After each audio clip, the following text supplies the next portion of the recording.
Oh, Stealth Flower, you got here so fast. Okay, looks like everything's up. Hi, how are you? I hope you're feeling better.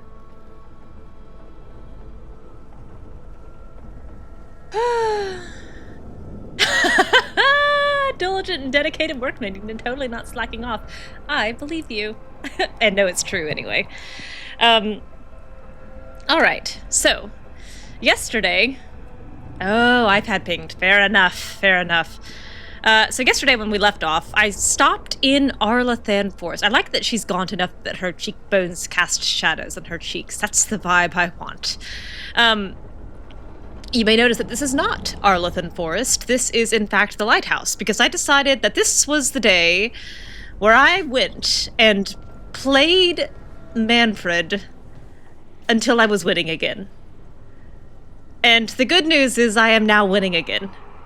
The bad news is that it took a very, very, very long time. It took 20 minutes. When I went into this world with Manfred, when I went into this battle, I was young and innocent and naive, and the score going in was 10 wins, 15 ties, and 20 losses. And I stopped, if you can see that, at 62 wins, 61 ties, and 57 losses. It took forever. He's an RNG monster, and I went ahead and recorded it. Let's see, I think I have this set to play at like 8 times speed, yes. And I kept track of all of these very diligently. It took a long time. There were 3 occasions in here when I won 3 in a row. Which was great, because that's something Mezzo has been trying to do, and I've got it on video to prove it can be done. And then there were times where the scores tied up, and I was like, oh, 1 more win, and that'll be it! And then I would lose, or tie, or not win. And it was very sad. I sent Mezzo a message. She hasn't replied, except to send me a sad emoji react. I also noticed that the longer I played Manfred, he moves a little bit. He kind of drifts forward and to his right. And if I let Brooke stay where she wanted, her hand kept going inside his ribcage and I couldn't see it, so I had to keep moving so that I could see what she was playing. And then I played the wall over here for a little bit. But at least this way I could see their hands. And then around here it got really close, really close. It was all tied up, and then I got a streak of like 6 losses in a row, and it was agonizing. And then I realized, oh, I could probably just put the score sheet on the page so that you could see it, and then I was trying to figure out how to get that to work. So it took a little bit of time here, but then I got it where I'm updating it every single time. Wins, ties, losses. Oh, and then I was like, so close, 3 down. It's the closest I've been in who knows how long, and then, again, just so many ties and losses. And then at one point in here, I went up on him with wins, and then I was like, am I done? But no, I have more ties than wins, so I want the wins to be on top, so I had to keep going, and it took another, like, 20 or 30 games to actually get on top of him in terms of wins.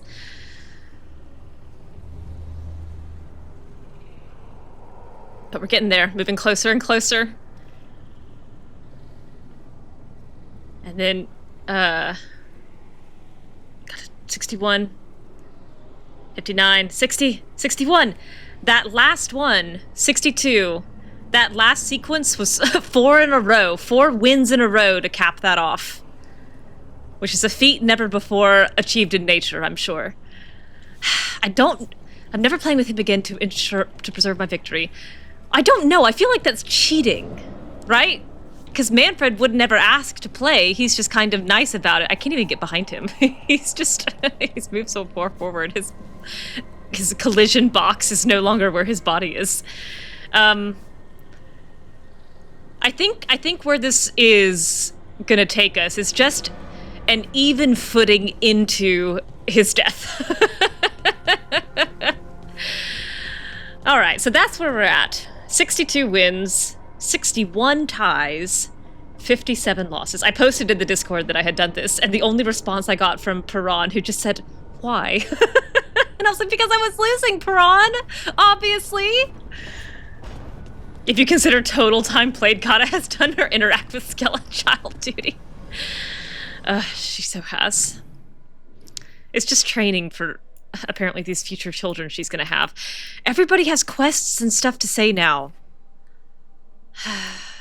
I guess I better go ahead and do it.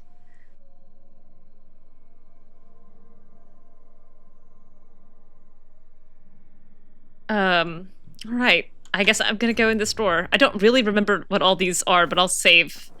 And I'll call it, quest pickups. I think this is a lot of the... I've gotten word that I can now conclude my Hero of the Veilguard quest line. Oh, hey, Rook. I'm glad we opened this thing up again. What are you working on? Oh, it's part of that artifact, you know, from the ritual. 2 words Bioware should never be allowed to use anymore. How they did what they did. What it meant. Tried asking that thing. It won't tell me. Root of it. The knowledge of the great Anaris is... A theme. At least I figured that out. How to make it go away, I mean. Good for you, Bellara. Damn it. We are getting through. To Cyrian, he almost listened. This is as tall as she's ever been relative to Kata. I don't think Kata is used to ever looking up at people. She's like, oh, my eyelids are too heavy. I can't get them all the way up. I have to lift my head back. She's worth talking to. Now she's proven she can beat the skeleton that always gives the same response. Let's see. And then Anaris put all his happy little thoughts in your brother's head. He did do that explicitly, yeah. His fear, too. But it was him. The him I remember, just for a moment. Yeah, his eyes went brown and everything. And it wasn't. Then he was someone I might need to... Murdered. I don't think I can, Rook. Do that. Now, this is an interesting question, because Rook, I think, has considered this at least a little bit with Solas. She'll consider it more once she talks to Adala at the Cobbled Swan again. So I think Rook has considered that death may be on the table for Cyrian, but has Rook considered telling Bellara that? I don't think so. Rook still believes that everybody gets happy endings. It's not gonna come to that. Yeah. We'll talk him down somehow. Blind optimism. And if we don't? One mountain at a time. Yeah, exactly. Well, either yes, way, Rook, exactly, we'll be able to Rook. find them. How? Oh, I didn't tell you. Right. The artifact. Couldn't figure out how it did it. Made those demons, I mean. Made? But I attuned its resonance, and I'll know where they are next time, before they finish. So we can stop them. However we have to. I don't. Yeah, we'll save him. We'll save your brother, Bellara. Rook absolutely I hope believes you're that. right. I really do. Without any But if we question. don't... I think she believes that. Anyway, I should get back. To work, I mean. I don't think we have much time. Well, that's a sad look, Bellara. Don't fall off your stool. I think that Rook gave, like, her biggest moment of kind of self-doubt as a leader, or, like, fear as a leader, was when she ordered Davrin to his death. And she was ready and willing to face that consequence. And what happened? Davrin made it out just fine. Davrin did his job and did not die. So they're protected. They're divinely protected. There is no way any of them die here. She already told one man to walk off the plank into a whirlpool, and he did it. And there were no consequences to him or to anyone she cared about. What did they lose? The first warden? He was mean. Trust me, it's her. And we're lucky. If someone found the body before us, she would have been cremated. Like this angle. Oh, I'll never understand that custom. Yeah. What are you two up to? Neither will Rook, even if I do. It's very exciting.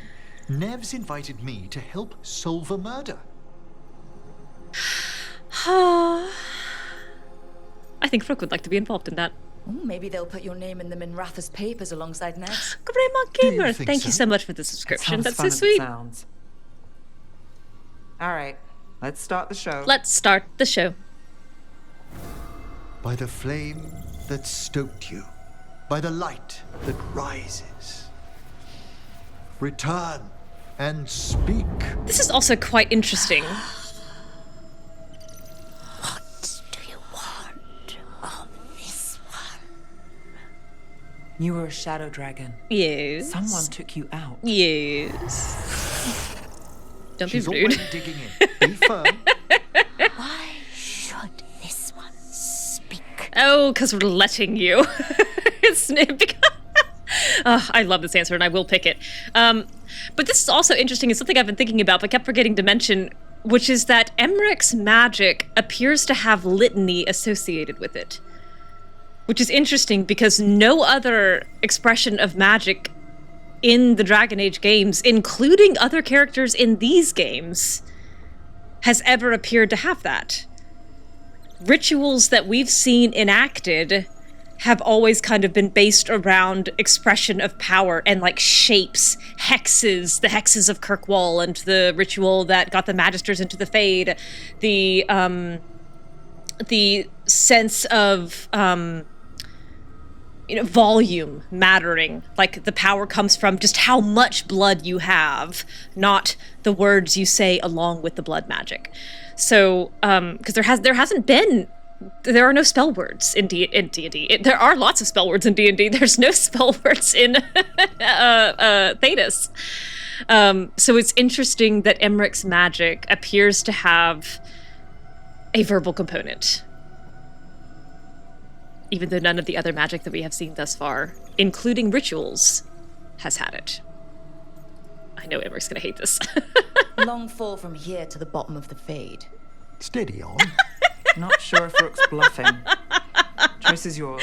His eyebrows are so funny. That surprised look. With no promise of answer. You helped get people out of the Whatever. city. Who She'll was play the hacky last sack with person that thing you on the took? edge of a ledge. No. Secret. This one's to protect. They're clinging to a role, keeping secrets. Fine. Then tell me who killed you. Did you see their face? Their name gives the other away. If they came for you, then they're coming for whoever you helped escape. The plosives from this skull, whoever did the skull's voice acting, I love the way it sounds. This woman was talking at the very front of her mouth, and I love it. Don't cross back through the Fade with this weighing on you. Let us help. Well said. This one saw the murderer's face. Piranhas. His son wanted out for Blood Mage family. This one got the son to Asariel. Asariel. Help him. The shadow dragons will get him to safety. That's a big promise to make, Neve.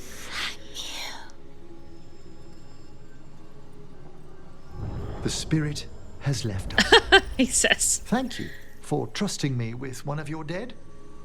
Wouldn't leave that to just anyone. Well, thank you so You're much. a It's different very story. sweet. Thanks for the help. Yeah. Anytime. Thank you. I have no idea how rating works on either end. This is very kind. I know, I think that skull model's great. Looks good. Emmrich makes it glow. I was kind of hoping I'd get to read a third variety of that note, but I guess not. Anyway, Nev, I like your office. I forgot to mention it, but I like all the stuff you put in it. Looks good. Raiding and running. That's fine. Thank you for stopping in. I'll put you this on. I will.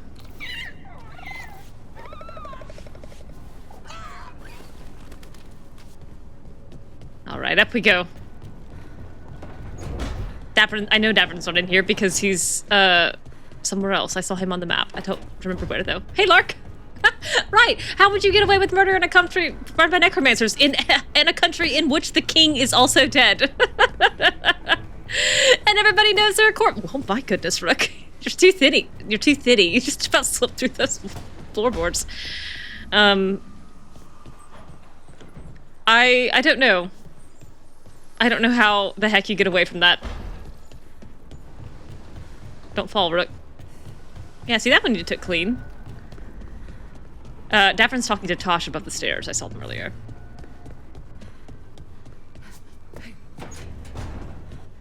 Hello. Hey, Rook. Looking for something? Harding, you are the only person in the group that I can buy that from.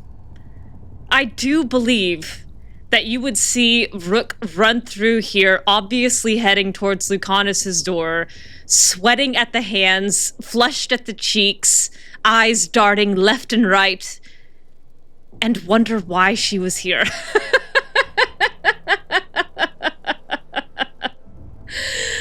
I do think that you are the only one out of the entire group not aware that Rook likes Lucanis and has for some time. Alright, I think this is... It's time to go deal with Ilaria once and for all. Good, you're here. Yeah, surprise, surprise. A note from Viago. Ilario's making his move? Good. A big one. He's hosting all the talents of the crows at Katarina's villa. The site of the greatest test of Rook's relationship. And I don't mean the fact that Ilario is going to live. I mean the fact that she's going to discover Lucanis is rich. That means the finest wine and an even finer banquet. You deserve better than anything at Ilario's table. Oh my god. I'll let you re-educate my palate. Ugh. Once we're on the other side. We have to do this carefully. And I was like, oh my god, that's where the romance scene is going to be. I'm going to get it, finally. He knows that we know about him and Elgar'nan. He wouldn't be avoiding us otherwise. Be ready for a trap. I always am. Oh my goodness, your emotions are a trap.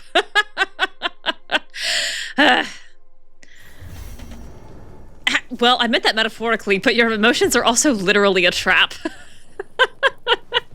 Problem boy. My goodness.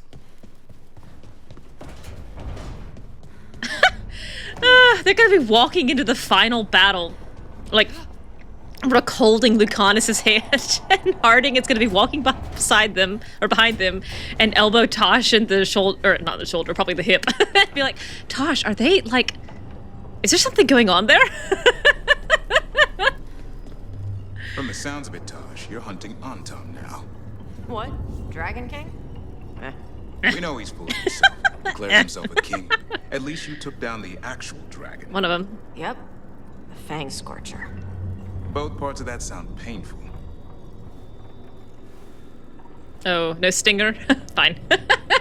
You two started working for the record since this is the second combo you're in with Lork. Yeah, I see that other one popping up. I don't haven't had a chance to read it yet, but I see it. Reviewing a draft training on international cosmetics regulation does not take much brain. Oh. Oh, no, thank you. You can keep it. It's all yours.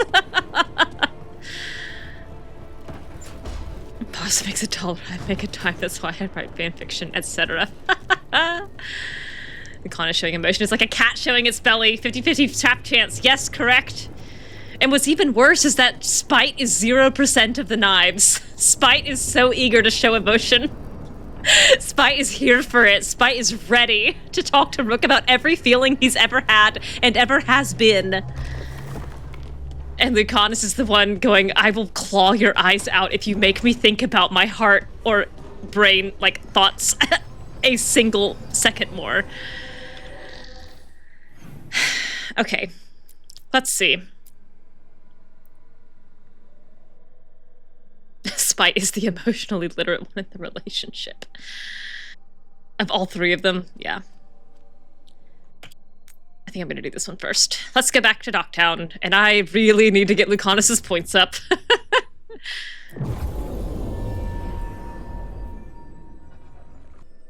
Okay. Let's change to Neve and Lucanis. I feel like Neve will need to be present for her quest.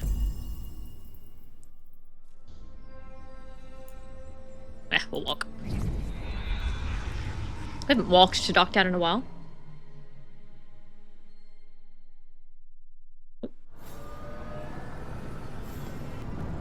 Okay. Alright, I'm back. Hello. Anyway, we resume. It's one of those things that sounded more urgent than it was. And so, in fact, does not need me right now. Again? Okay. I don't know. What of your dreams? Oh. A discordant refrain and shadows, nothing more. Oh, interesting. In our prison, there was more. I dreamed the songs of the living abyss. He dreamed the blight. And now, masked eyes across the sea. A storm that yeah, game 5 the stuff. Sky. Game 5 stuff. Don't care. Out of here. The future is intangible. Only the past and the present matter. Which is such an interesting thing to say for a guy who is actively aiming for world domination. I feel like the future is kind of the only thing you should care about. But anyway, yeah. It makes sense that they don't know a world where their dreams are so little. Onward. Since the creation of the Veil is what put them in their prison in the first place. Teasers for that DLC we'll never get. Was it DLC, do you think, or was it like Game 5? I kind of read it as like Game 5. Like in Game 5 we leave Thedas, and we go to one of the mysterious continents we've never seen. What now? What's that? Stop looking at him, Nev! Turns out you can smile. A Oh, real wait. one, even. Yeah, tease him And more about than this. once. Yeah, tease him about this. Of course I can. Yeah. I'm guessing there's a point to your Standing over observation? Nev's shoulder, watching Only intently. that Rook's good for you. Straight to the point. She's right, though. Oh! See? Now, isn't that sweet? My goodness. My goodness gracious, I didn't hear that version of it. Last game, I got the version of that only happens in the lighthouse, and it ended a little more curtly, and I don't know how to acknowledge, like, how to deal with him acknowledging that in public. I don't want any of these things. Oh, man. Yeah, DLC that leads directly into game. Now, yes, that I would believe. They have a history of doing that. Alright, I thought maybe that there would be more things here to buy at this point, but I see that I was wrong. Yeah, like Trespasser, or, the way the Descent and, the other one. Mostly Descent, though. Had such strong plot ties to the next game. Look at all these active mirrors.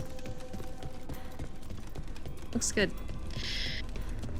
The MB one where you blow up millions of Batarians. Yeah. Arrival.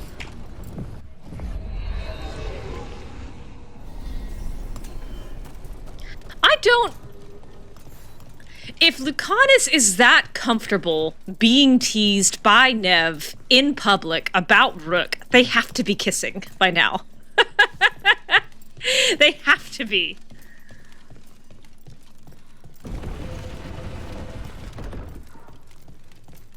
I think we're past longing looks. Jade, you don't like my bow? My grip and rip? It fires 3 arrows at a time. It is made of pink flowers. Look at it. Looks like the flowers are gonna come alive and eat me. They couldn't. She's too tall. Nope, that's the wrong button. There it is. It's a unique bow. It's this one. Grip and rip. Fires 3 arrows at a time.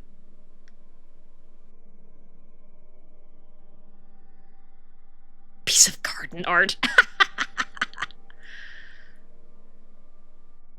It's made of pink flowers. How could I not use it for her? She probably grew it herself. Is the bow whispering feed me, Kata? I'm going the wrong way. Come on, Neve, your thing is north. I also remember getting quite lost on this quest, so this time will be better for sure. That's quite pretty, all those little fireflies. One little glimpse of loveliness in a blighted Minrathous. It's all fun and games and then it eats Lucanis. Well, So be it. That's Kata's job. That's quite funny. Neve, we did it.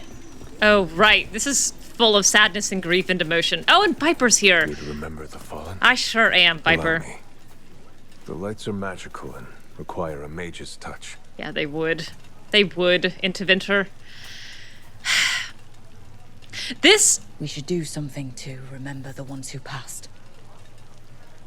The Little Shop of Horrors looks like in your head. I only watched Little Shop of Horrors for the first time this year, and I quite enjoyed it. I did not know there was a dentist in that movie. But this is something Rook actually feels quite solemn about, and is very, like, this... I just did Emmrich's Necropolis walk with his parents last time, so coming off that and into this, I'm very, I'm pleased with this. A light for Hector, for Lorelei, for all shadow dragons. Those we have lost. Those we may still lose. I also think that each one of these globes costs a good deal of money. And that, Asher is paying for this out of his pocket. For the fallen of Minrathous. In the long hours of the night, when hope has abandoned me, I will see the stars and know your light remains. Oh my god, it's the closest we get to active recitation of the chant in this game, and I love it. May you shine bright in our memory. Always cherished. Never forgotten. Ooh, I got 250 Shadow Dragon strength for that, which is I don't need, because I'm already level 3 with that entire thing.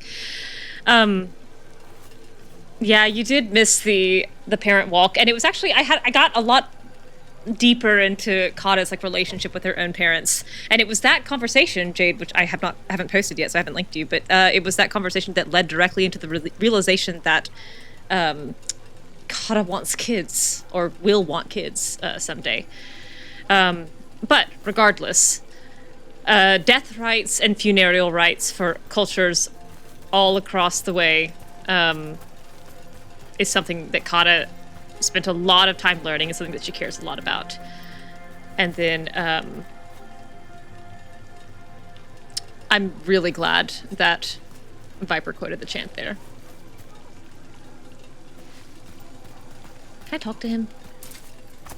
No. That's okay.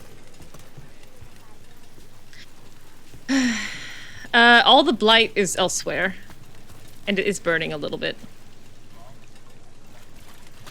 There are lots of parts of, well, actually most of it's just in the, it's less blight and more Venatori overrun. The, like the, courtyard where you come out, and really all over the, all over the map are just gibbets, like dozens of gibbets of shadow dragon bodies, and it vastly increased Venatori presence. So not as much active blight, just political structure. Why does blight block out the sun? For the same reason that the darkspawn look different in every game. Alright, meet Neve at the Wall of Light. Done. Wall of Light, chant of light. Black divine. Not called that in polite company, though. The Minrathous Wall of Light. These lights, that to remember the dead? Which Rook knows. Unless the family lacks mages to keep them lit. Yeah. Or the money for one. Yeah. Then you're left in the dark to Ventir's subtlety. Yeah. This was Brahms. Rana's old partner.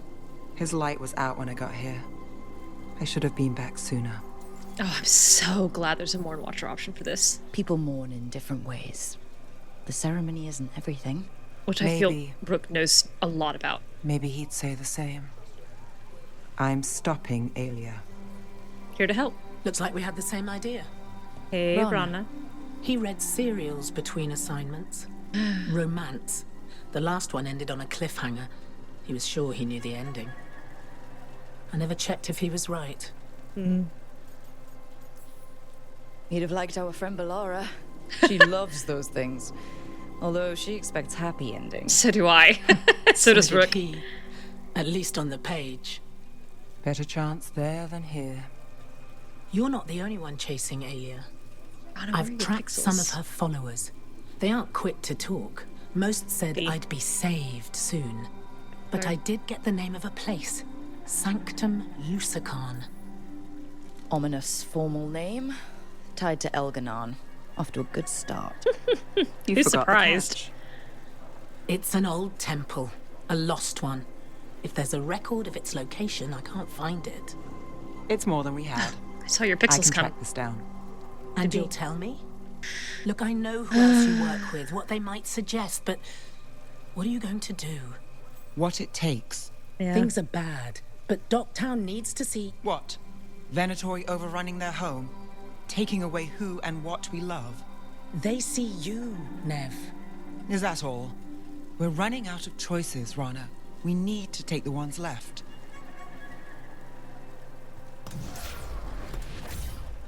Brom's light. Thanks. Sure.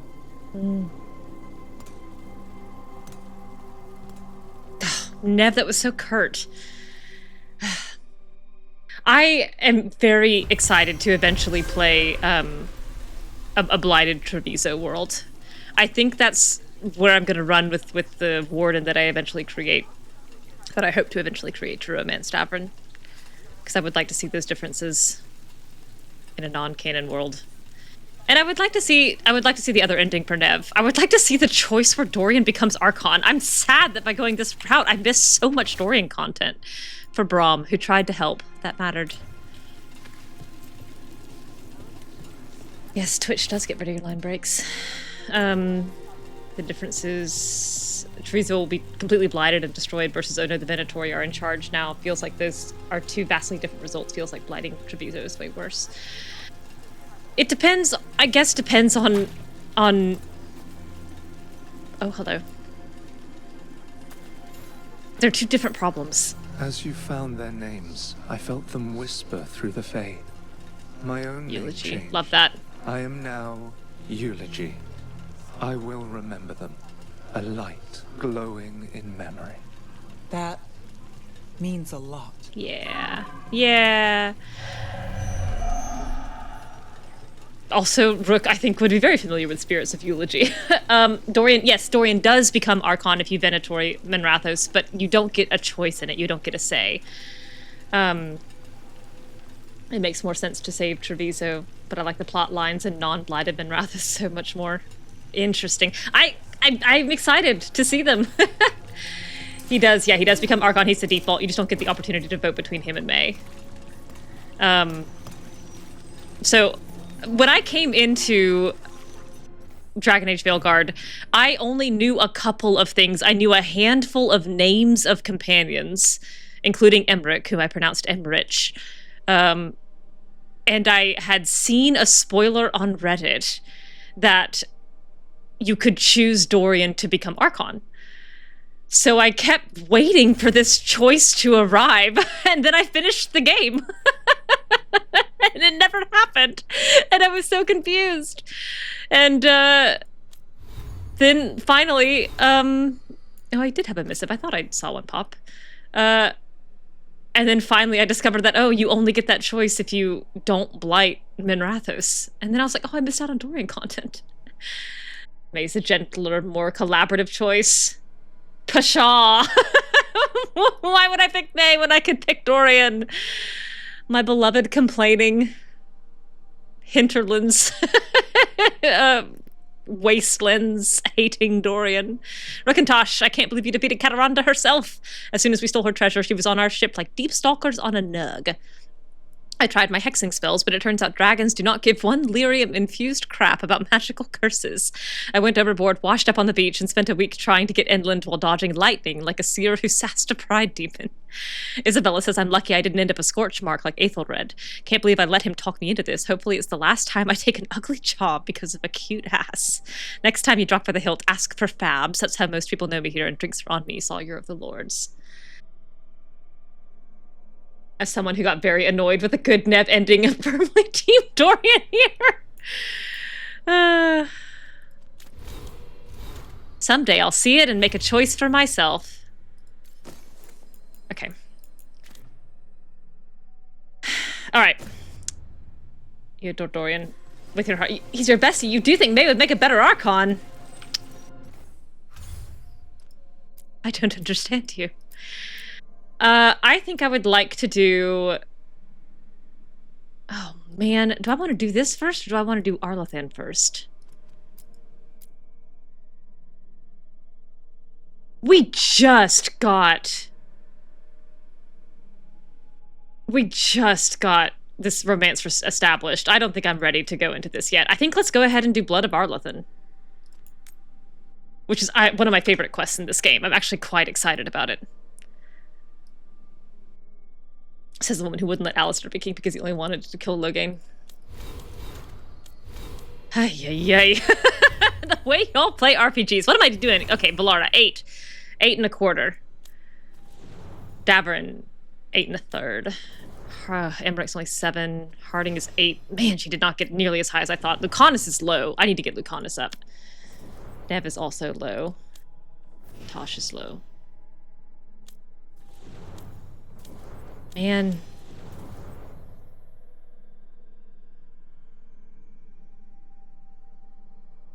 I brought Bellara and Neve on this quest last time. Do I get it? I don't know. Do I even get a choice? I may not. This is not a basis for a system of government. Alistair Honora makes a better ruler than Alistair. Oh, man. Y'all. King Alistair. For life. It's me! I'm the only odd one out! Alright, let's go to Arlathan. Let's do it.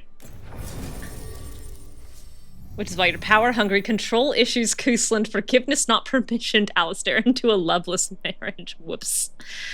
Alright, Neve is required, fair enough. I think Bellara has to be the other one who comes. Which means I once again have no detonations! Here's King Alistair for him. That's definitely a legitimate and good ending for him. But now, I will say, the Alistair that I make king is hardened. He's not soft. Lynn absolutely kind of poisons him with her cold and vengeful attitude. He does go into rulership hardened. Which is also, partly why, yeah, because exactly, if he's not hardened, then you have a choice to input. If he's hardened, you don't get a choice. Like, he just kills Logain. There's no choice. You have no options. I also hardened Alistair and Liliana, who your Cousland was romancing. I did not harden Liliana. I don't remember. A hardened Alistair with a good Cousland woman is fine. Thanks. It's what's happening in this world. Alright, let's do it. I'm excited. I'm excited for this quest. I did not explore it nearly well enough last time, but I'm gonna take my sweet time on this Venatori setup here. Well? Well? They're waiting for something. There's talk of a sacrifice. Do they mean the clan? They mean the clan, don't they? Oh, Bellara. Well, the tracks suggest the captives are on the other side of the clearing.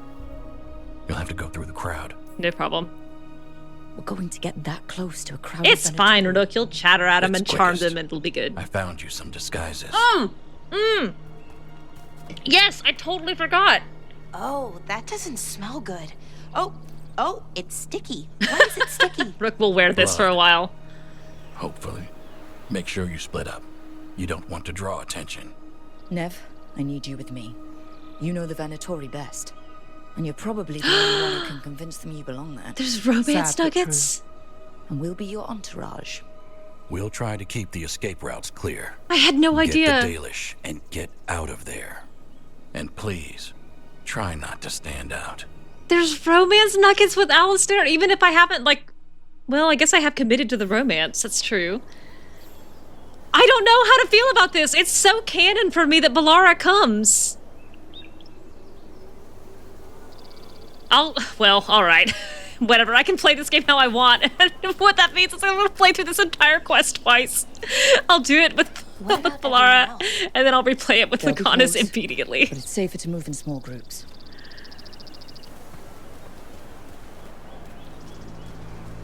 Alright, there's like chests and stuff. I watched Mezzo play this, and she got like 3 chests I never saw, so I'm really paranoid about missing them. Very small nuggets. Well, I would expect nothing else. I would expect absolutely nothing else from that man. Whee! I am very excited to put Rook in this armor, though. In the trees. Strife and the veil jumpers. Sure. The others, maybe. You don't see Strife unless he wants you to. I believe that. Gonna go AFK for a bit and come back to parent. That's... no, other way around. That's fine. That's good. That's appropriate.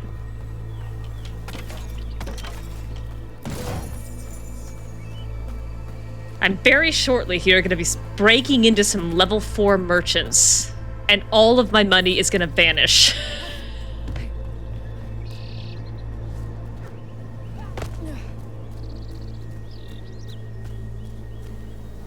Oh my gosh, Arlathan is so pretty! Look at these gold capstones! They look amazing! All the romances have a little treat! I'm starving! I'm absolutely starving for it!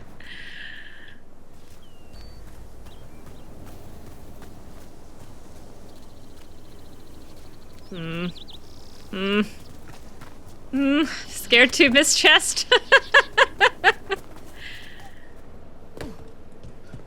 Oh, no rolling, huh? Can't break these crates, huh? Where am I going? Over there, alright.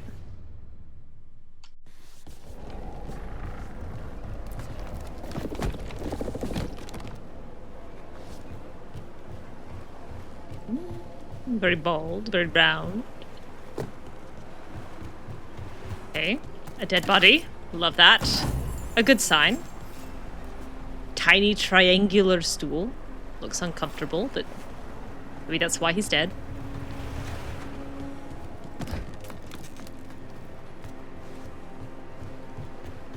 Get to the Veilguard gathering. Lark, is the romance-related content kind of throughout, or is it just in the first sequence here? Do you remember? Oh, this thing looks neat. Bet I can put an eye out with that thing. A brief message. Taywin, leaving you to pack up the rest of the gear. Sani is not doing well. Shouldn't have let him drink from the lake. I knew there was something off with the water. Finish your observations and get back to camp.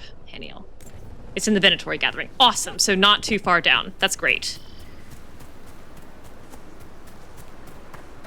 This robe feels weird, and I can't move my arms properly. We'll wear them as long as we don't have to fight. Right after Neve gets her bluffing moment. Good to know. Perfect to know. Thank you so much. It's fine. Rook, you will be fighting in this for a little bit. Just so you know.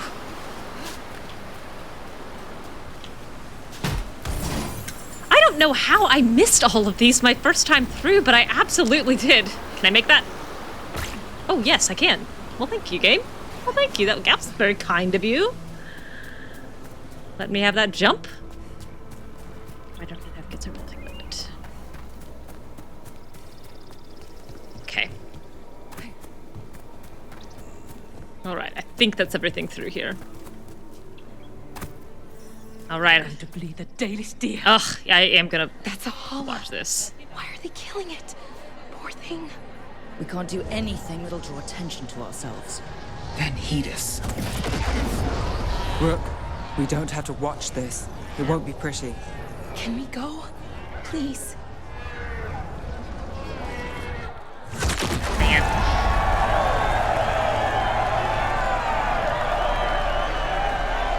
It's an interesting little animation that one fell down. And then This is also, I think, the only time we see the animal sacrifice, and the only time we see slavery, right? It's like the only time. Frontier. There's a few of us here. And a group from Ventus. It is truly our time, my friend. Your shoulders are kind of quivering there. The only time we see, like, kind of explicit slavery. Whoop. Can I get over that? No. With people, like, sitting on the other people. No, you just missed the Hala exploding. And me collecting a couple of chests that I missed the first time because I apparently just blew through this without looking.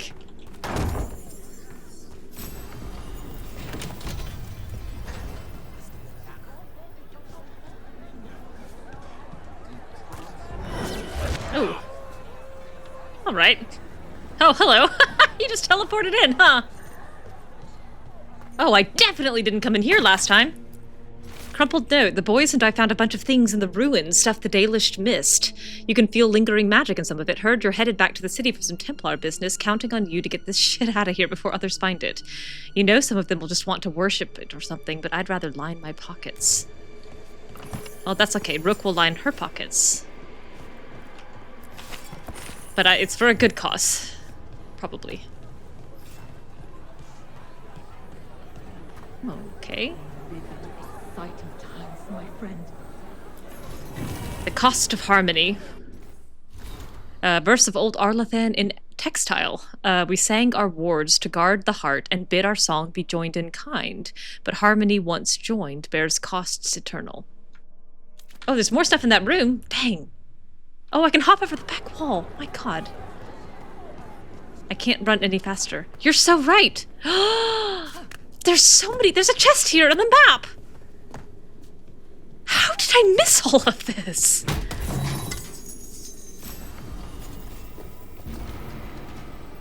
My goodness. My goodness gracious. Even me trying to be observant, I'm missing so much. This is also my greatest weaknesses, which is anything up.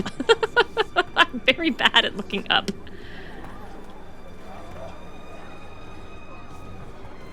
Shadowboxing? Just kind of dancing around each other? Yeah, that's fine. They returned, and the enemies of peace. Okay, I just thought I would check. Apparently there are things that I'm not jumping over that I could be jumping over. For the glory of Tevinter reborn!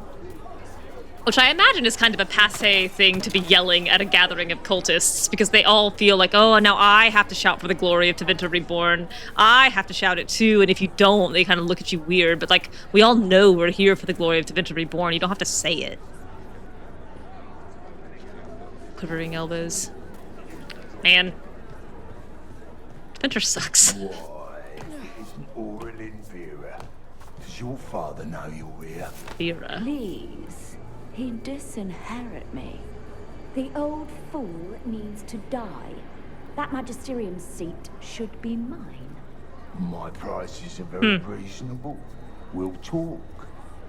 I dare you to hire a crow, and also proof that magisterium seats can be passed on, like, through hereditary, what's the word I'm looking for? Not intonation. Hereditary inheritance. What? Who said that? The one sitting on the log or the one sitting on the other log? Who said that? Say it again. Rook and I would be great friends. What in the world?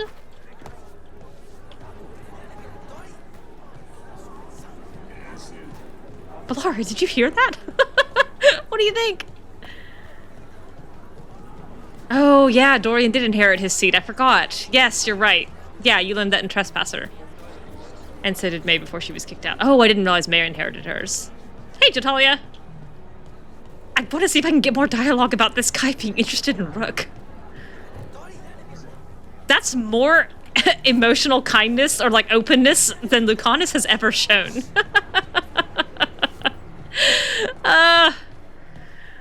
Lucanis, I would like you to be jealous of that Venatori, please. Pray. feels just wrong. Hello.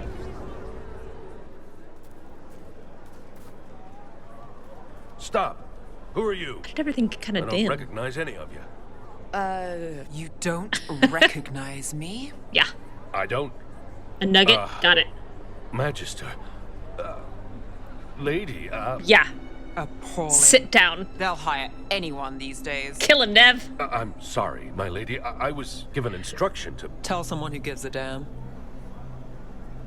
Why am I still waiting? Where are the gods? When does the ritual start? Gods. But only the Lord Elgar'nan is here, and he is still preparing. Useless. Is this Matt Out Mercer? of my way. Maybe. It didn't twig me as Matt Mercer, but it might be. Elgar'nan, not Gillenane like we expected. Good job. That was impressive. They expect strength and power from someone like me. A mage. Specifically, a human mage. Yeah. Show them what they expect, and you don't get questions. But as I was saying, Gillenane's not here. It's just Elgar'nan. Hopefully that means fewer tentacles. I'm hoping for none. None tentacles would be good. That makes me laugh. Let's keep going. This robe is starting to give me a rash. Rook likes hers, so sounds like a you problem. Alright, give me command. Alright. More people sitting on people.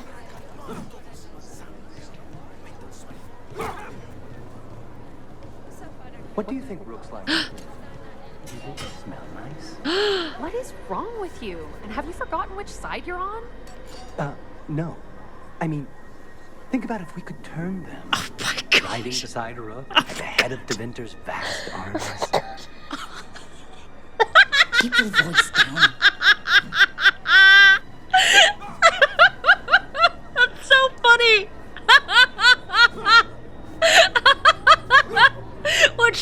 Which one is it? I'll kill you last. Is it the one in the red hood? Yeah, I'll kill you last. Oh my god. Oh, god. Oh, that image. And I love that they reacted to it. That was really funny. That is the nugget. Okay. Very funny with Lucanis here. Good to know. Does anyone else hear that?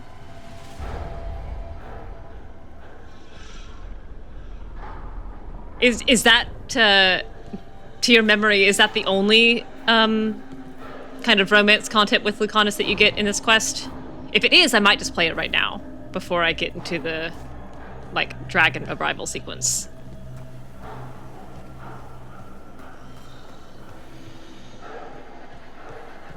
Nothing to hear but plants. I feel you. I see you. I know how you suffer.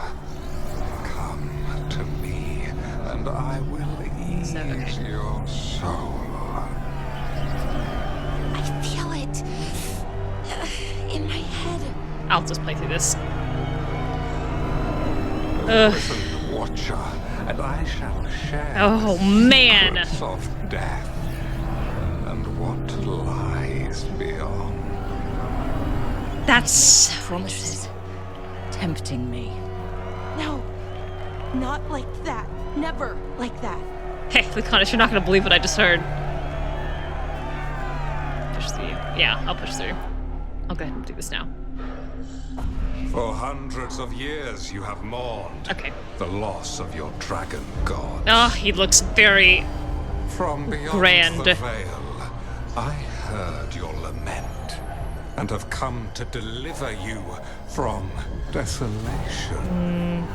Dragon of night, I break your chains. Hear my voice and ride. Oh my god. It's so big. It's so big. I'm Elgar'nan, once called Lusacan, and I have returned. Man, it's so big. The Archdemon is already fueling him. You long for the secrets of the Fade. This I can give. Get out of there. All you must do is obey me, worship me, love me and kneel. No, no, no. I've already got too many ancient elves in my brain. Know this magic. It's old and dangerous. Neve shaking her head. Mythalinas. It's too strong. I can't break it. I love this. I love how different their magic looks. I love how different it looks. Oh, it's so good. So good. To conceal us. He'll know someone broke his hold. Bellara bought us some time, but we have to go. Now. Red cape. Bright red cape. No! Don't leave the clothes behind, Rick. You need to wear those. Yeah, the overcompensation dragon. Oh, Elgar'nan's voice acting is just superb. It sets off every single subconscious domestic violence alarm bell in me. It's so... Veilguard, there are uninvited guests among you. Bring them to me. He's sending the cult after us. Yes. But Elgar'nan is right there. No! We try? Did you not see that dragon? We can't touch it now. It's so big! I won't risk Dalish lives. It's as big. Oh my god, that wing. It's as big as a titan. All right, I'm gonna save here, and I'm gonna quickly jump back and do Lucanis. Oops, I don't need caps for this. This is the canon one. All right, I'm gonna restart this with Lucanis, and I'm just gonna go straight. Oops, I don't want to save. I want to load. I'm just gonna go straight to that little corner. There is a kind of visceral horror in me seeing that dragon be so big, and I'm glad to put that off for another second. But yeah, I think Elgar'nan's voice acting is really good. He's the same voice actor for Nier in Baldur's Gate 3, and Nier did not make a tremendous impression on me, but Elgar'nan I found quite threatening in the simple way in which he pursues power, like in his goals. Like he's got very simple goals, but I do fear him in as much as I do believe that he is quite a powerful guy and full of danger and... Well? Uh-oh, did I pick the wrong one? They're waiting for something. There's talk of a sacrifice. Do they mean the clan? They mean the clan, don't they? No, I think the tracks suggest the captives are on the other side of the clearing. Both Blight and Artemis are differently phallic. I completely agree. We're going to get that close to a crowd of Venatori. It's quickest. I found you some disguises. Oh, that doesn't smell good. Oh, interesting. Oh, he's also it's here. Sticky. Why is it sticky? I didn't imagine that. Hopefully. Make sure you split up. You don't want to draw attention. Neve, I need you with me. You know the Venatori best. And you're probably the only one who can convince them you belong there. Sad but true. And we'll be your entourage. I'll go with the Veil Jumpers. Ah, okay. We'll try to keep the escape routes clear. Get the Dalish and get out of there. Got it. And please, try not to stand out. Rook built for subterfuge. All right, I'm just gonna skip the chests and run on through. And the others?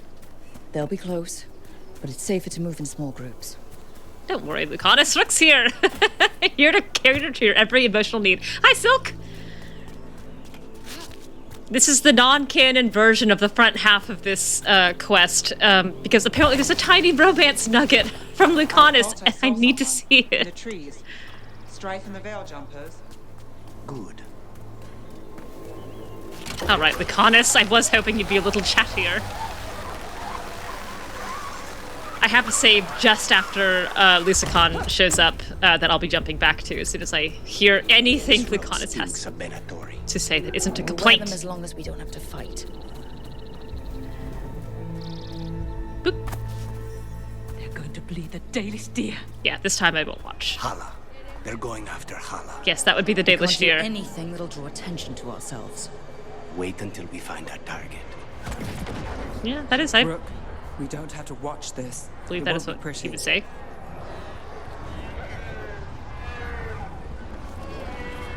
Oh my goodness, even the sound of it is really awful.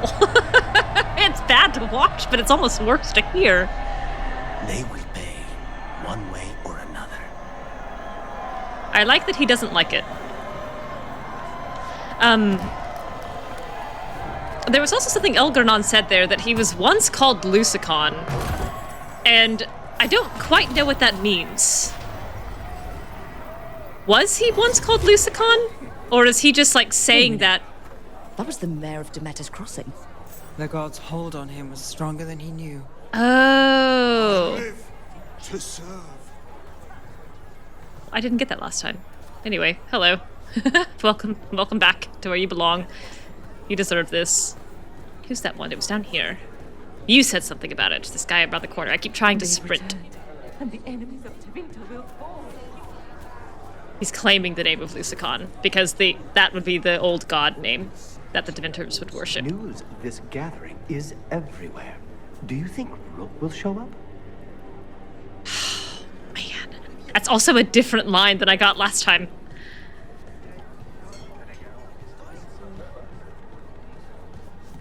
Okay, just claiming the name because the Devinters are This whole place makes my skin crawl. Something's wrong. It feels like blood magic, but stronger. Look at them teleporting around. Ay, ay, ay.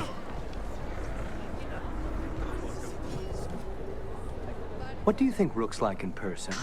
Do you think they smell nice? What is wrong with you? And have you forgotten which side you're on?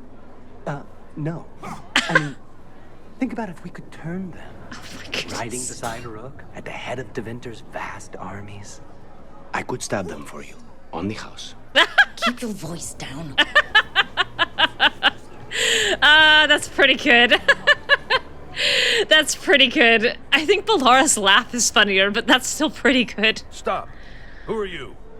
I don't recognize any of Thanks for offering that to me on the house. I'm gonna skip through this.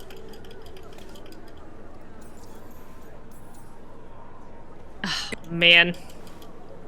How sad that is absolutely something I could live off of from this man. All right. In a world where Lucanis has explicitly offered to stab Venatori for Rook, a romantic gesture that she takes in the spirit it was intended. All right, here we go. Time to kill some Venatori. Venatori, there are uninvited guests among you. Bring them to me. Don't do it, Venatori. Sending the cult after us. There's nothing here. But Elgar'nan is right there. Shouldn't we try? Again, Bellara. No. We can't touch him now that his archdemon's in play. I won't risk Dalish lives. Yeah, that dragon is the size of a mansion. There is no world. Oh, hello. There is no world where we are. Oops, sorry. Able to take that guy down. Yeah, we're gonna punt that one to Solas, and we're gonna feel totally okay about it. Oop, you're absolutely right. I don't have enough momentum, but now I do. What is that bow? It's the Griffin Rip. You and Jade both. Yelling at me about my bow. It's a perfectly cromulent bow. It fires 3 arrows at a time and is made of flowers.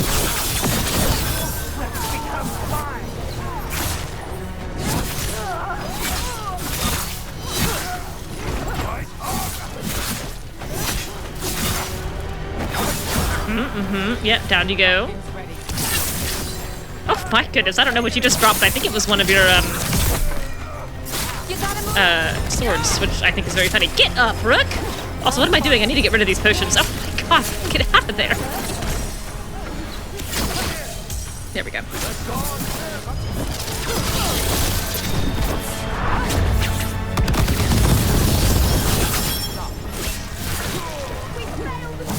All right. Great job, Rook. Thank you, Bellara. I don't know why my frame rate is struggling. Thank you, Jatali. It is very pretty. Darn it! Let Rook have her bow made of flowers. Oh. Get up, Rook. Get up. Turn around, Rook. Get off this ledge. I should be able to roll off ledges. Goodness. This is not my fault. The camera is just hitching like someone is putting stop motion gears on it. All right, where are you? Knock that off.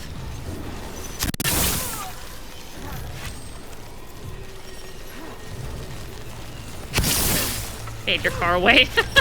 You're very far away. Can you guys get him from here? No. You're so little. But I can still see your head. Them down, please. Yes, I did, Bellara. Yes, ma'am. Oh, no. All right, I'll jump back down.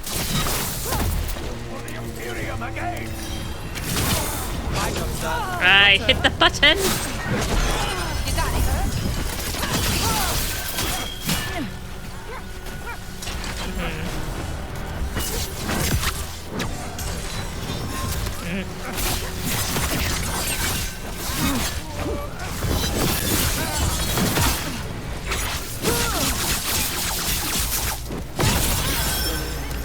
I really would like to be practicing my parry timing a bit more here, but these camera hitches are giving me quite a bit of trouble. No, it is not the wheel of cheese on a stick. That's certainly true. Yes, yes, you're very scary. Well, that didn't work. Nope, that didn't work. God, they're gonna kill you before I get one parry off. That was wrong also. Well, darn it! All I did was stink. Got it. Oh, I also hit the wrong button. Now time is slowed, but I need Bellara's healing. And an ill omen for the rest of this fight.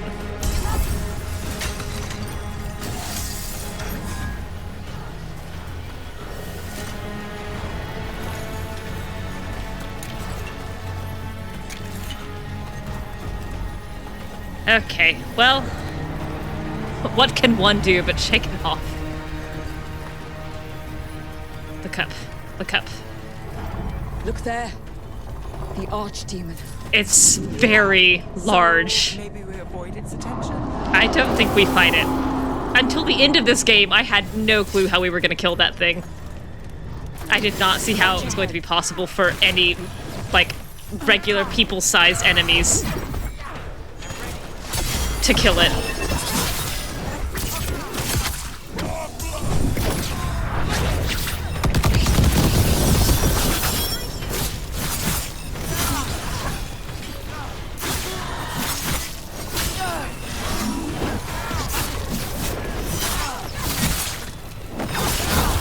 Okay, good.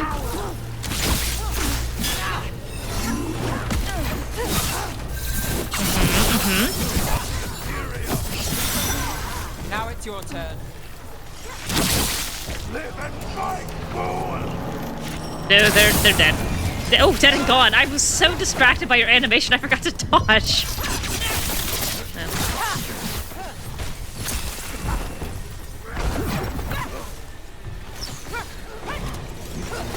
Here, pick me. I hit the wrong button. It's this one. Okay. Eek.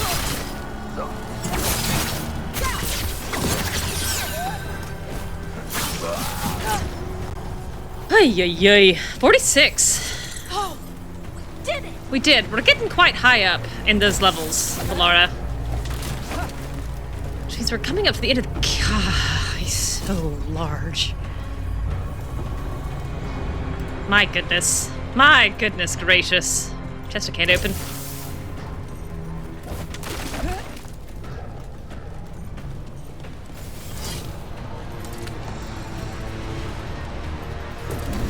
I want the interlopers at my feet.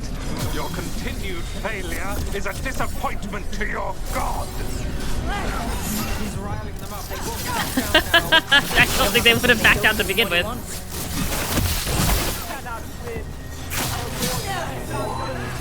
Oh, rats. Guns at range. Watch it.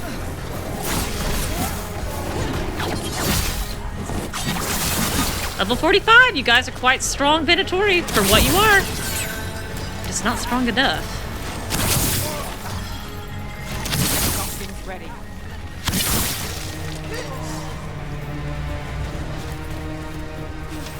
Well, that's done. Okay. I will take this. Don't need it, had it. Didn't use it. Fool that I am.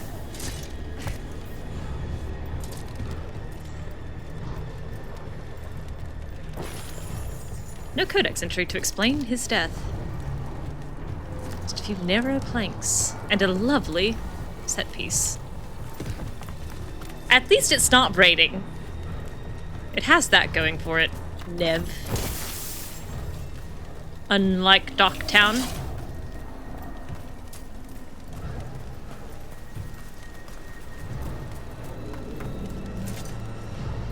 I've left a chest behind. I see it. It might be on the other side, I'm realizing. Yes, up there. Okay.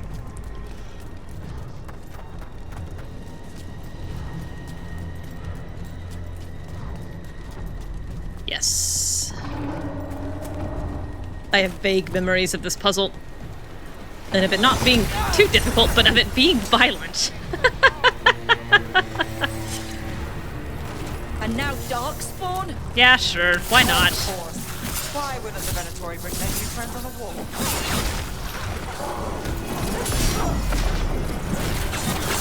Okay, here we go. This. Didn't need to do that, that's okay.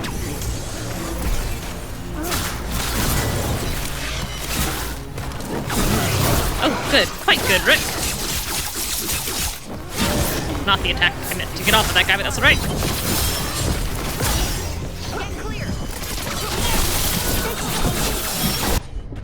Didn't go off. There we go.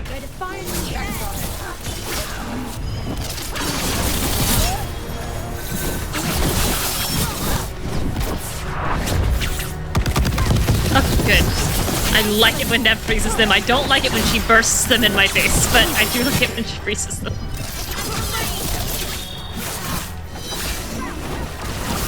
Ready for a follow-up.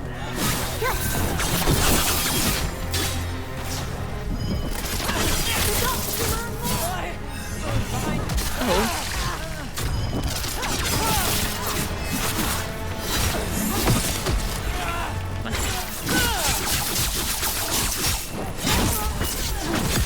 Nice try.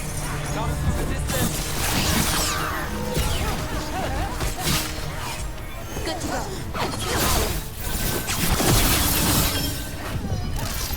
Man, these are tough little guys. You should last a long time.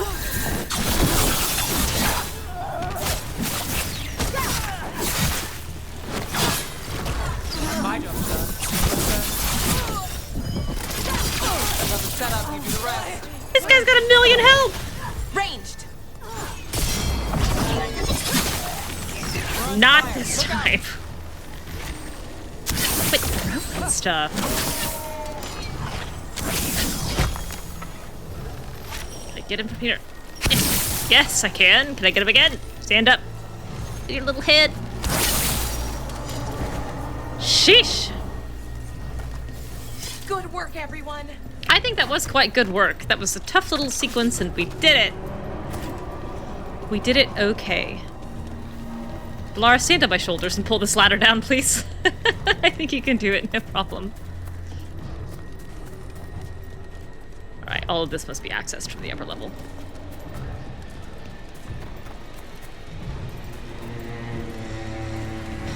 Venatori insignias everywhere. Might as well be back in Kirkwall.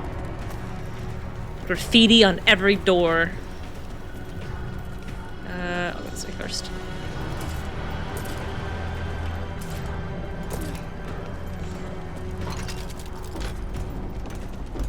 Hooray! Is that archdemon coming or what? I don't think so. Doesn't seem to be yet. Just enjoying the adulation. Might make Elgar'nan more cautious. She did. She did lose her dragon.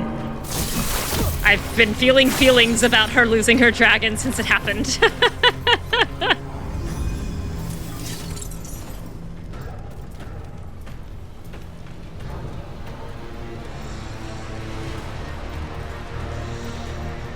Try to sprint while holding those things. Okay. Good. And you.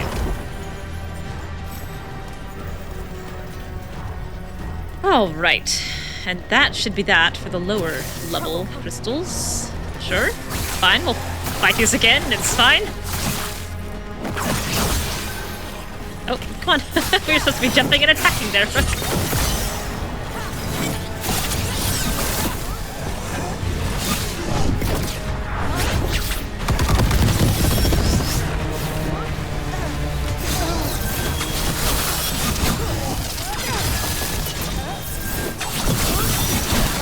On your left. I really can't see. Okay, sure. There's so much happening. Now it's your turn. Look at that thing. I guess so. I couldn't really tell.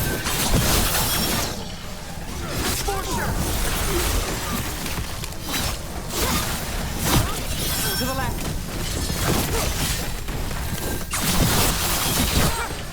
I know y'all don't really care about necrosis, but it's okay. I like seeing it on you anyway. Oh, you knocked me to that.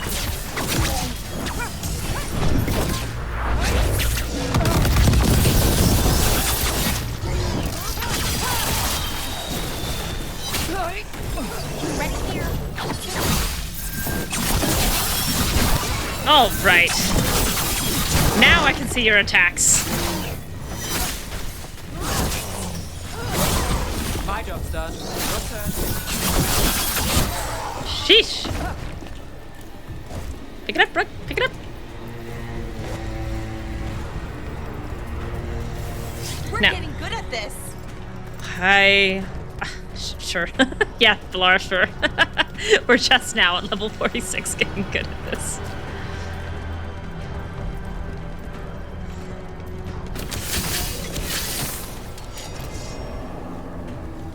And then you. Yeah, I'll go ahead and knock you down. No! Oh my goodness, Rook. That was close. Not enough, eh?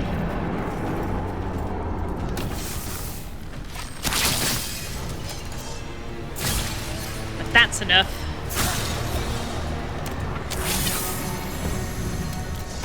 Good. Wait for the camera to catch up to itself.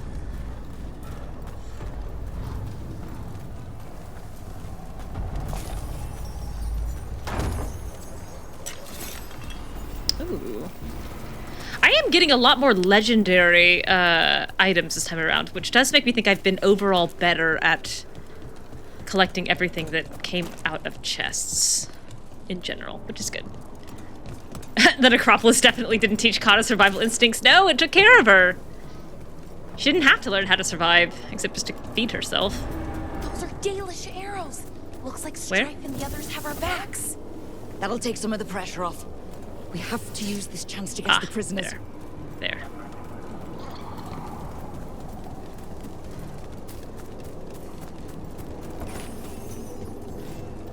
No, Kata's survival instincts are very, I think they're specific to battle. I don't think that she has excellent, self-preservation instincts in terms of healthy sleeping patterns and or... Over there! That cage. I think that's where the Dalish are being held. Right. Quality food. Let's do this. I definitely think she's a fast food at 3 a.m. kind of girl. You, intruder. I did. Have defiled my temple and spurned the gifts I offer. You could have had a place of honor as my disciple.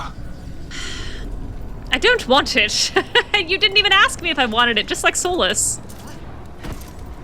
Yeah, who needs to learn to jump off, not to jump off blind ledges when the ground rearranges to catch you? Exactly. That's partly why she gets so lost in Lucanis' house. Nothing moves. It just kind of expects her to find her own way. I don't super remember this part of the map except for the fact that I did get lost here. And it's still very pretty.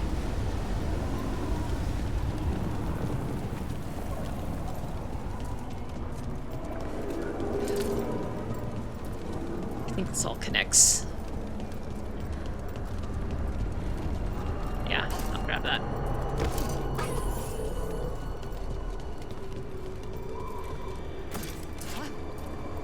Alright.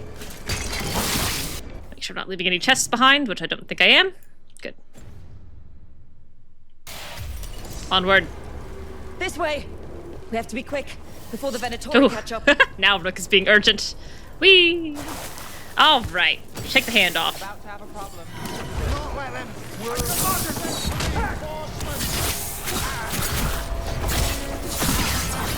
Oh.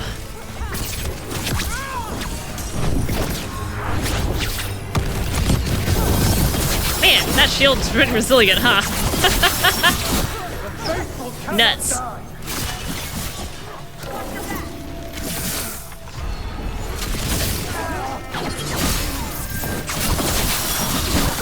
Okay.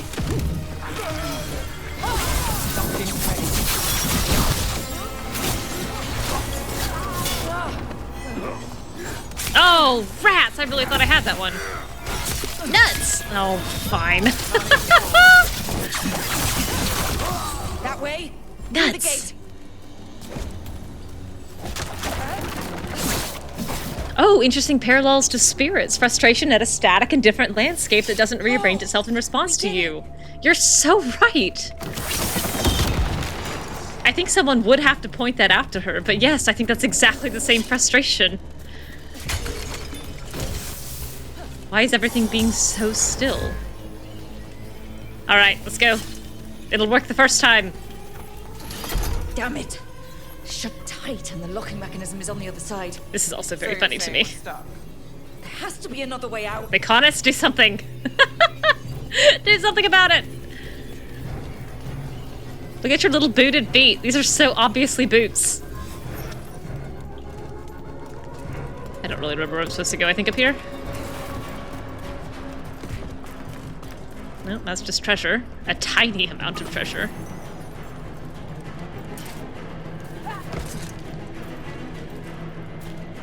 Hustle, Rook. Really? Okay.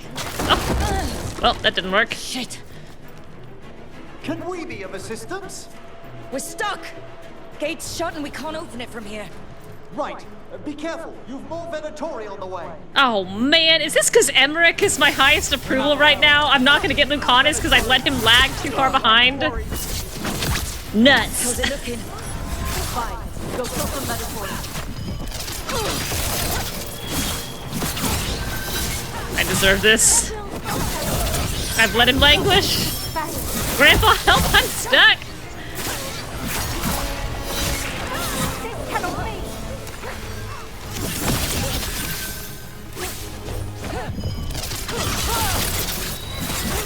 Man.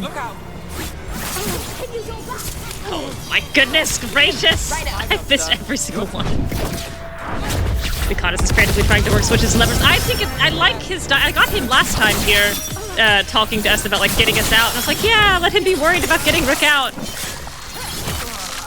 And I think it's very funny, but I don't know why it's not him this time, unless it's random. Or if it really is just because I have his approval so low, relatively speaking. Oh, that didn't work. Tell me we're close to getting this thing open. Oh, it's random? Okay, good. That makes me feel better. If I had missed out on like even a single little teensy piece of Lucanis content just because I hadn't taken him around, I was gonna feel pretty lousy.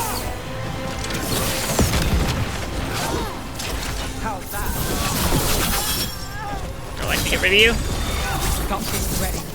Oh, it was Tosh last time for you. Good to know.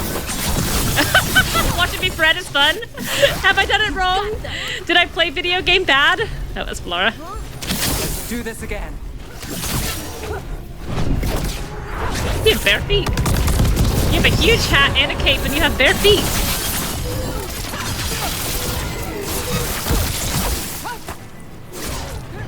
Get back here. Get back here. Where are you going? Still no luck. Really? Are you sure you can open this? We said we would. Made it through. Oh my god. Whoa, camera. What's that thing? Oh, I don't know, but I'm not particularly worried. It looks like it has the same moveset as the ogres, and I'm good at those.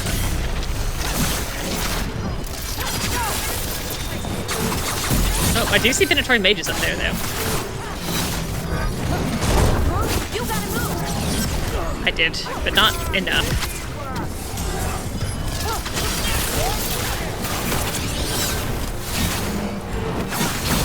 Okay.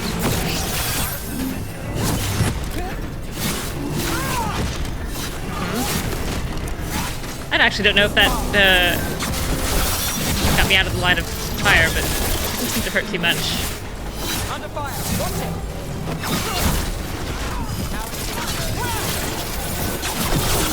Thank you, Neve. Thank you.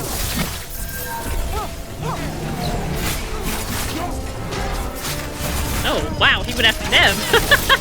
Watch out, Neve! You can't take those hits! Your face is probably still healing, or something.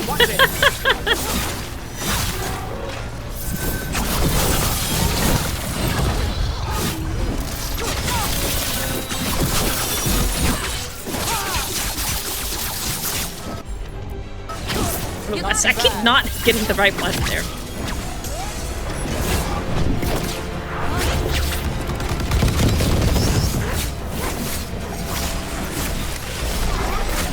Yes. Go again.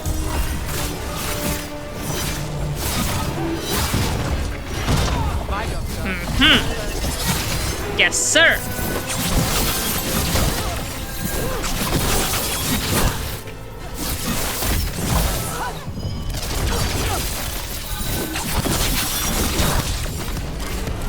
Oh, sure. But dude, that whirlwind. I only got one good parry out of that. But partly that was because I kept interrupting his attacks, which is not a bad reason to not get them. You jokingly call Emmrich Grandpa or Peepaw a lot, but given he's a senior watcher, does Kata view him as a mentor or some kind of paternal familial figure? We'll clear the exits while you find the Dalish. Best of luck!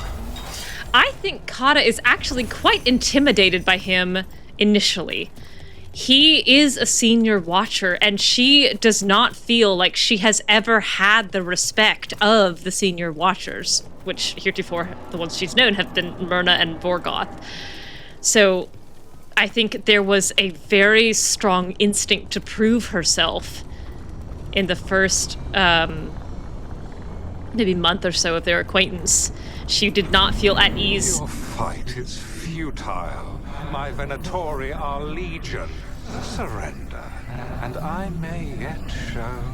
I don't know. You know the meaning of the word. This looks kind of like Mathal's pool. So I think that she just had a very strong instinct to prove herself to Emmrich, and was not at ease around him because she didn't want him to think she was an idiot. She was so used to everyone she meets kind of thinking of her as a fool, or at best like a well-meaning dullard. And so the respect that she had for him initially, I think, was very high. And I think she also was very glad to just have another Mourn Watcher around. I don't think that she was realizing how much she was missing regularly being around a Mourn Watcher until he showed up. Oh, hello. What's all this? What's all this in here? What's all this nonsense? There's a chest in here. This isn't even where I was trying to get. Thanks, Vithal. But once that kind of moves on, once the bloom is off that lily, they both know what she is, and she doesn't feel the need to prove herself quite so hard, like when it becomes clear that Emmrich is willing to not only follow, but like get on board with her decisions, like respects her as a leader of the team, and she learns that he respects her as a person and a Mourn Watcher, which was quite important to her. I think they get on much better. Water-stained journal. The damaged journal of an Arlathan veil jumper. Most of the writing is now illegible, but it seems to detail the veil jumper's exploration of the ancient temple. Of particular interest is the following. Found a passage that took me to the top of the structure. Incredible view. We'll need to spend more time exploring. How do I get up there?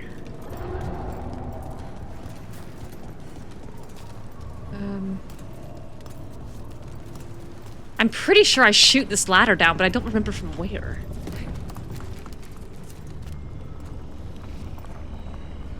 Emmrich is not quite in the same vein as Myrna in terms of... Do I shoot it from here? I see you. How do I get you? This took you 3 playthroughs to find. I saw it on playthrough 1. I looked up a tutorial in between playthrough 1 and now, specifically so that I wouldn't have to fuss about how to get it.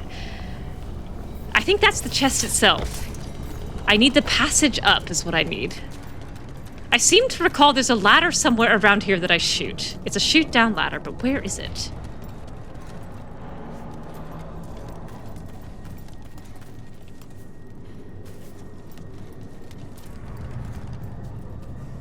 I'm looking up. It's not my strong suit.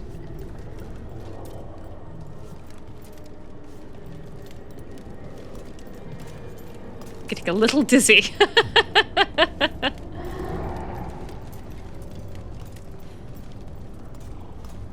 How high will flycam get me?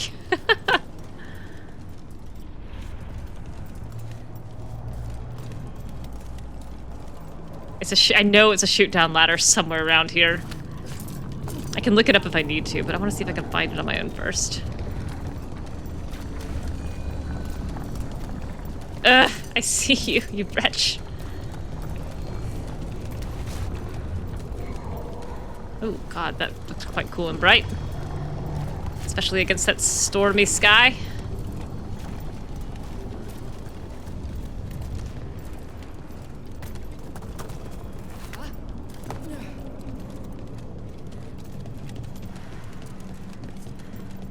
Alright. Oh god, there's even a codex entry up there, or a memento or something. It can't be that far away. It can't be that far away from this note. No, that's plot. Definitely not over there. Alright, let me go into photo mode here. Where are you, you turkey? How do I get you? There it is! Is this cheating? Yes. Do I care? No.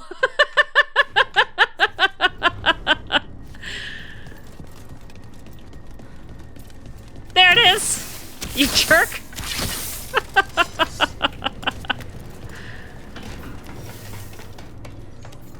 Good heavens. Look at all this stuff up here, hidden from one shoot down ladder with no clues to where it's hidden. Alright, what is this? Let's see. I can't tell under your glow. I think it's another, yeah, it's another amulet, like another blue big square stone in a gold setting. Mysterious gem. A single shard of lyrium that is encased in a hard glass-like substance. The shard appears to flash red at certain angles. Oh, like opal. Or labradorite, but it's the wrong color. The opposite of cheating, considering I'm exclusively using in-game tools. I knew what I was looking for. The puzzle had been solved. It was just finding the exact location of the thing I needed. All right, what's in here? I don't even remember. Enlightened. Another heavy hat. Oh my god, why do they put all the heaviest armor in the most impossible to reach places? All right. Anyway, Bellara fretting with every passing second about these poor Dalish elves. Oh man, my heart just leapt. My heart just jumped so fast in my chest. Okay, here we go. Oh my god. Silk, I hope you're listening. I know you're probably busy, but I hope you're listening. Off. Oh, this isn't good. We weren't here a minute ago. I'm holding your in-game hand.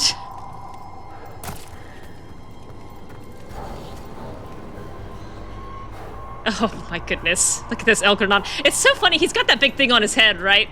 And the first time I was picking out which all the gods were which, I was like, I wonder which one this is. Maybe the one that's got the big thing on his head.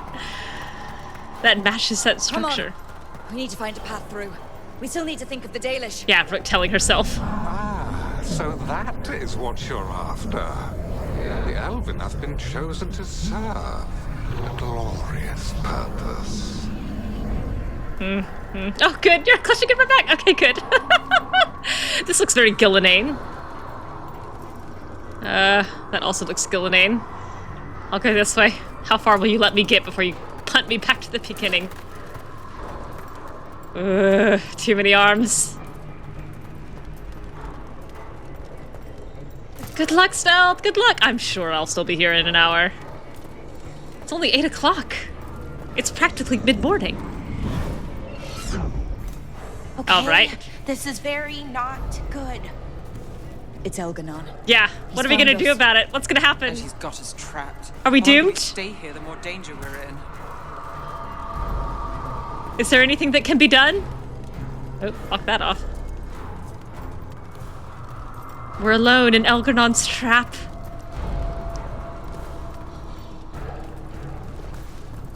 Shit. There's blight here. There wasn't blight before. Yeah. You cannot stand against me. Every action of yours. Ugh, I don't like the statue. My power grows even now. This little headless one, the one that they're taking the head off of, is not dissimilar to Solas's clothes from Inquisition. I think it's just a stylized, body and like, here's the waist, but it also kind of looks like all the Evanuris taking Solas's head. Go this way. I don't think it'll matter if I'll go this way.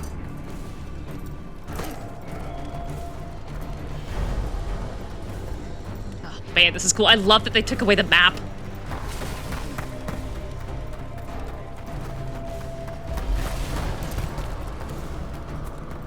We made it through! No, we have not. Come on! You are nothing but an insect. Resist if you like. I have an eternity to spare. Shit.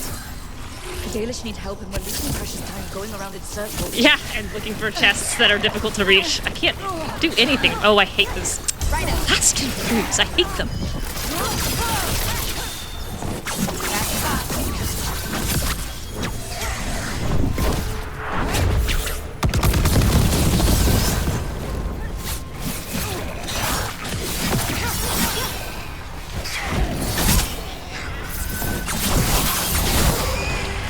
Get out of here. Oh, we did it. Alright, find a way out of Elgar'nan's trap and into Solas. That's walled off. I don't know why I thought it wouldn't be.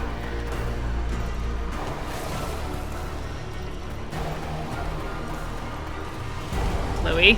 Do we know the Dalish is still alright? What if Huge hands. One thing at a time. Let's focus on getting out. Gulp. I'll go this way. Oh, this music! I just realized what it is.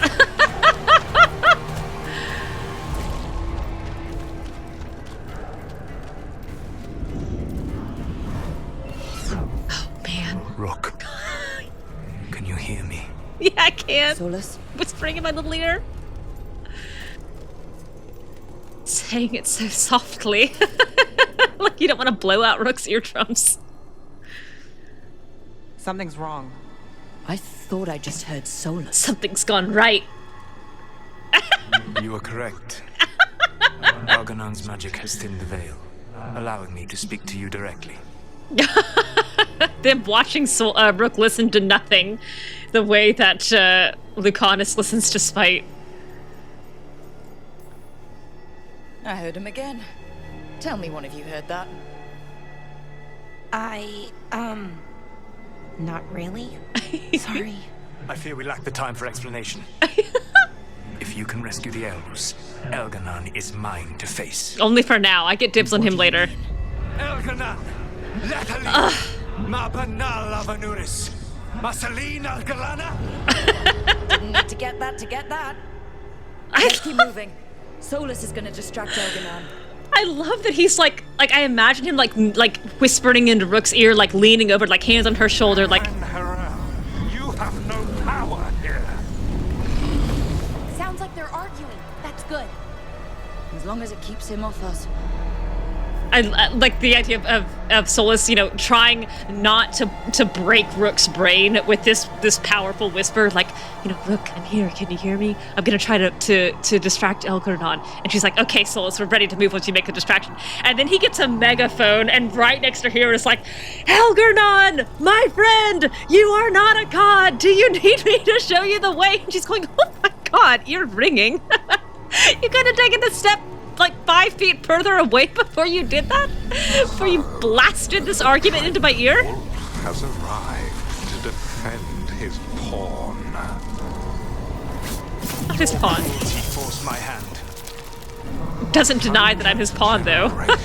And still the same refrain.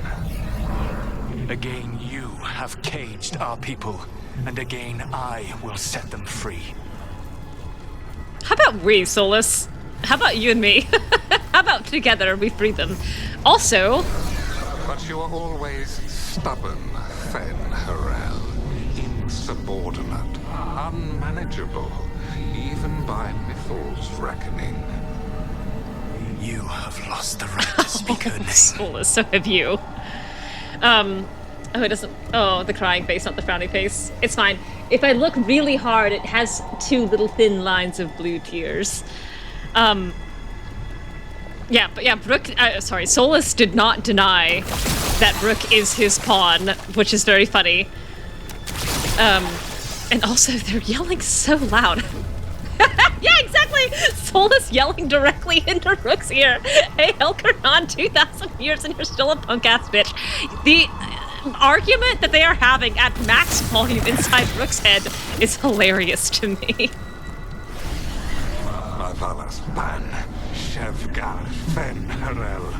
I forgot to look up what that one meant. Veilguard, Fen'Harel.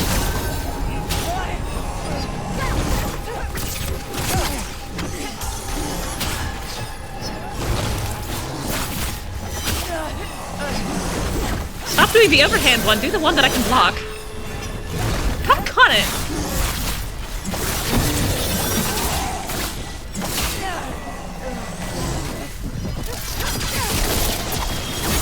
Ready for a follow-up. We followed up. The only reason Mythal joined you was that she knew the monster you would become if left unchecked. Well, he became it anyway. To temper your brutish ego. Instead, you betrayed so did you. Murdered her. So did you. Yeah. Pot kettle, my friend. Only the first time, Dread Wolf.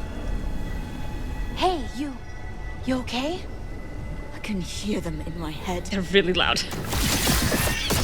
A quick Google suggests that Elgar'nan line is something along the lines of "You'll never change, Fen'Harel." Which, yes, he will. That's kind of the point of the game, is that y'all can't and he will, even if it takes 2.5 women to do it. I'm out of arrows. Yes, well. Oh, God. Yeah, well, Rook. Bellara gave you all the warning in the world. I don't know why you didn't listen.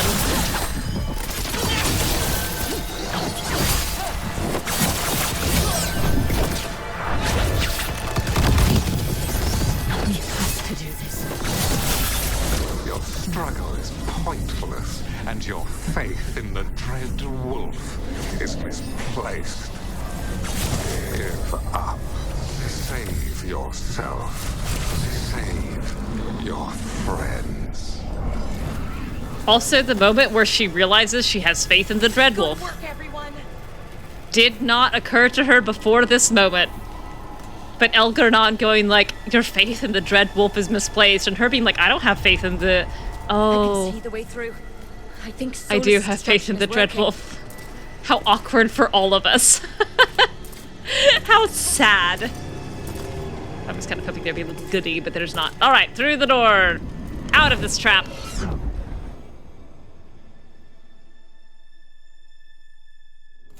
I think this is it. I think we're through. Yes, a lot more grounded you here. should be near where you need to be. With luck, you can still save the elves. Do you care, Solas? Does it matter to you that I saved the elves? Hey, Turtle! Welcome. Welcome. This just in, Solas caring about modern elves. This just in, Solas deciding modern elves are his people.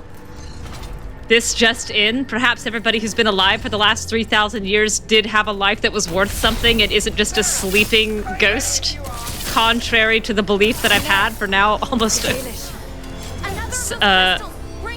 darn it! I'm going to get some of this. Hang on, I will... The cruelty is nothing new. What has happened to the vortibrated mind of Elgar'nan the Mighty? Oh my god. Blight left you blunt and slow. A monster, not a mastermind. You used to be a challenging opponent. You saw me as an opponent. To me, you were an irritation. A fly buzzing right. ceaselessly. I must speak to you in this tongue. It seems Elven is beyond your grasp. The resonance? As much as freedom is beyond yours.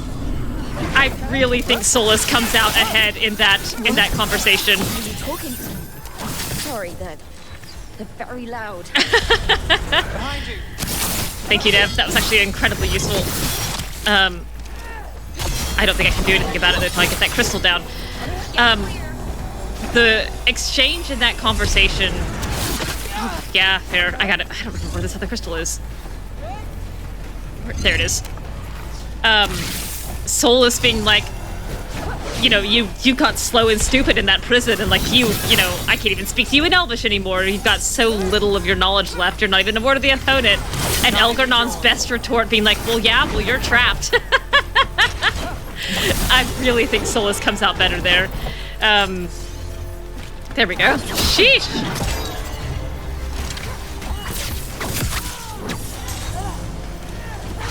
Darn it. Try that again. No! That one was slower than the first one. I think it's cheap that you have two different movesets. Oops, wrong button.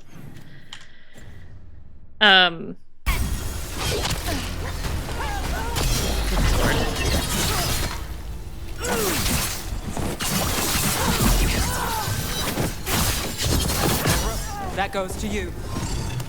That felt very, like, desperate to me on Solas's, on Elgar'nan's part. Just like, oh yeah, yeah, whatever, like anything else I can grab, and I felt like Solas was actually getting under Elgar'nan's skin there. Get them. Kill them. We cannot fail Lord Elgar'nan. Once the Blight is free, it will rule this world, and you will be its attack dog. You will burn this world at its command, there, as Andrul did at yours. You will leave only ruin behind you. Love that little glimpse into the... This world is ruined already. Your veil destroyed it. past activities of the Ibnors. You could heal it. You have the strength to repair the damage without using the Blight. Yeah. Solas had to make that offer. Your gaze for the mortal's dread wolf. The Blight is my blade, and it will take and of course Elgar'nan will project it. to get me to lay it down. Your whining comes from envy, Fen'Harel, but it does not have to be so. There is a place for you at my side in a new, glorious empire. But it will not have Alluvians, will it? I don't want to end this too quickly. Built them, and now he is dead. Our great cities came from Siles. Our deepest mysteries from Dirthaman. The one pronounced correctly. Restore it all. Their achievements will not be lost. You were a bully who ruled over what others had built, and now the others are gone. Who do you have left? Elgar'nan? You cannot rebuild the world by stitching together monsters. There's so much interesting stuff that happens there in that conversation. There's the idea that Elgar'nan and Solas, like, first off, that Elgar'nan has the power to mend the veil in a way that Solas would be pleased with. That Elgar'nan could restore some of the damage that Solas did when Solas put up the veil, like in a way that would be more unifying to the world and to magic, even if that's like certainly not what I want. There's this idea that Elgar'nan is that powerful. And I also think it makes sense that Solas has to make that offer to Elgar'nan. He knows Elgar'nan is going to laugh at him. He knows Elgar'nan's going to say no. But he still calls Elgar'nan litany. After all of this, oh, I didn't know you had that animation. Good for you. I'm going back up though. But even after all of this, Solas still calls Elgar'nan friend and brother. Not only his enemy, because they have so much shared history. Now it's your turn. Oops, that's not what I meant to do.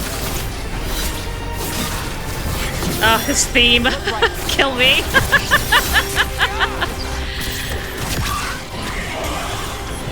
And then there's this idea that, like, that what Solas says to Elgar'nan is like, you can't do it alone. Like, you won't have the Illuvians, you won't have Silas's like fine craftsmanship. You know, that has been lost and lost forever.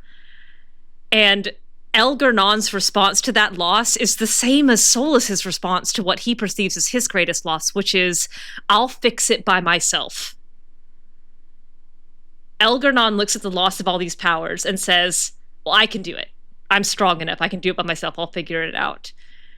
And Solas looks at the mess the veil made of his world and has the same response. I'll do it. I'm smart enough. I can figure this out.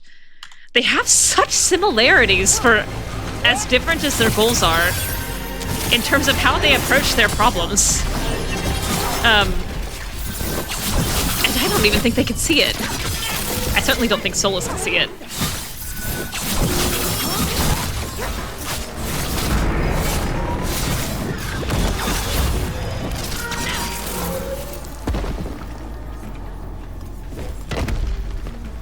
Because Elgar'nan beat the odds there. Sees the loss of the Illuvians and the great palaces and Dirthamin's mysteries, and thinks that his power can overcome it. And Solas is sitting there looking at the veil being up and intact, and the world being magicless in a way that he can't compass. And says, yes, I can fix this by myself. I can do it. We cannot accept the world as it is, and must make it more. Hurry, more Venatori are coming! If Solas had had that level of self-awareness the previous decade plus, the Dosian history wouldn't have happened. No, he and Adala would be in a cottage somewhere. Time to get out of here. Making her I can guide you a to bunch one of my old hideouts. prosthetics. You can use it to make your escape. The wards still in place there will shield you all from Elgar'nan's sight. Solas, thank you.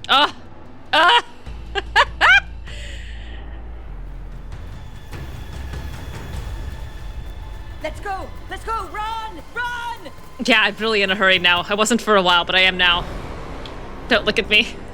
We better not make eye contact.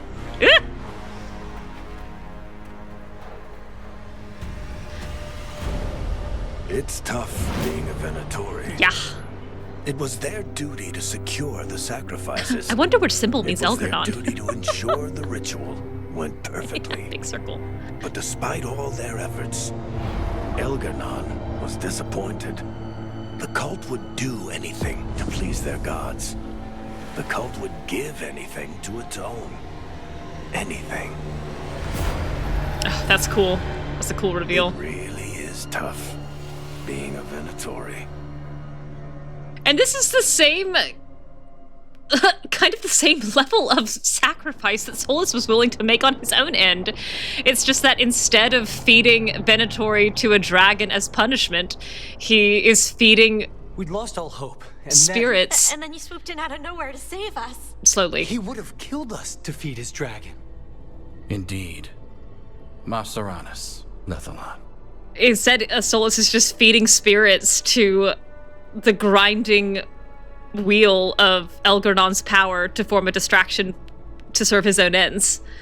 It's still a cost of loss of life. It's still a bunch of people dying who didn't deserve to die. It's just that Elgar'nan is a little more transparently self-serving, and Solas has masked his spendiness behind a guise of a noble pursuit. There's also something in here. I have kind of a half-formed thought about Solas is a spirit, and they don't change easily. And even over the last, 12 years, he has changed from who he was when he first woke up in this world. I fully believe that his adventures with the Inquisition changed him. I fully believe that his romance with Lebellin changed him. And obviously now, he has gone from, barely able to compass the idea that Lebellin might have been as she was before the anchor got stuck in her hand, before she was touched by ancient elven magic, to recognizing the Dalish elves that he just rescued as his people, and as the descendants of his people. And he was able to make that change. It's not a big one, but it is a step forward. It just took him 12 years to get there. Versus Elgar'nan. If Elgar'nan had been awake for the past 12 years, I don't think that Elgar'nan could have made that change, even as small as it is. So I can see the line of, Mythal changing slowly, step by step, decade by decade, over 3 millennia, to being an actual protector and an actual, modern god, sure. An actual benefactress of the people she chose to take care of. And I can see the line, Solas is just so far behind her on that path. It's just gonna take him that long to catch up. I haven't figured out yet how Adala becomes immortal or slows aging, but she does. She's there with him. I just don't know how yet. I love the Dalish as his people moment so much. I completely agree, Silk. I completely agree. 12 years out of thousands is not bad, really, in terms of pace. Right. It's just that the world doesn't move that slowly anymore, and he's in it. He's gonna have to start changing faster. Weird as it sounds, we couldn't have done it without the god of Credit where credit's due. He did get me out of that trap. Until it doesn't. Celebrate the victories as they come. They're hey, rare enough. And tomorrow, we'll have to deal with another archdemon. And it will have regained its strength. Elgar'nan sacrificed his own Venatori to it. He did. A punishment for their failures. The Venatori who escaped scurried back to Deventer. The Veil Jumpers will fight our own battles just finished against the Arlathan gods. Crater. Any help you can offer would be appreciated. No problem. Yeah, just had a whole bunch of unpacking. We're not hating on Solas, no! I'm defending him to nobody, because everybody in this chat's on my side already. Zavadi, I think, is the biggest Solas hater who normally shows up, and they're not here. The team rushed to Arlathan Forest to save Dalish elves from Venatori's sacrifice. There, they witnessed Elgar'nan awaken his dragon thrall, Lusacan, once worshipped as the old god of night. Dalish blood would have been spilled to restore the dragon to full strength, but with Solas' help, Elgar'nan's plan was thwarted. With his captives lost, Elgar'nan was forced to sacrifice his own cultists to his dragon. No! I was talking about the ways... I should probably talk to Solas. In which... We're pinning to a little piece of card paper and examining under a microscope. You're quite right. There's a millimeter ruler on the side measuring how much Solas was able to change in 12 years. Yes, if we put this under 12 times magnification, we can see that, in fact, he is not the same person he used to be. here's the yardstick of Mythal's change, and here's Solas's 2mm step forward. But no, I was talking about how, in some ways, Elgar'nan and Solas are very similar in that conversation where they're yelling in your head, because they're both being confronted with the things that they have lost. Solas with his veil going up, and one of the first generation stick books, unaltered by evolution, and Elgar'nan seeing like the world that he wants to make, the restoration of the ancient Elven Empire, without June or Siles or Dirthamin or however you want to pronounce all those dumb names. And they both have the same answer, which is, I'll fix it myself. It's not accept the new world. It's not become part of the new world. It's not do what I can to mitigate the damage I caused. It's I will undo it. Elgar'nan, I will make all of the things that have been lost. I will figure out how to make them again. I will bring back the Illuvians and the mystery and the great craftsmanship. And Solas is saying, I will tear down the veil. So they have like this mirror opposite to each other. The AI elf model's made of toothpicks and chewing gum. I popped up an Inquisition recently for the first time in a while looking at something, and my god, Atala is thin. She is so skinny. And then they also have similarities in how willing they are to spend life very freely. Elgar'nan sacrifices his followers to the dragon, to Lusacan, because they failed him, and Solas sacrifices his followers to the cause. It's the same number of people dying, it's just that Solas has masked it under this label of nobility. You've got allies from Rivain to Navarra I do. now. If the enemy makes a move, they'll see it. So, there are many ways in which they're alike. I don't know if Solas realizes it.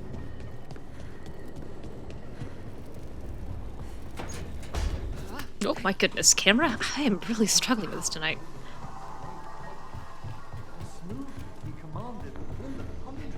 Why do you sound so awestruck? Alia's been kissing up to a god. It's that one.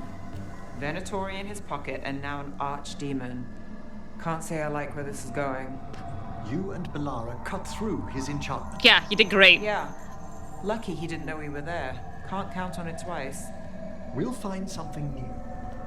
And that's also an interesting implication, because Elgar'nan was able to craft a Mourn Watcher specific...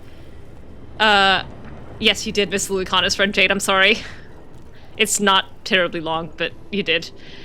But there's not, If Elgar'nan is able to craft a Mourn Watch specific temptation for Rook, there cannot be that many Mourn Watchers in the Venatori.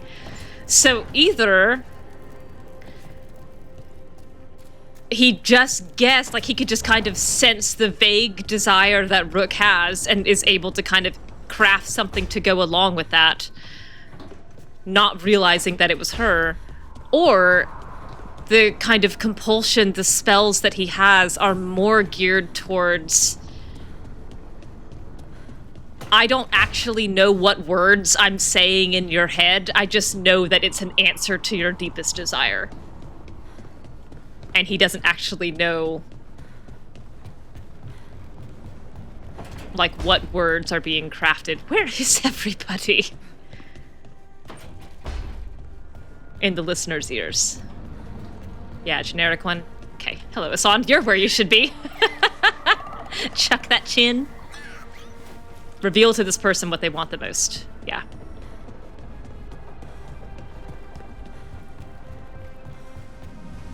Oh, the master of the desire demon!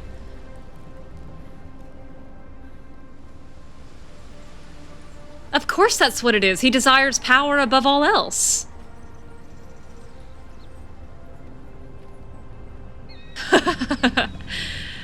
And men above all else desire power. Where is everybody? Oh, they're up here. Okay. Good thing Solas stepped in to help us in Arlathan. Agreed, If he Harding. hadn't, still don't trust him, though. Jade, I'll send you the timestamps once I finish the timestamps. It's like 3 lines. It's not a lot.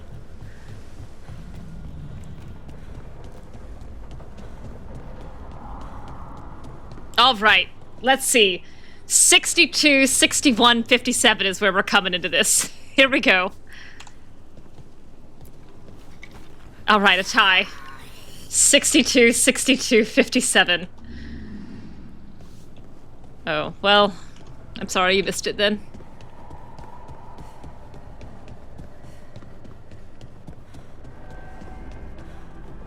I'm sorry your brother has an elven god in his head. Oh, you didn't apologize to me? Thanks.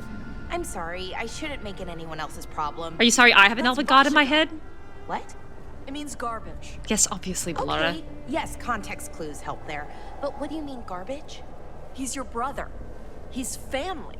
Nobody twists you up like family. Your head's twisted up enough already. So don't do it alone. Let us help with your brother. Thank you. That's... I don't know what to say. It's very nice. Twisted up. That... Huh. Yeah.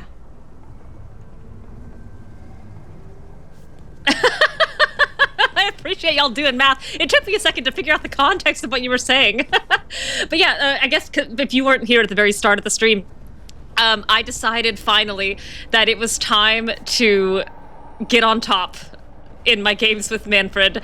And so I spent 18 minutes and 43 seconds just playing rock, paper, scissors with him over and over and over again until I was in the lead. And so right now, here's where we're at. 62 with that tie I just had, now 62, 57. It was a lot, but I was winning, and now I am at least tied, and I am certainly not losing. Take that, Skelly. What do you have to say about that? Nothing. I'm still short. I don't know why I thought I wouldn't be. Done. I've been denying Solas since I met him. At the start of the stream. No.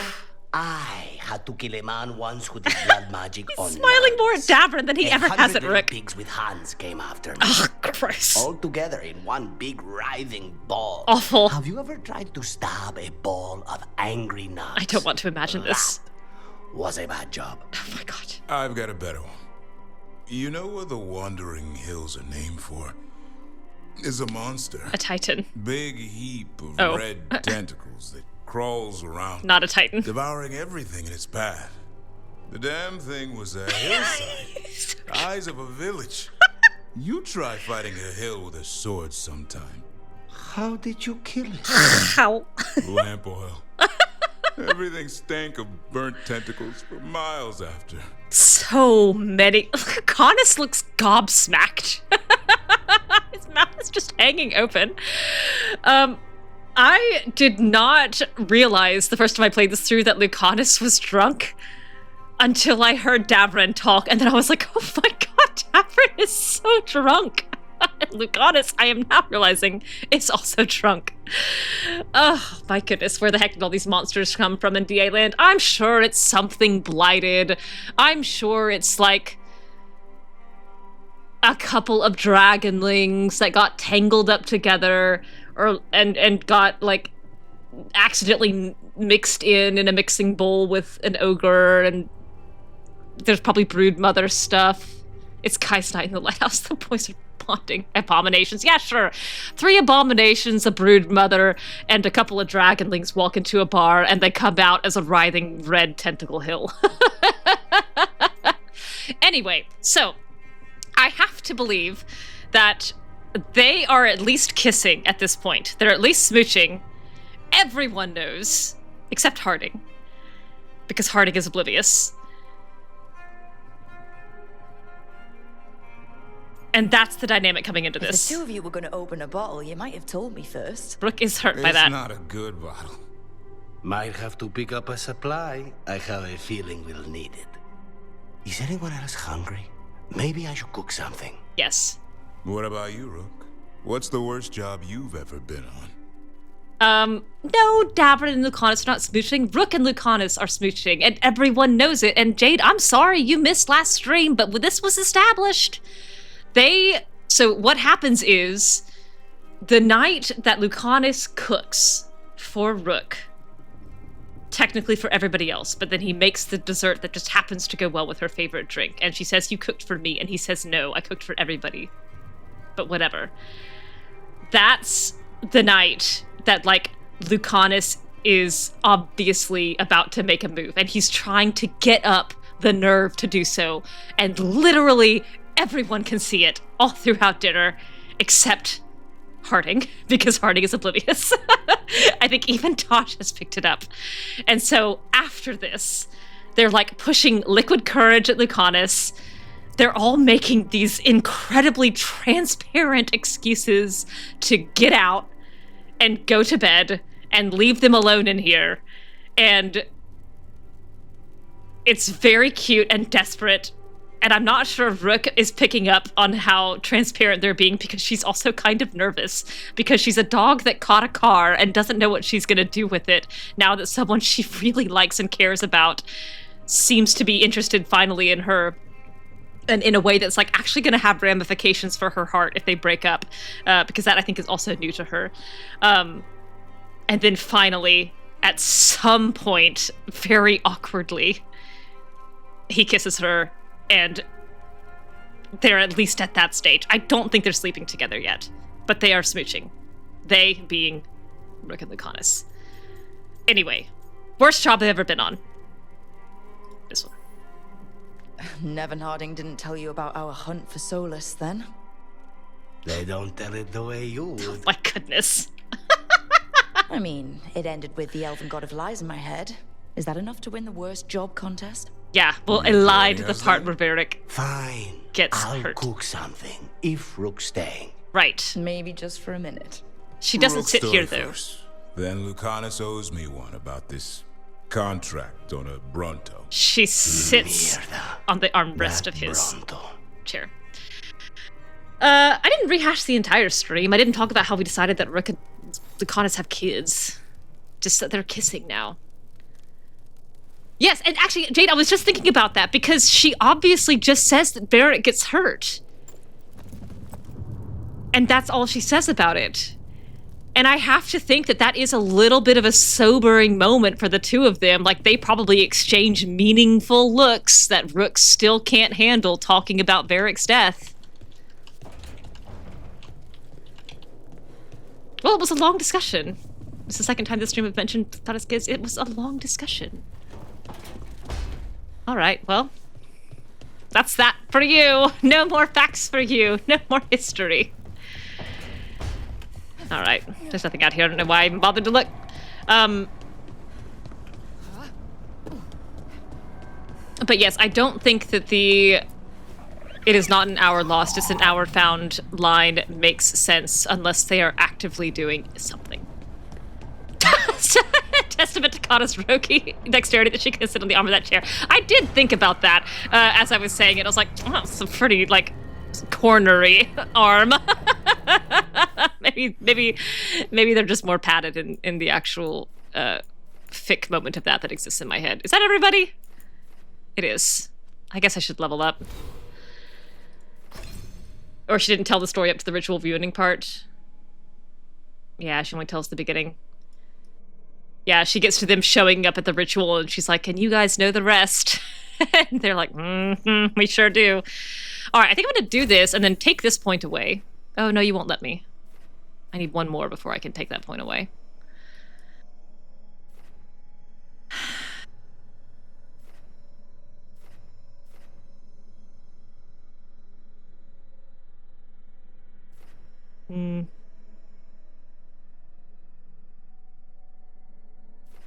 Yeah. I'm running out of stuff that I need kind of down here. I don't really... This I will eventually move into. once I get the next weapon. She's very spindly. She can fit on narrow ledges. I don't need anything that gives me necrotic weapons, because I have necrotic weapons all the time. The Arlathan Crater. Belljumper report on the Arlathan Crater. Site of ancient temple dedicated to Elgar'nan. His symbols are everywhere. Interesting inscriptions have been sent for study. Strong, lingering magic that feels tightly controlled, like water behind a dam. Wards somewhere? Wards? Managed to climb one of the floating towers. Seems stable. Might collapse if magic decays or wards are disrupted. Ireland reports feeling disturbed on drawing close to the lakeshore. Further observation needed. Bellara's notes translated some inscriptions, full translations attached, found reference to a thing called Elgar'nan's pride resting in a place of honor. A weapon, a magical artifact. Temple was stripped of valuables by Devinter ages ago. Elgar'nan's pride, whatever it is, probably long gone. Volunteers for next exposition. Oh, volunteering for next exposition. I want to poke at the wards and see the disturbing lake. You would, Bellara. Bless you. In praise of Elgar'nan from a wall inscription inside a ruined temple once dedicated to Elgar'nan, translated from Ancient Elven by Bellara Elvain. Offer yourself to Elgar'nan, first of the firstborn, exalted among the lords of Arlathan. Drunk on adulation, we pour out praises like wine to him who has dominion over all and to whom all glory is owed. For he is lord of the day and night, who calls the moon and sun to him like doves, who commands the wind and the tides, who quelled an unquiet earth and raised upon it a paradise. Note from Bellara Methalanast. He seriously thought all that about himself. Talk about creepy. I need a bath. A mad scientist after my own heart. Alright, one in here, I think. Oh, two. Elven gods in Devinter found on a fallen Venatori. Why should we feel shame for following an elven god? Yes, our old gods were elven, and I say to you, so what? We have always known the elves possessed magical aptitude, surpassing even some of our altus. Their deficiencies lie not in their natural ability, but in their failure to recognize it and bring it to its fullest potential. Yeah, it's the elves' fault.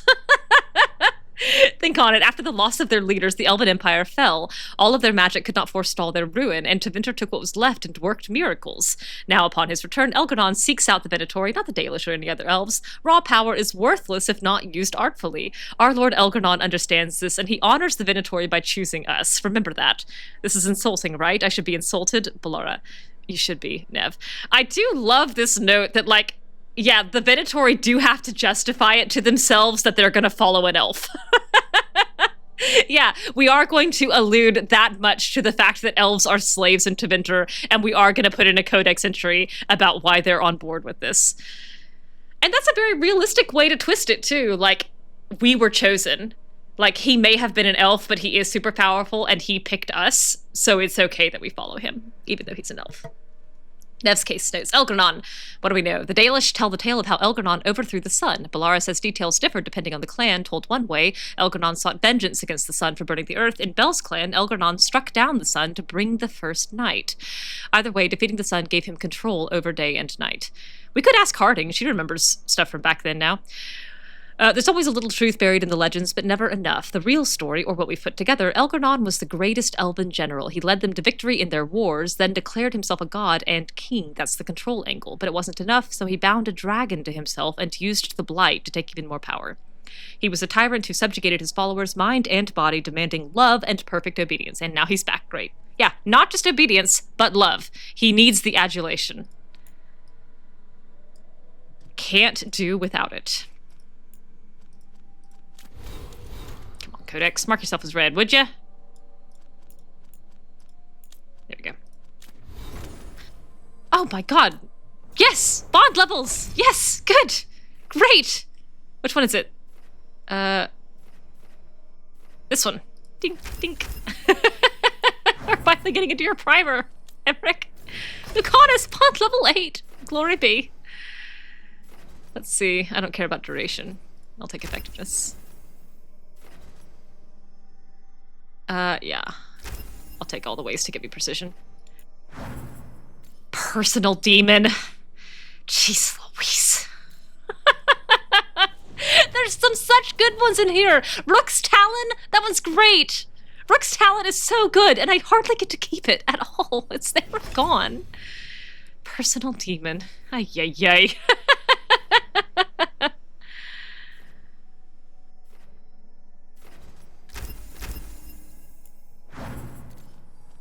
Antosh. Look at all these bond levels. They love me. Yeah, sure. Cap this off. All right, how are we looking on bond levels? 8.5, 8.5, 8 1/4, 8.5, 8 1/4, 8 I guess that's actually 8 1/4, and all the rest were 8 1/8. 8 1/4. Lucanis is my least of all of them. Lucanis is my least. He's my lowest bond level. Oh my goodness gracious. How did this happen? How did I do this to him? Oh my god. Oh man.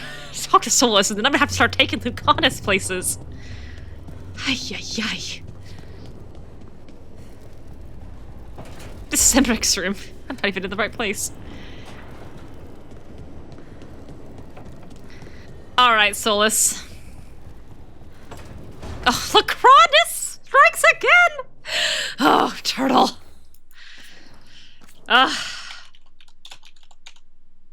Good lord.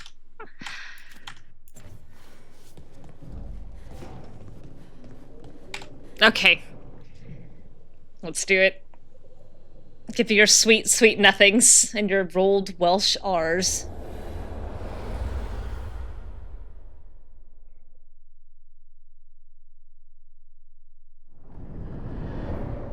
The Dalish prisoners escaped safely? We got them away free and clear. Good. Love that he asks. Whatever my frustrations with them, it feels good to have helped my people again. Your people! Thank you for allowing me to help. Chance to infuriate Elgar'nan was a reminder of simpler times.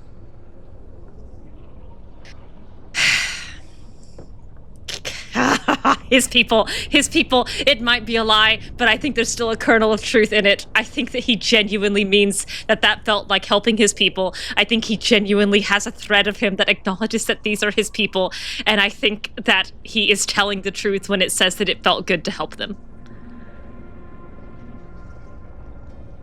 Step away for 2 minutes, let the puppy outside, and you come back to the Lucanis, you do.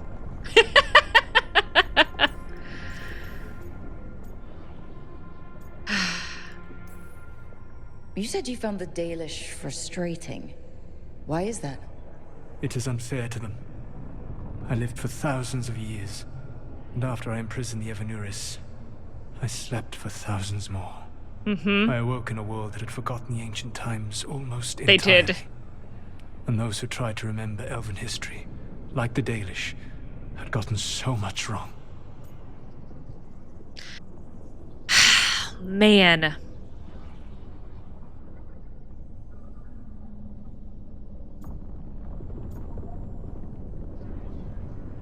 Either one of these, I would say, Rook would say rather. She is feeling grateful to him for helping.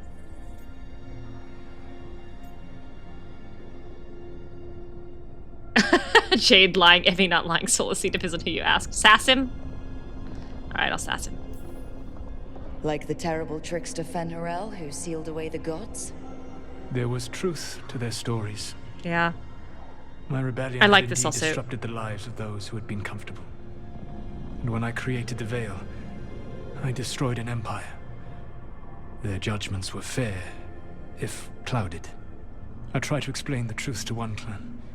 When I convinced them that I was truly Fen'Harel, they attacked me. After that, I hid my explanations behind the facade of So having many witnessed facade events in the after Fade. facade after facade. And one of the first lessons in the Mourn Watcher is that the Fade is reality as seen through a smoky mirror. Yes. The Dalish had no reason to believe me. I could only watch as they continued to worship Elgar'nan, though we may have seen the last of that tradition. At least. I also really like this dynamic because I like the idea that Rook is needling him as she always has, but he's not rising to the bait here.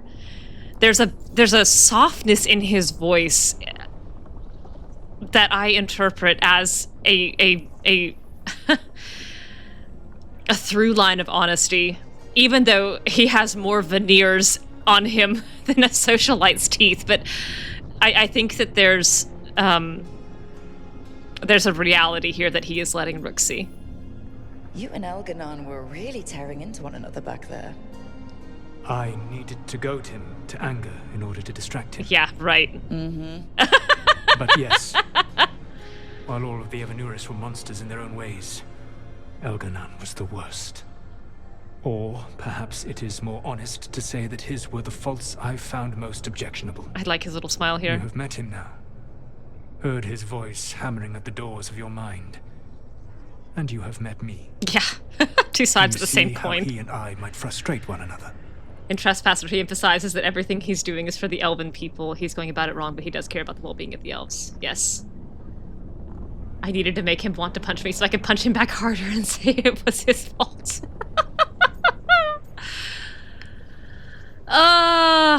There's one of these that's way funnier than the other one, and I don't remember which it is.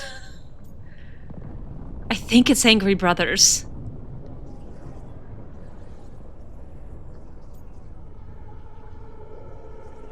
I don't remember.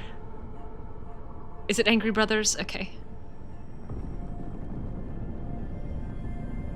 You don't know if that's the funnier one, but it feels like it should be. I'll say it.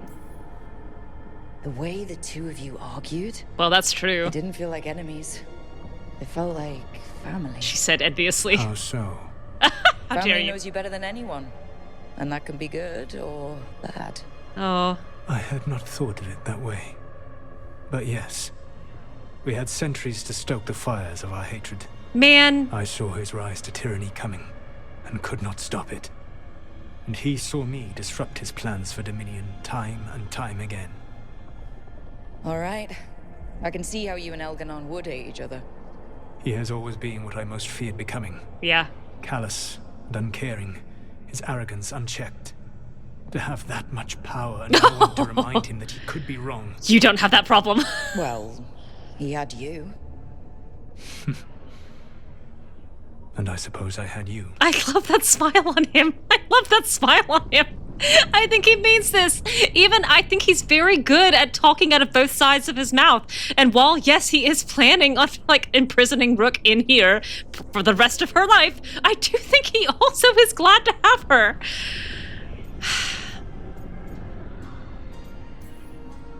Last time I got his attention, he got angry enough to come after us with the blighted dragons. Hopefully this baits him into a mistake we can use against him. Every act of resistance is a thorn in his side. He will break soon. When we first met, I saw you only as a foolishly confident child who disrupted my plans. Sweet talker. You were an irritant. Oh, don't worry, I'm still an irritant. I gave you information to oppose Elgar'nan out of necessity, but I expected you to be nothing more than a tool. Seeing you with your team, I was wrong. You have earned the respect of the Dreadwolf. I am gonna have to replay this anyway, because as Jade pointed out, I don't think Kata knows what that is about family. Like, I don't think that she could say that line about family knowing you can be both good and bad. That they know the good parts about you and the bad parts about you, because I don't think that she has any experience with that. So I'll reload and play this through with the other dialogue option. Now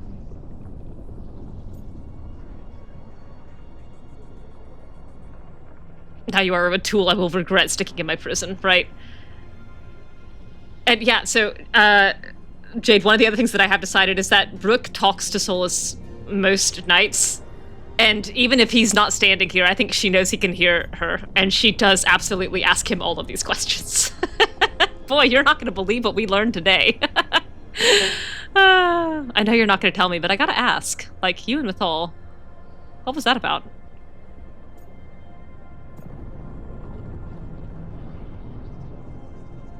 Sure, I'll say this one. I appreciate you saying that. No, yeah. Couldn't have been easy. Way too nice. The only thing worse than being wrong is realizing it, but being afraid to change. Smack, smack, smack! Elgar'nan's pride is no greater than mine, but he denies any failure on his part, and I at least try to acknowledge my mistakes. Oh, but you don't fix Your them! Your team trusts you, and you listen to them. It is impressive and enviable. Brother, you're trying to fix the wrong one. It took me centuries to build such a bond during my rebellion. And when I served the Inquisition, oh my God, I forgot. Entanglements. I forgot that was this conversation. Man. Is seeing them but being unwilling to change. But he's so resistant to it. all the same, like, getting him to change his mind is like using a lever to change the world. Like, at the other end of that lever, you need so much weight to get him to shift his goal. It's doable, but it's so hard. Even if one of the weights on that lever is the Inquisitor. Except for Inquisitor Llewellyn. I said that I resolved to do so. Not that I succeeded. Ugh. She is a good woman. Growing close to her was selfish of me. Ugh. Do you regret it? I live with countless regrets. Some of them I have grown to cherish more than my victories. Thank you for sharing that. So, what comes next? What are the gods going to do? Elgar'nan and Gillenane are preparing the dagger they will use for their ritual to pierce the veil. Elgar'nan's power is tied to light and darkness. He will need to perform a ritual during the next eclipse. That gives us some time to prepare.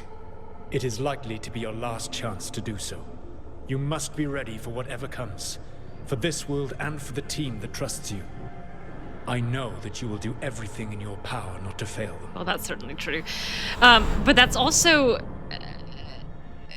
one more piece in the towering idol that he has made of his regrets. Emmrich, I'm going to talk over you for a second. You're just going to have to wait, because if we move on, I'm going to forget. But part of one of many of Solas' problems is he builds an idol of his regrets. It's why it's so effective a prison and a lock for him. But his line there, like, some of his regrets he has grown to cherish more than the victories. I don't think that he's capable of understanding how much of a trap that is. Like, that's just a bear trap, like, around his ankle holding him back. Because none of the things that he regrets in that way, like Llewellyn, that's not immutable. It's not a thing that's over and done with. You set it behind you and, just sit there and look back on it and say, like, that's a sad thing that happened. Like, you can move on from that. She's still alive.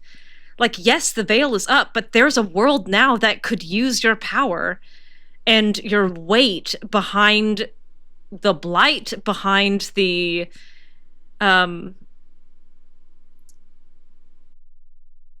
behind the damage that's been done from the elven gods.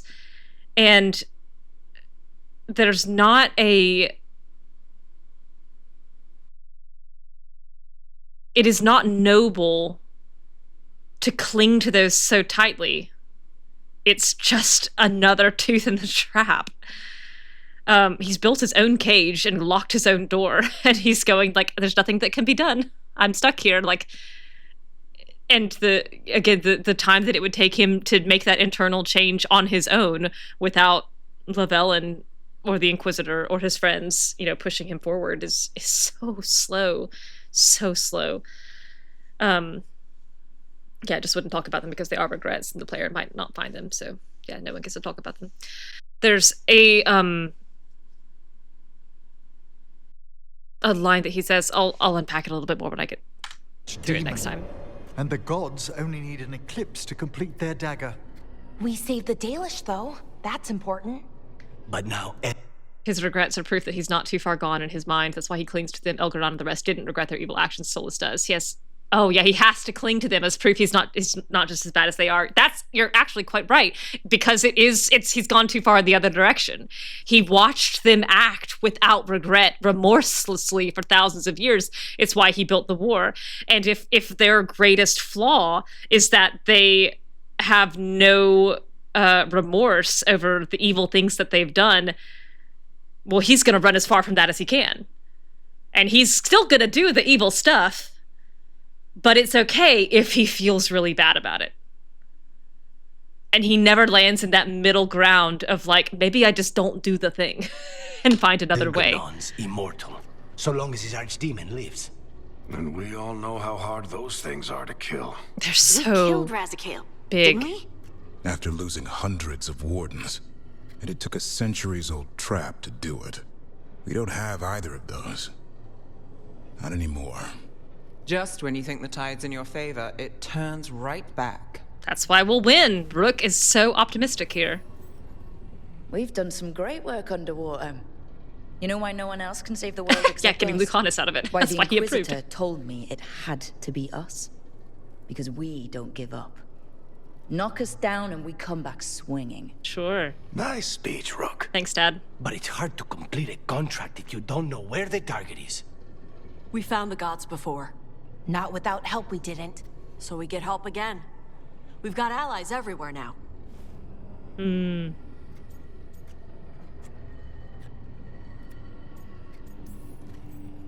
Did the Veil Jumpers find any traces of where Elgar'nan and his archdemon went? No. Venatori started swarming the smiling. area right after we left, and they had to leave. There's spells hidden behind the crows may chair. have something. The Untam are moving large quantities of supplies out of the city. Weapons, armor, gadlock. And food. About half are remaining provisions. Enough to feed the Untam navy. Hey, puppy. Given the timing, it seems unlikely to be a coincidence. Wherever those supplies are headed, that's likely where we'll find the gods. Any more details from the crows, Lucanis? Yeah, how are the assassins They said helping the us? Untam have long work ahead. We have time. Also, Viago would like a meeting. Viago. At your earliest convenience. From him, that means important, but not yet urgent. Ah, yes, the old feeling bad means I'm not evil, so I can keep doing things that make me feel bad and still be the good guy. Citation needed. Very polite of the team to wait for Rook's imaginary friend to comment before continuing the conversation. I've been trying to pay attention to that this time, and I feel like it's not terrible. Like, they don't... Their responses do not follow on from what Varric says. But yeah, the pauses are significant. They never overtalk him. Doing the hard thing is important, but I won't examine why it's hard. Yeah. Did Viago tell you how much time we have? Days to weeks. Nothing more precise. Well, that's our best lead so far. Track those supplies, and we should find the gods. Not to complicate things, but Oh, no. the Inquisitor also wants to meet Rook. Not a chance. Right. With everything she's been doing in the south, we owe her an update. Hi, puppy. I'll let her know. Yay, we did it. Despite the odds, we've survived. We've made a habit of it. Yeah. Take some time. Rest. Took 18 minutes and 34 Be ready to go. seconds, but we're on Next top. time the gods appear, let's make sure it's the last. Brooke does not believe that they're going to lose anybody. They've done everything right. Book club notes, second meeting. My god, this book club meets sporadically. Notes for our second book club meeting. Attending Bellara, Neve, Harding, Emmrich, Lucanis.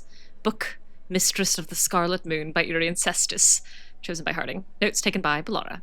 Notes, Harding felt the archery scenes were very unrealistic, spent 7 minutes demonstrating that the shots described were completely impossible, broke 3 lamps. Emmrich thought protagonist made very realistic decisions, felt that the number of songs in the book was excessive. Bellara, me, lost a copy of the book halfway through reading it, was still able to guess the plot twist correctly. Neve commented that the book made her hungry, elaborated it was not the blood. Lucanis felt the book accurately conveyed the boring parts of being an assassin, did not enjoy book. Dice rolled, and Lucanis picks the next book. I just remembered that codex entry in Trespasser that has to do with a serial novel, like it's an ad for a serial novel that's about to come out. And it's played as like a BioWare pastiche. Like it has all these characters and it's describing all of the characters. And there's one character who's an orphan. And the line in the codex entry is something like, will she ever be able to reunite with her adopted parents on the surface of the moon? And I'm just remembering how funny it was. I think it was in all caps too. It was like, on the surface of the moon?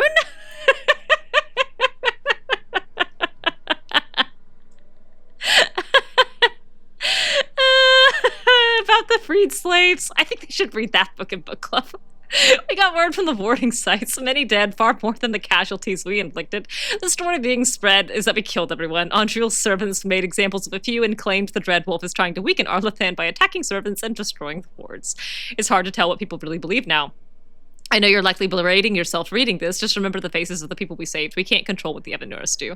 And yes, we have to keep playing up the Dreadwolf. People need someone they believe is strong enough to protect them, or they'll never join us. Don't worry, I promise to mock you viciously if you ever start believing those stories yourself, Felisan. It makes sense that Solas stabs Rook in the back at the end of this game, because she is occupying a very Felisan role for him.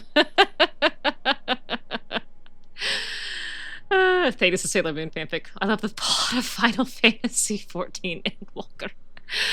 Freed from the Evanurus. Today, in coordinated strikes along the eastern coast, agents of Fen'Harel liberated slaves bound to Andriel. The slaves had their life forces cruelly bound to magical wards that were supposedly set to defend Arlathan against enemies from across the sea, but which were, in fact, being siphoned for Andriel's personal empowerment. These slaves are now free, recovering their strength in safety. People of Arlathan, the Evanurus would have you believe that such suffering is necessary, that your only worth is in service, that they must bind you to protect you from outside aggression. They are lying. You are the strength of Arlathan, not them. When you see the truth and are ready, call to Fen'Harel, and he will break your shackles. Stabbed him in the back for no reason. But it's okay, Jade. He feels bad about it. He feels so bad, he makes a really nasty revenant fight out of it. And that makes it okay. All right, let me load this Solas conversation real quick. I'm going to skip through everything except for the dialogue choices that I did not take the first time. Ow, my hip.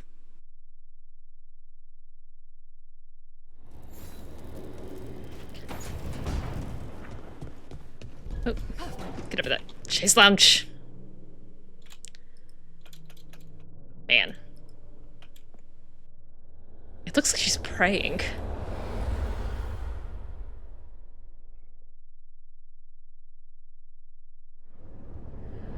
Which again, the Dalish prisoners. I have feelings about the line between respect and worship. You said you found the Dalish. Alright, I'm gonna skip through all this. This is all the same. Okay, I said this one, and I think that is canon. They made you look bad, because I like the idea that she's expecting a kind of sarcastic quip back, and doesn't get it, but I'd like to hear this. Let me guess.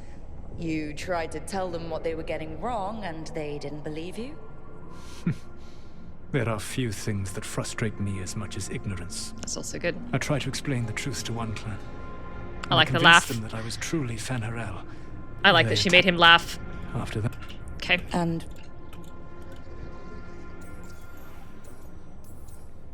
you and Elgar'nan were... Okay. This is all the same. Can you see how he and I might frustrate one another? Alright, I said angry brothers last time. I'll try prideful. The two of you are too much alike. Both of you want to be in charge. I have no desire to be in charge. Yeah, this is it. No. You just want to be able to correct anyone who's not doing everything the way you'd have done it. Yeah. Oh, she made him laugh twice. You have been observing me as well during these conversations. Yeah, that's canon for sure. All right. I can see how you and Elgar'nan would hate each other. He has always been what I most feared becoming. Okay, I'll skip through this. This conversation had her, but convinced her little elven self really understood him, how wrong she was. I think she got glimpses. I think Rook is getting glimpses. And we get to see him really taken apart at the end of the game, which does satisfy a lot of my need. Have you considered it makes him feel sad? Let's see. What was the funny line? I'll try to quote it. She says, you and Elgar'nan really are a lot alike. And he says, in what way? And she says, you both have the need to be in charge. And he says, I don't have the need to be in charge. And she says, no, you just want to stand back and not be in the lead. Oh shoot, how did she say it?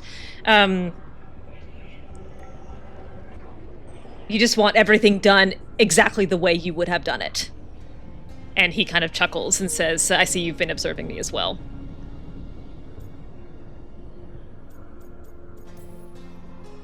Last time I got his attention, he got angry enough to come after us with the blighted dragons.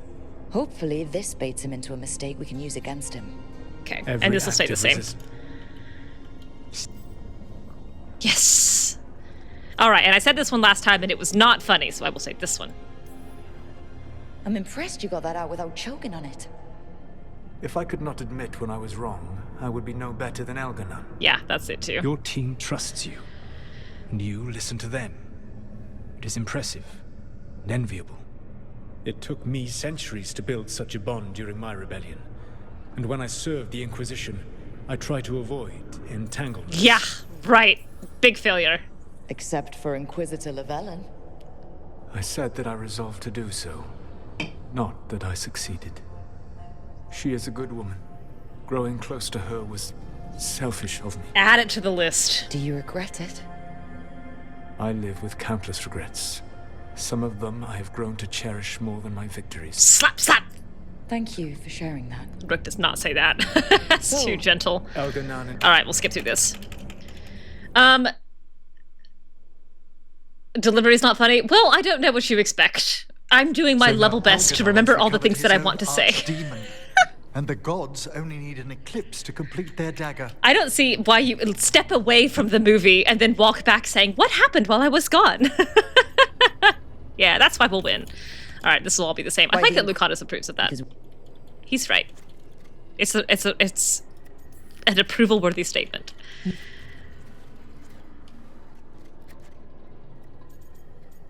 Yeah, and we'll stick with that one. That was all fine. And then that was certainly true. And there we go. All right. And this, I have read, so I'll just mark these as read. Done. Caught up. Rook, take an improv class and get back to us. You'd have stood out to me. You have children to put to bed. They could watch the movie too. I'm a very PG-rated streamer.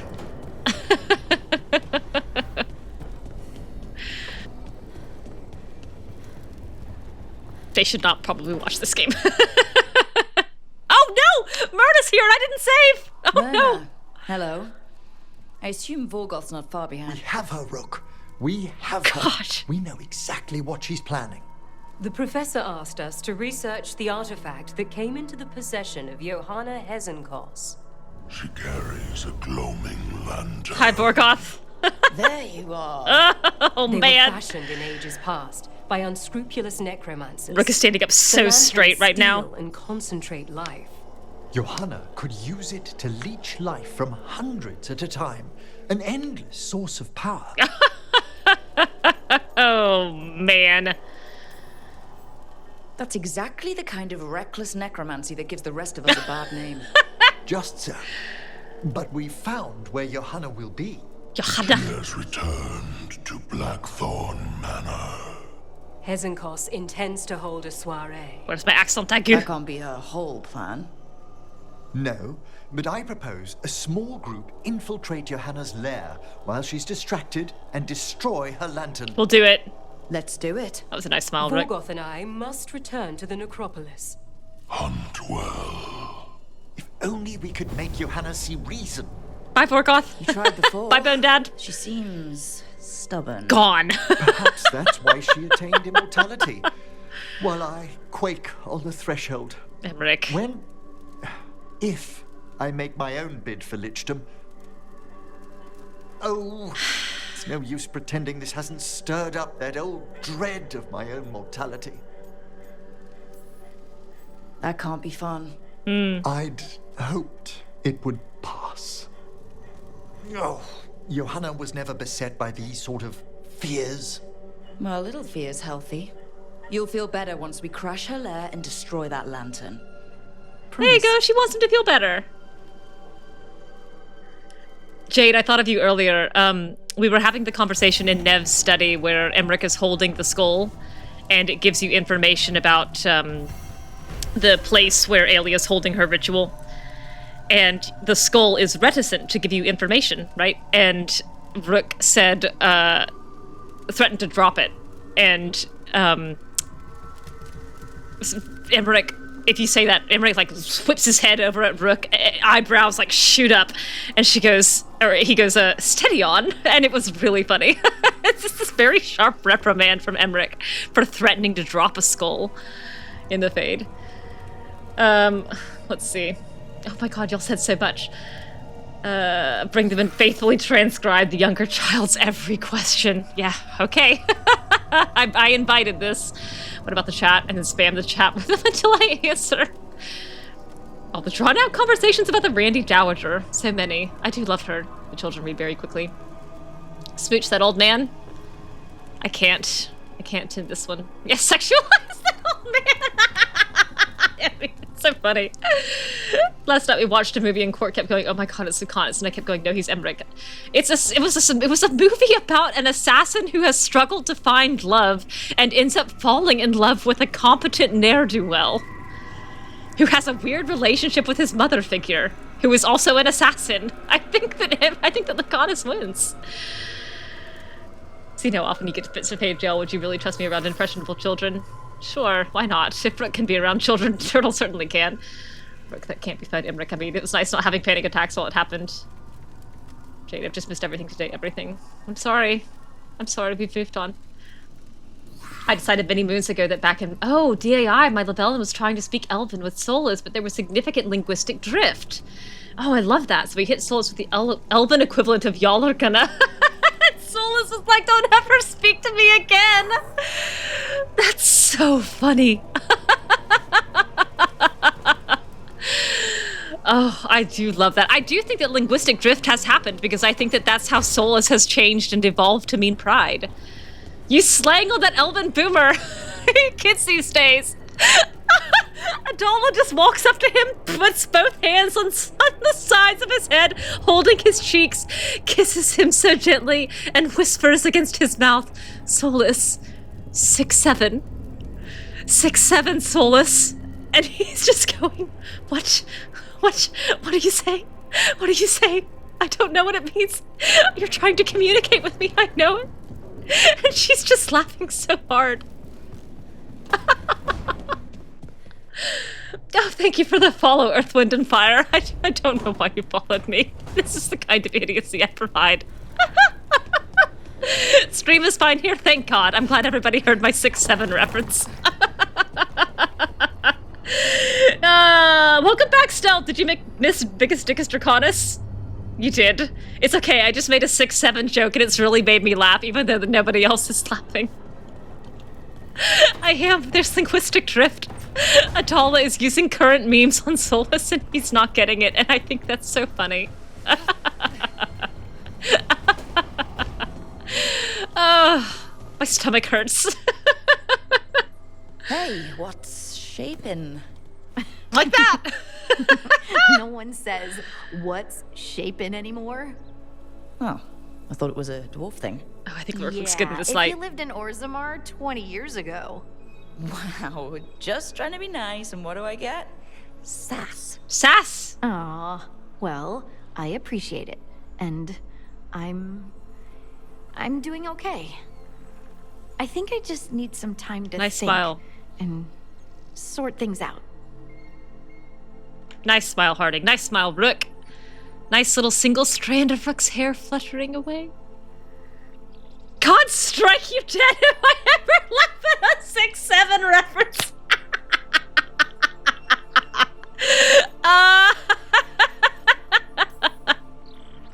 It'd be kind of surprising if you didn't. I still remember every moment of it. Suffocating under the weight of the Titan's pain. Yeah, we can keep all this. I couldn't see a way past it. And all I wanted was for the rest of the world to suffer too. Yeah, none of this has to change. And then everyone was there. Yeah. And that's when I knew we'd be okay. That I'd be okay. We can keep all of this. again, I like the theme of like tying into the connections with other people being what saves Harding. That, you know, Harding has made this contact with the Titan, and that there's this kind of, you know, both ways, emotions flowing both ways, trying to figure out, you know, what's going on. She's potentially being overwhelmed by their anger. But her connections to the rest of the team, to Rook and whoever else is there with Rook, help her kind of push back her compassion into the Titans, so that the Titans' rage does not overwhelm her. All right, 6-7 is a meme reference for the kids. It's very harmless. It's just... it is partially a reference to a song that said something about, like the lyrics, like it has lyrics like 6-7 in it. But it's just one of those things where, like, if you see 6-7 out in the wild, you just have a little snicker to yourself. Like 420 is the funny weed number, and 69 is the funny sex number. 6-7 is the funny, like, reference number. Like, if someone accidentally goes 6-7, you all go, ha ha ha, you said 6-7 together. And that's funny because you said the thing that's a meme right now. It's a fairly meaningless meme, but it's just like if someone says the word 6-7 together by itself, especially if they didn't mean to, then it's an in-joke for you who noticed and you know about it. Oh, baby shark.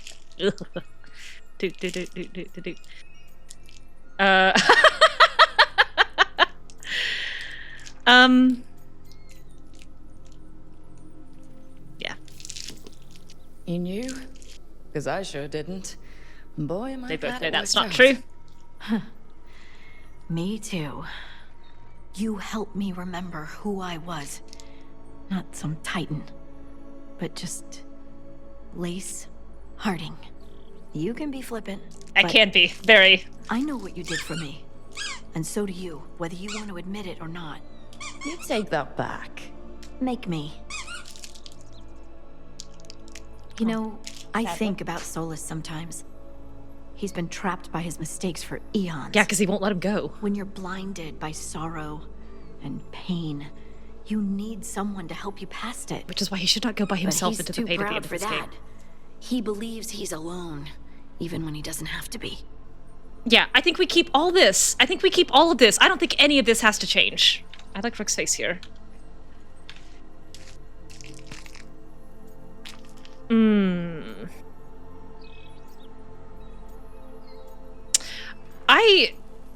I want to know what this sounds like.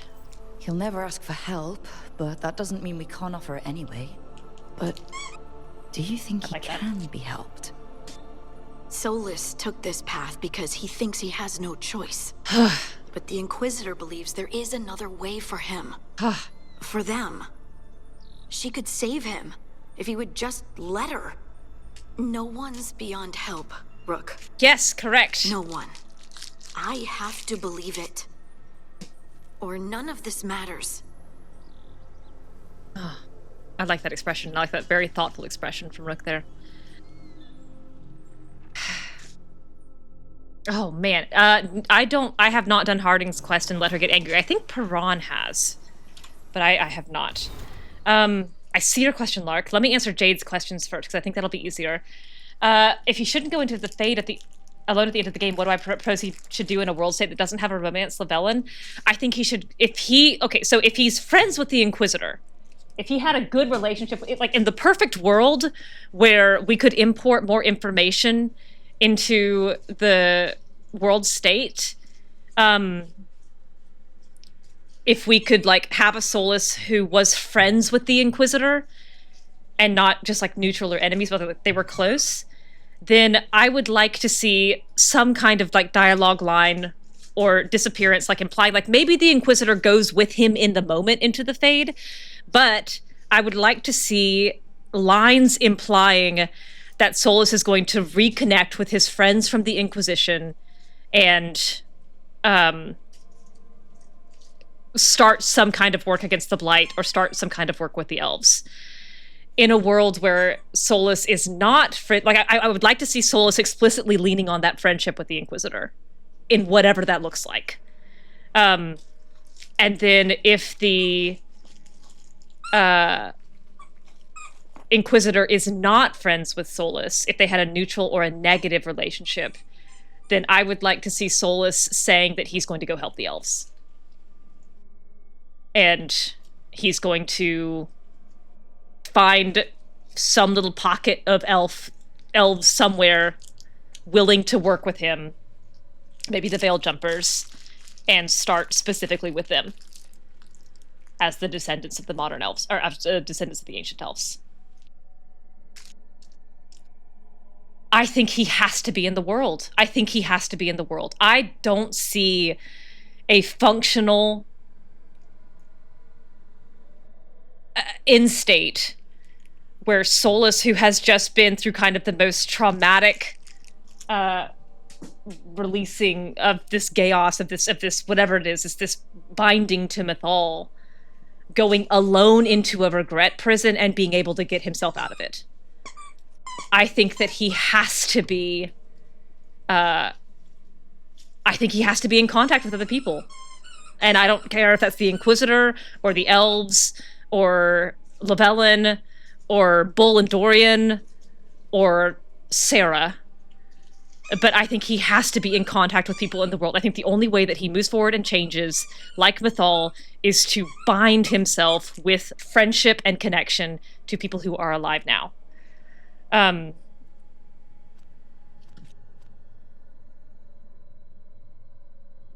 Yeah, if he was friends with the Inquisitor but is now no longer, then the Inquisitor can reprimand him, and I'd still like to see him go to the elves. Like, maybe the Inquisitor could have, you know, a line or something saying, you know, I can't go with you. You know, your actions, I can't help you, but maybe the elves can. And you owe it to them to go help. And maybe that could be the turn. All right, let me scroll back up here. Let me make sure I addressed all those other questions. It's not a whole lot differently. Or it's not a whole lot different. She basically just accepts it's okay to be angry and moves on. Her final armor is really ugly too. Insult to injury. What a wasted opportunity. None of these involve Solas getting his butt kicked. I don't. Solas can be friends with other people in the Inquisition without the Inquisitor. Like, just because your Inquisitor didn't like Solas, I don't think that that precludes his friendship with Varric. Or his friendship with Bull. I think Solas could have bonded with other people without your Inquisitor being the intermediary.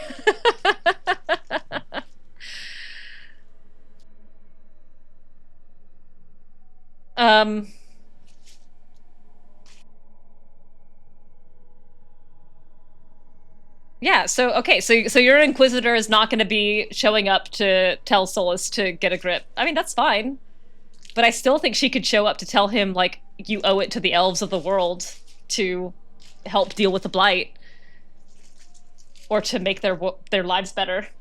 Or to guide them. You care so much about the Fade? Go teach the ancient elves, or the modern elves, about your Fade. She can still boss him around. She just doesn't have to be nice about it. Okay, is that everything? Gets it on.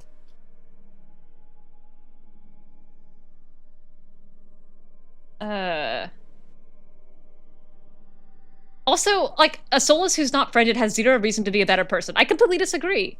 Like, a Solas who's not friended, but who has still been confronted with his regrets by Rook, who has still, you know, had Mythal and Morrigan telling him that they don't want the Veil to be torn down. I think that could be enough for him to want to change, even if I don't think it's as far along the path as the Solas who was friends with the Inquisitor. Now, if neither Rook nor the Inquisitor is friends with Solas and has any interest in him, like, helping him be a better person, then sure, put him in the Fade prison. Who cares? Just punish him. But a Rook interested in redeeming Solas, and or an Inquisitor interested in redeeming Solas.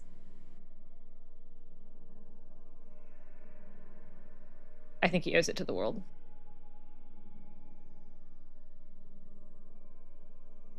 Oh, me.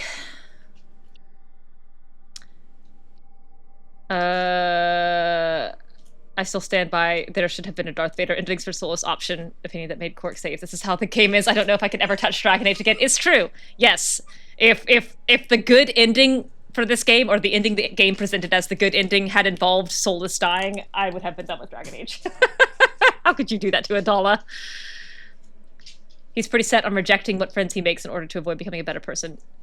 Well, I mean, yes, initially, but I don't think that you could say that the Solas playing chess with Bull at the end of that game is a friendless Solas. Like, they go through an entire chess game together. Sarah puts lizards in Solas's bedroll, and he laughs about it and gets her back. He may be resistant to it, but I don't think that he is unchanged by the end of Inquisition. I think that's part of his problem, is that he's not willing to admit to himself that he has changed.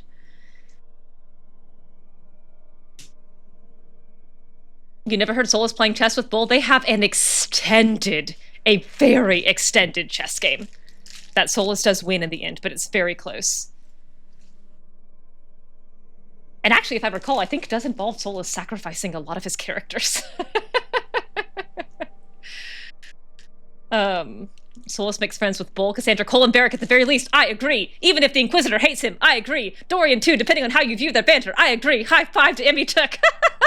Correct. He needs someone he can't dismiss as evil or a non-person to challenge his views in a way he can't manipulate, mansplain, or manslaughter his way out of Savani.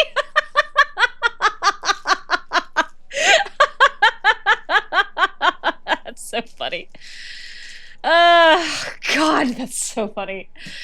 Oh my God, mansplain, manipulate, mansplain, or manslaughter is great. I'm just here to be interested in redeeming Solas via self-sacrificial death. Not interested. Not interested. Turn that page immediately. Rip it out of the book. Crumple it up and burn it. Not interested. Thank you, Silk. Thank you, Silk. I came here to have thoughts about Veilguard and Rook, and I'm being so attacked right now. He sacrifices the queen. Oh, yeah. Tons of his pieces and wins with the pawn. Oh, he does win with the pawn. That's right. I'm just saying I feel like Veilguard has a pretty monolithic approach to Solas in the end, ripped to not being able to import more information, have more nuanced endings. Well, that's true. I mean, I agree that in a perfect world we'd have more nuanced endings, but I also agree, like, I feel you just don't know Solas enough because you never got to know the man. He makes friends, he changes, and he tries to undo it. It's a rejection of growing. It's a person that defines him. He hates change. He hates change. He hates change so much. He has to be forced down that road with a, well, I was going to say with a knife at his back, but it's more like with a dollar at his back going, if you don't step forward, I will stop loving you. And him being like, fine, 1 more millimeter. Solas and Dorian's banter always reads to me like friendly dick measuring that ends with both respecting the other's metaphorical girth. Well, you're not wrong. It's very, picking apart each other's magic. Bianca is not leaving me alone with this stupid fish. Jade, I agree with you on the simplification of Veilguard. When I first heard their banter about Veil snapping and warping spell trajectories, I literally yelled nerds out loud. Exactly, yes, when they're talking about how they're crafting their spells. Yeah, it's a green, squeaky fish. It's about 1 foot long, and she's actually just walked away with it, which usually means I'm going to find it outside of the yard tomorrow. She's taken it away from me. Heavens.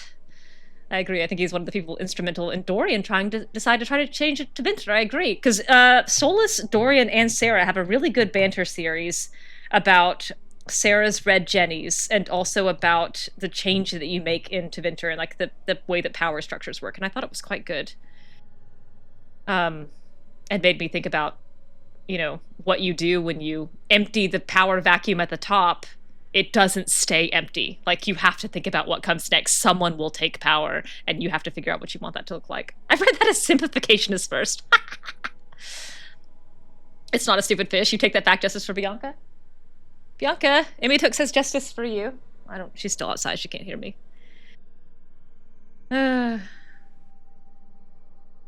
Inquisition has a lot to say about power and institutions and ways to make change. Yep. Well, and that's part of the issue, is that, like, Solas, his war with the Evanuras was constantly about him, like, wanting to completely dismantle the power structure at the top, but then not put anything else there. He wanted everyone to be equal. And he's right when he says that if organizations grow too large, they will eventually become corrupt. It will eventually become so large that you can no longer control every aspect of it, and spies, enemies will find ways in. And I do think that's true. But also, unless you kill everyone on the planet except for like 5 people, you are still gonna have a power structure. And you have to try. You have to try to put good people in charge. There's a trajectory where you didn't make friends with Solas. He gets revealed as a villain. You start a new game as a new character who may or may not care about him, and then he betrays you. And in that trajectory, I just feel like he should sacrifice himself to bring balance to the Force as a treat for you.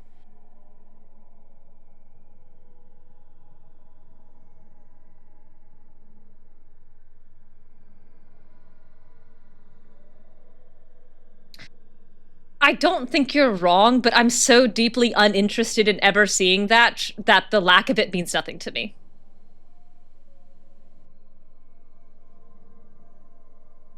I don't disagree that maybe that should exist, but I don't ever want to see it, or know that it happens, or know people who do that. I mean, like, Rooks who do that, not you, obviously.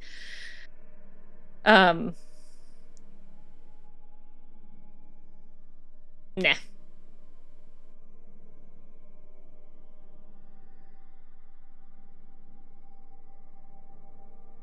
You took so many people all over the place. Well, you made one big decision that he disagrees with really early in getting to know him.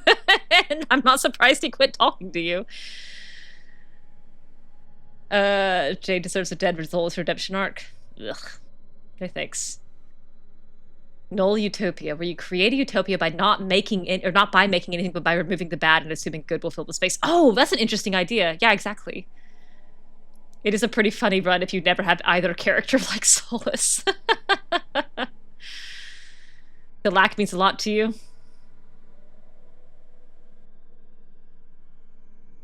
I'm sorry that you did not get what you wanted.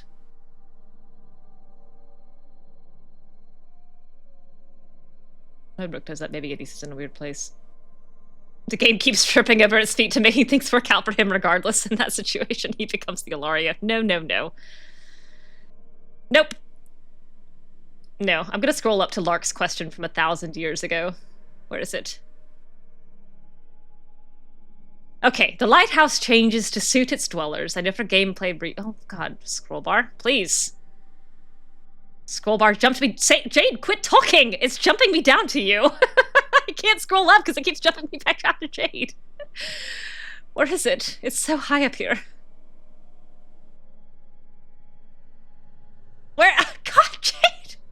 God, let's quit talking! I'm gonna mute you. I can't scroll up because Jade keeps talking. Please, let me scroll up. There it is! Read fast! The lighthouse changes to suit its dwellers. I know for gameplay purposes, Rook is stuck with a fish pad and the couch, but when caught is remember changing how. Okay. Sheesh. Okay, but how would Rook's room change? Let me think. I'm gonna read this codex entry. Did I do it? Here we go. Returning to the stone. Harding's thoughts scribbled in the margins of her journal. They say we return to the stone after death, and Orsamar only those laid to rest with the proper rites get to return to the stone, and the privilege of a good burial is reserved for the upper castes. No luck for the casteless or surfacers. Rejected by the stone, they say, but I'm a surfacer. The stone, whatever it is, hasn't rejected me. No, I think that's the problem. It's clinging too tightly. But if we do return to the stone, every single one of us, why can't I sense the others that have passed? They went to the Maker's side, Harding. The Maker's real, and dwarves just didn't know it. Okay, Lord of mercy! Favorite chat pastime: compare a character to Ilaria and get Quark to tell us why it's not even close. No fish tank for Quark's mill help. I don't think that I would mind the fish tank if I could just see the walls on the other side of it. I need to go look at it. Oh, I should pick up this quest while I'm here. Where is it? Is it? Here it is. A letter from the Hospital. Wetlands, Rook. We have continued to study changes in the Blight. Our latest findings are very interesting and disturbing. We can't let the spread continue. We'll catch you up the next time you're in the wetlands, Antoine. I love his use of exclamation points. I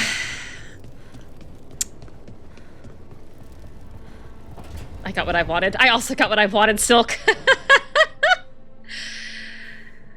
BioWare used to make games so everybody got what they wanted. I mean, did they, though? Did they really? The ME3 ending would disagree with you.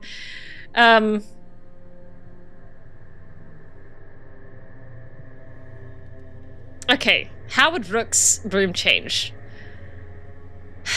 Realistically, she likes the blue-green lighting. Realistically, Rook has a lot fewer problems with the fish tank than I do. So, while it brings me great pain to say it, she'd probably keep the fish tank. I do think she has some musical instruments. I think she's got a bunch of, like, super old, antique, old lady instruments. I think that she's got, like, bone flutes. I think she's got that old Antivan instrument that they say that, like, only old people play. She's probably got, like, a... whatever the Thedosian equivalent of a sitar would be. Like, just very old instruments. None of which she plays at a very high level, but I think all of which she plays kind of like at a medium level. I think she's picked up music. She would have a lot of plants, but she would have weird plants. She would have Deathroot, Felondaris, Rashvine Nettle, probably Elfroot. If she could get it in here, she'd have moonflowers. I think she would have a lot of poisonous plants. I think that she would have like orchids. She would have oh, the name's escaping me. It starts with an A. Belladonna. She would have Belladonna. Atropine. She would have Belladonna.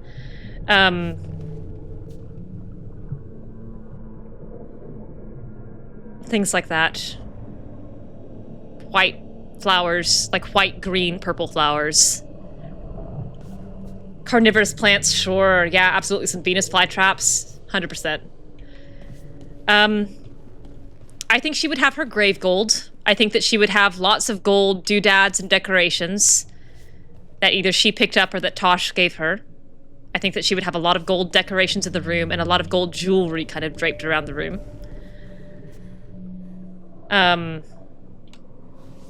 I think that she would have little interesting things that she found, like this elven artifact I think is quite pretty. I think she'd have lots of little neat things. Lots of candles. Little statues. I don't think I've picked up anything new. I guess I can look. I should scroll up. The chat's moving so fast. And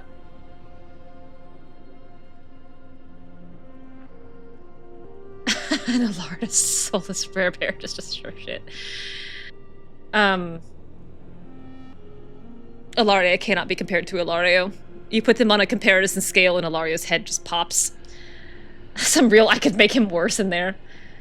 Oh, you would love it if your room could back up to an issueless fish tank. No, thank you. You do have a small tank in your room. No, no, no. Are they even real fish? How are they fed? I always imagined this was kind of a Fade portal. Like, I think this is a portal to some real place. I think probably a scuba diver could swim by here and just see this Fade portal, opening to somewhere in the real world. That's why you gotta romance someone with a bed better Emmrich. Shepherd problems. Fade fish are pervs! You summoned them, you feed them. Oh, that's funny. Do they need to... I think so. I think these are real fish. Oh, I just imagine generic shepherd suddenly realizing the fish are in the room and can't stop laughing. Bold of you to assume the fish would even recognize the furry four-limbed creatures rubbing against each other as sex. That's true.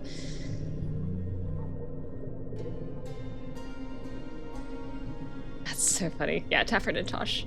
The aquarium is filled with spirits of that vague fondness for the pet. Oh wait, that feeling of vague fondness for the pet you have due to apartment rules rather than the pet you want. That's incredibly funny. Fade fish, spirits of Purians. Oh, that's so funny. Spirits of Purians, spirits of voyeurism. There's a bed on the other side of this window. Let's lurk. Just swim in circles here, see if they notice. Caretaker, come explain to me how it's supposed to feed these things. Davrin is the Liara of this game. He does get a huge bed with a bed skirt, and you get a chaise lounge. It does not have a pillow. It has no pillow. I'm very aware that I could have answered that without looking. I knew it didn't have a pillow. So it's room for Hassan? Oh, good call. Oh, you disagree. That's 100% a camp cot, and you know she's lost at least 3 screwdrivers in the blankets. They're fade fish. They feed on the pay they swim in. Eh. KOTOR? I got the ending I wanted with KOTOR. Not to go back to that.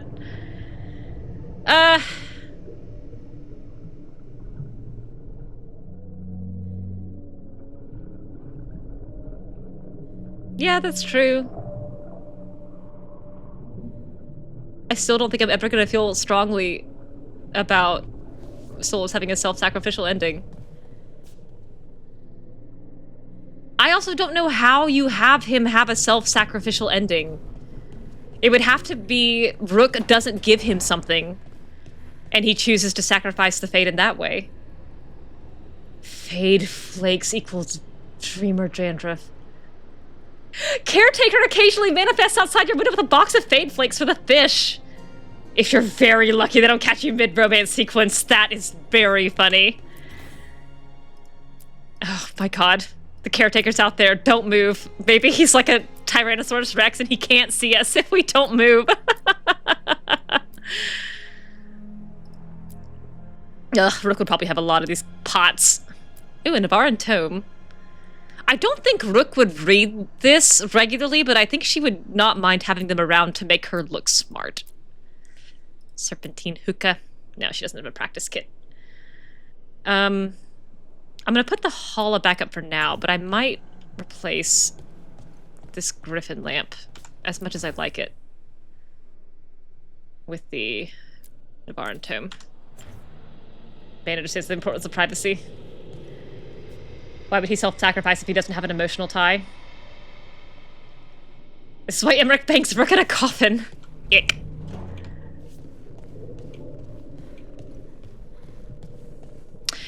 I put this ritual kit out because I think that Rook is ritualistic, but it is a Templar ritual kit specifically. So, while Rook is very ritualistic, I don't think that she would have a Templar Lyrium ritual kit. She certainly does not have any beloved textbooks. If this was like beloved manga volumes, sure, she'd have a whole bunch of that. We probably got a Navaran urn up. I'll put up the avian candelabra since I took away the Griffin statue. Ice the coffin in the library here. Take it from me, it's not comfy.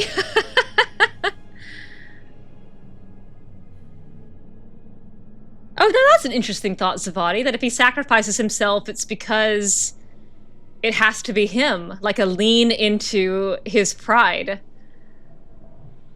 If Rook doesn't make friends with him and doesn't pry into his regrets, doesn't get Mythal to release him,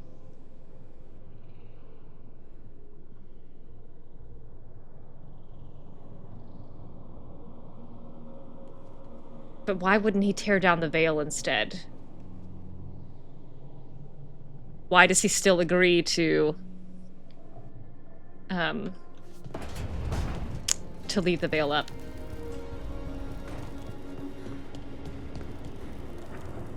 Caretaker, I can see what you're doing even when I'm not in the room. Don't mind me. Makes everything so much easier. Ick, ick, ick.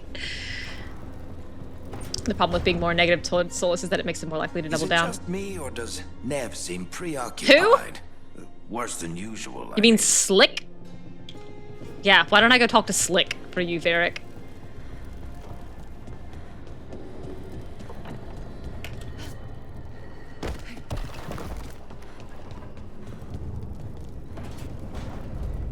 Have needle to thread, character-wise. But if Rook has an attachment, if he has a relationship with Rook, then why does Rook want him dead? The only way he sacrifices himself to put up the veil at Rook's request is if he trusts Rook and there's no other option. I don't think there's a world where you can have him both seal the Fade and, like, be capable of living, but then just choose not to. Oh my god, I've done nothing. I've just sat here thinking about Solas endings and I've done nothing.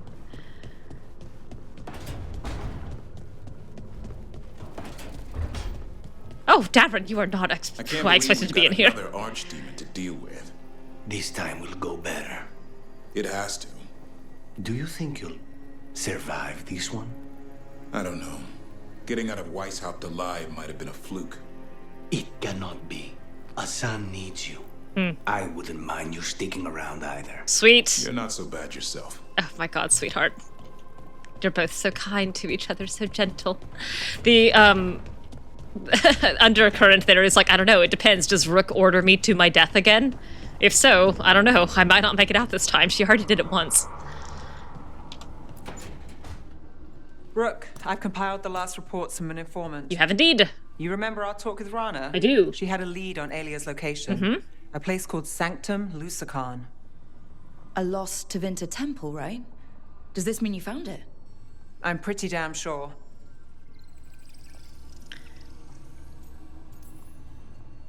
Alia's hideout. Not sure if I should be excited or worried. Either way, I'm there. Yeah. Worried. And I figured. So where is this place? The Minratha's Catacombs, an underground temple to the god of night. It was sealed off and forgotten under a derelict building outside the Thread Market. Minratha's catacombs are as big as the Paris catacombs. I had an eye on the catacombs. Alias haunted them before, but yeah. They span the city, endless twists, hidden passages. Movie theaters. It's too much to sweep alone. She's Thanks so to Rana's smiley. information, I was able to drop the right hints, ask the right questions. Now we've got a sanctum. Then I guess I get to meet Alia in person. Finally. It's time she showed her face. Yeah, I have no idea what she looks like. Town's on edge. People are missing.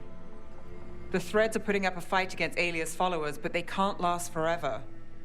Alia's a powerful blood mage now. If I let her finish the ritual, no more chances. So what's our next move? Meet at the Swan, put the last pieces in place. After that, we'll see.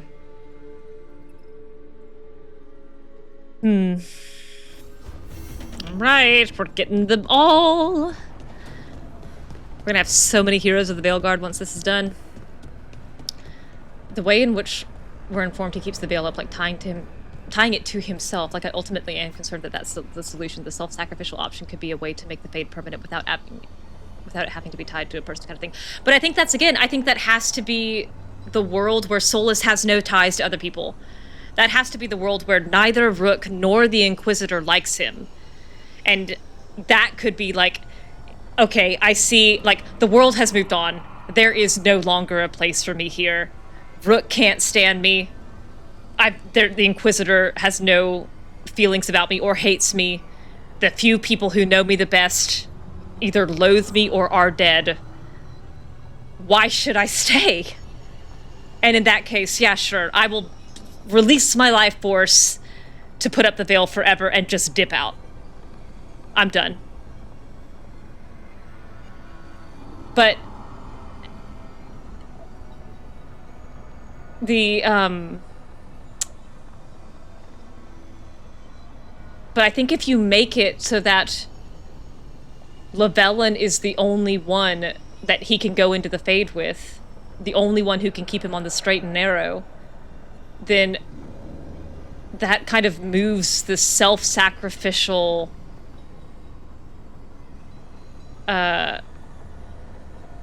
option into the default, because I can't imagine that many people like romance Solas, vocal minority to the contrary. Oh, that's not good. Not even a little And I don't think that in a game of change and Rook, redemption that can be the We have default. to go. We might already be too late. Slow down. What's happening? The artifact. Remember how I told you that I'd know if they started another ritual? They did. And it's big. Really, really big. Arlathan big, maybe. You're sure? Completely. Nothing else explains that resonance. Which again just goes back to, like, I don't think that there should be any option in which he goes into the Fade by himself without a plan which ties him to living people in this world. Because I don't think he can be trusted by himself. I don't disagree that walking him into the Fade alone is not great when you have no character with a strong emotional tie to him. But I think that that's also partly why in my world it's so clear that you have to make him part of it. That's how he moves forward. He doesn't navel gaze into his regrets for 1,000 years. He gets out into the world and he lives in it with the goal of I need to make this world better, not bring back a dead one.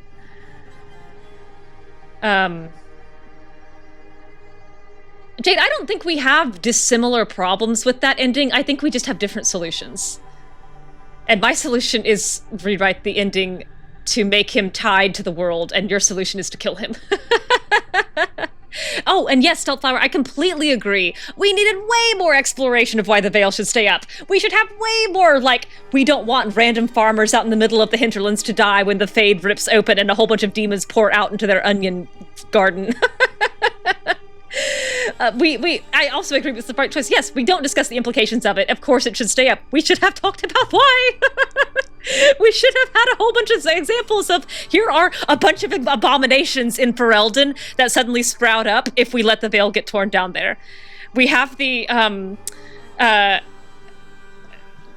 you know, we spent so much time talking about, like, you know, Ferelden only has so many demons and abominations because all of the, people in Ferelden believe that's what happens if you lose control as a mage. Okay, sure, fine, I disagree, but let's run with that thought. If the Veil gets torn down in Ferelden, what do you think that makes Ferelden into? It makes it into a frothing cesspool of demons and abominations. Maybe that's not a good thing. Maybe we don't want that to happen. Maybe we should have told people that that's what would happen if you take down the Veil. I know that, but does Joe Schmo, who hasn't spent thousands of hours playing Dragon Ages 1, 2, and 3, know that? I don't know.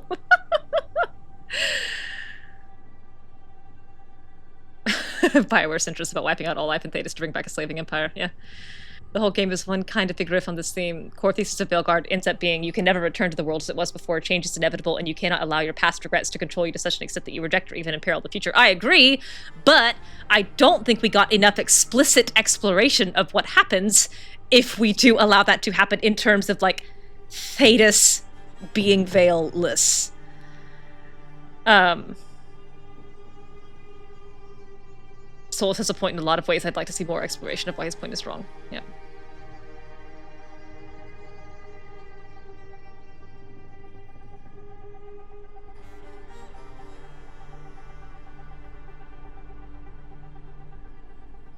I just disagree with you, Jade. I just disagree with all of that.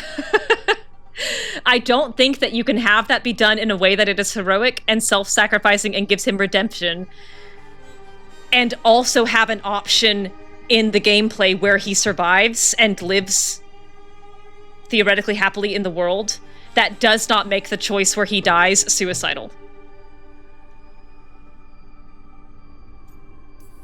Oh, right. You really like going towards the bad thing instead of away from it. It's not time for jokes, Rook. Right, I forgot about this. Sorry, I didn't mean to. I'm sorry, but it's bad. So let's go stop them then. Right. Let's hope they aren't very far along. And if they've had the chance? These rituals need an anchor with a physical body, so not a spirit or whatever Anaris is, which means Cyrian. And there's only one way to free an anchor. Then let's not waste any time. I feel bad for stepping on Bellara's moment here with all of the Solas talk, because this is an important conversation in two ways. This is an important conversation for Rook. She's about to realize that you can't always save everyone for the first time. And this is the first time that someone in her family has snapped back at her for the jokes, for the flippancy. Pretty much everyone has taken that in stride from day one, but this is kind of the first moment that someone says this is not the time for jokes. And this is a bit of a point to Rook that she's being extremely cavalier about things that are real for people. But I don't agree that that's ever a good ending for him. Because what the message that sends is Solas can't change. The message for that is if you don't change fast enough, you're better dead. And you don't get the time to learn. I don't see a way for Solas to die here that does not also send the message that it's too late for him.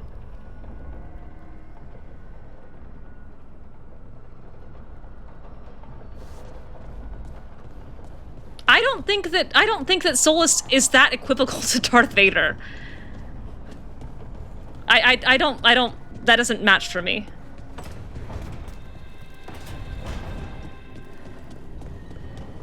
And I do think the defeat Solas ending is worse, I agree, which is also why I don't think that that should be the default.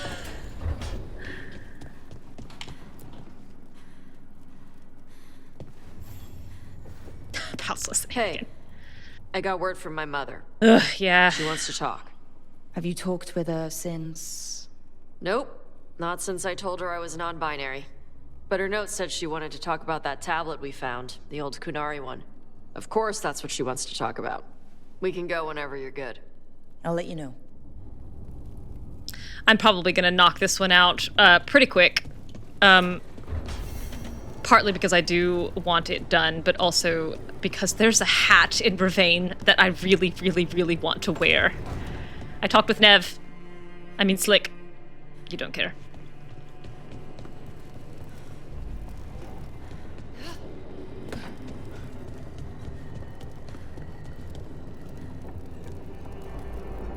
All right. I think that is finally everyone. A good walkthrough for Wicked Eyes, Wicked Hearts. Oh man, I found a walkthrough, but it was not good. It was the best one I found, but it was still difficult. I think it was IGN's walkthrough. All right. I've won. The leads take the lead. The one on the wiki. I might have also used that one. Open Nexus mods. That is correct. Infinite Hall of Statues, please. Let's get the heck out of here.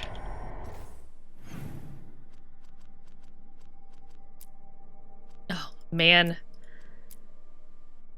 Soren, I think you need something basic. You are on console. Okay.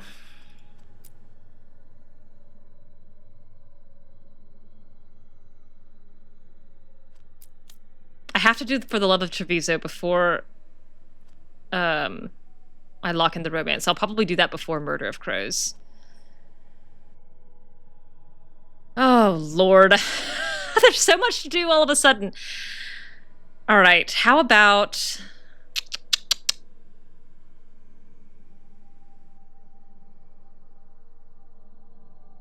Your Inquisition stalled out because you have to do Wicked Wicked and you don't want to.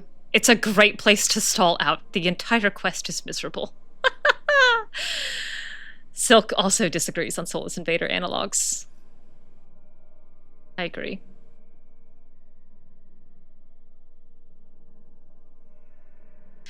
I think what I will do... No way. Not meeting with the Inquisitor now. Too soon.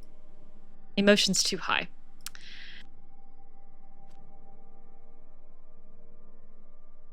Miserable and timed. Yep.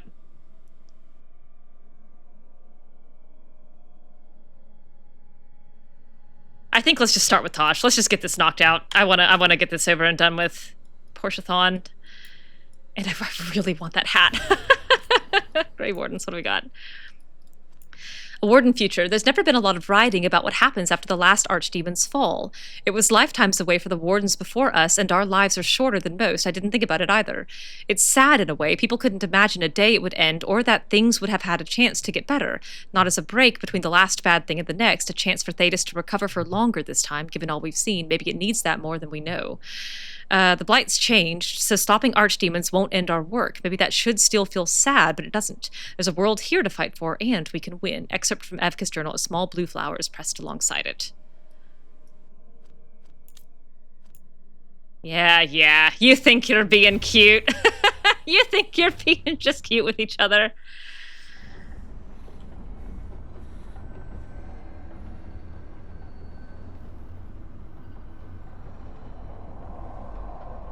I don't think they play similar narrative roles, though. Like, his betrayal, Darth Vader's betrayal, is that he succumbs to despair and actively serves the evil guy for most of the narrative.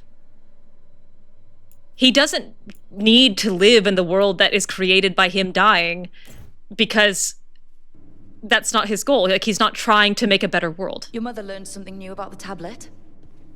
Haven't talked to her since the big fight at dinner.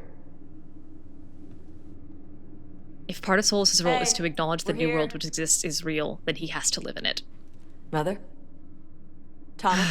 I also forgot we got kicked right into this. I thought there was going to be a character select screen. Oh, toss your feet.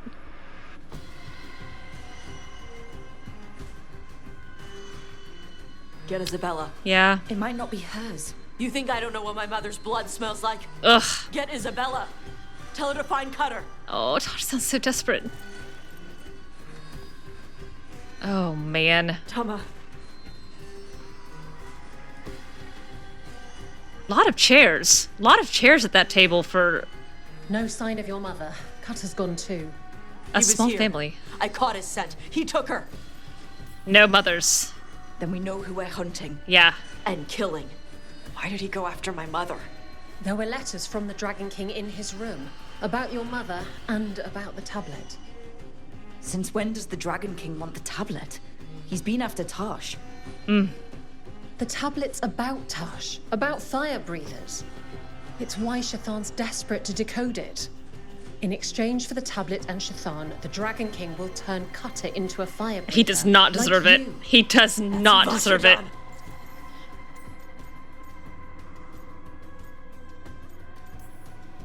Isabella, you knew the tablet was about fire breathers? Shathan told me. And you didn't tell us because... Wasn't mine to tell. Shathan wanted Brooke sounded to tell quite mad Tosh at herself. Isabella there. Is it actually possible to make Kunari into fire breathers? No, that's not how it works. I thought we didn't know how it works. Doesn't matter if it's true. Kata believed it enough to take Shathan. Isabella, what do you know about the Dragon King? I know a thing or two about the Arlathan, but I've never met one like him. He certainly loves dragons. We know. His Arlathan were the ones who've been blighting them for the gods. I mean, he wants to be one. He drinks their blood and everything. Oh my god, Makes weirdo. sense that he's interested in our Tosh. All right, let's go get him. Sounds like it's time to pay a visit to the Dragon King. We found a map in Cutter's room. He's holed up in a dormant volcano to the north. It's full of old mining tunnels. Getting inside might be a challenge. I was so worried the We'll first handle time that I was not going to get to go back to all that handle it. volcano. Cutter betrayed us. When you go in, the Lords will have your backs. Love that, Isabella. Thanks. Let's go. Love that. Thank you for standing up. You've got your crew. All right. Harding for sure will come. Oh god, but I need Lucanis points. I need Lucanis points really badly.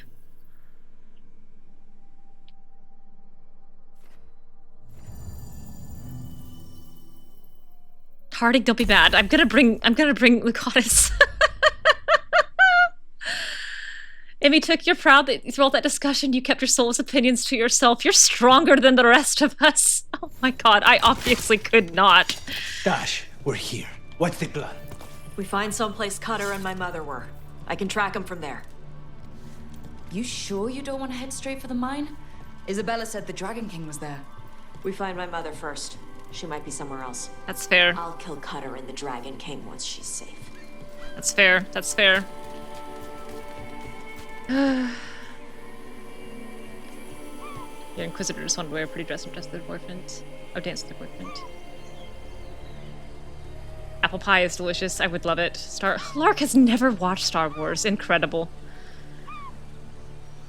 Tell me about your fancy winter palace looks. Oh, for $1? Oh my, my, my.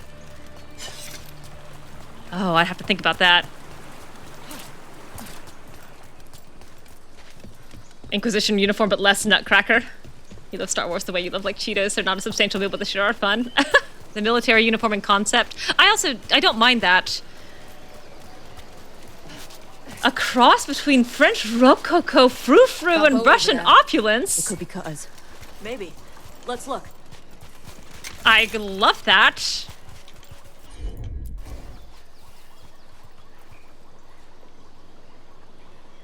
I also like this reminder that Tasha has a really good sense of smell. She was here.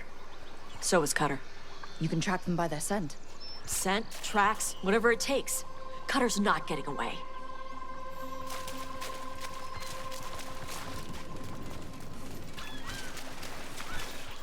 Let's see. Chthon's trail. I'm desperately trying to follow Chthon's trail. I don't quite remember where it goes. I guess it's back this way? I'm gonna follow the map marker. Man, but the women and the children. I'm just shaking my head, Jade. I'm never gonna be on board with this. Got on, Tom.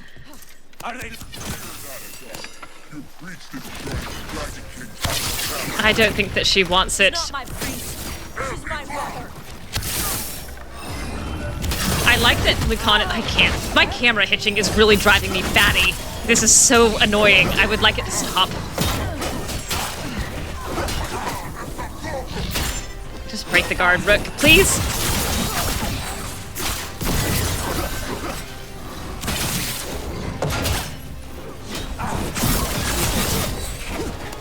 Oh, I should break this thing. I forgot. Okay, sure.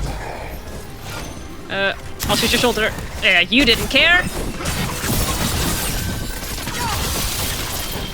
Oh, that's wrong.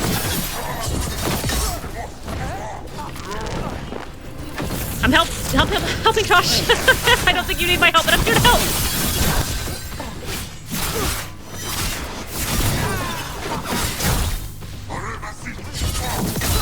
Oh, I've just realized I need to get rid of all my potions, so I'll do that in a second. More on them on the way. Okay.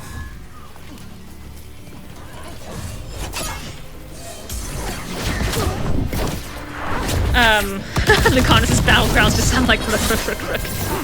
That's funny.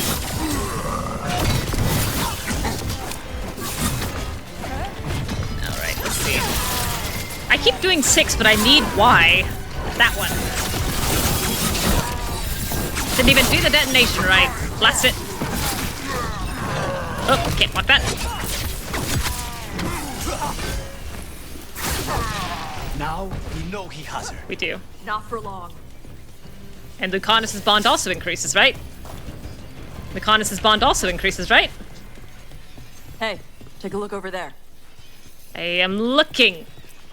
Antom note, Cutter, we do not normally allow Vashath raised in Bast lands to join the Antom. They are soft and weak, but the Dragon King sees your potential. Prove that your will is strong, and you too can receive the blessings of Elgar'nan. Yeah, right.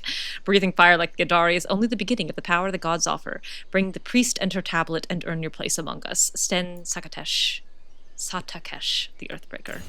Sten! Ha! Sten! Ha! Solas likes the military uniform. My Inquisitor is not too frilly, and she likes showing their Ola team. So does Sark. I think it's what the rest of the Inner Circle wears in your canon. Your Llewellyn is so done with Orlesians in general by that point that he shows up in the most obnoxiously Dalish fancy elf robes and delights in watching people have fits over bare feet. Someone's getting an extra -5 at the start. Exactly right. He's already in the negatives and planning on giving Josie a fruit basket later. I hope for some... Oh my god, Emmy took... First, this is why Jade's kids can't come. For some nobles, those bare feet give a +5 to rep. That's very funny. She was here. Oh, I'm sorry. I thought you were gonna say more. Man. If they came this way, they barred the path afterwards. They did. Make us a path. You will. Thank you, Tosh. Your mage Trevelyan wants to wear the fanciest ball gown, and Josephine is like, do we want to disarm them with frou-frou or remind them of your military presence? So she has to wear the uniform, and as soon as it becomes apparent that it's going to be skulking, she's glad she's in the uniform, but she's sad because she just wanted frou-frou. You okay, Tosh? I'm fine. Oh, no, you're not. Rook may not have ever had a mother. Hang on, sorry, Bianca's barking a lot. She's climbing up one of my tiny saplings. I'll be right back. She's treed a raccoon. 1 second. Okay, I'm back. Sorry about that. Oh, my heavens. That was quite a large raccoon. She treed a raccoon. Me. Yes, it was still alive at the top of the tree. Take Vivian, the court figure, so she can say you must be okay. Good job not killing it. I bet she would have liked to. It looked quite upset. Quark's out of the room. We could just Solas discourse again. Ay. We better not.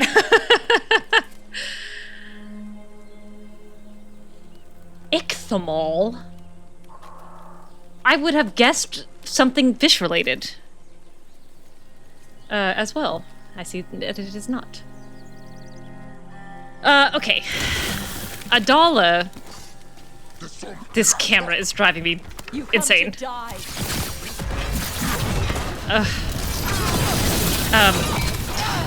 lord.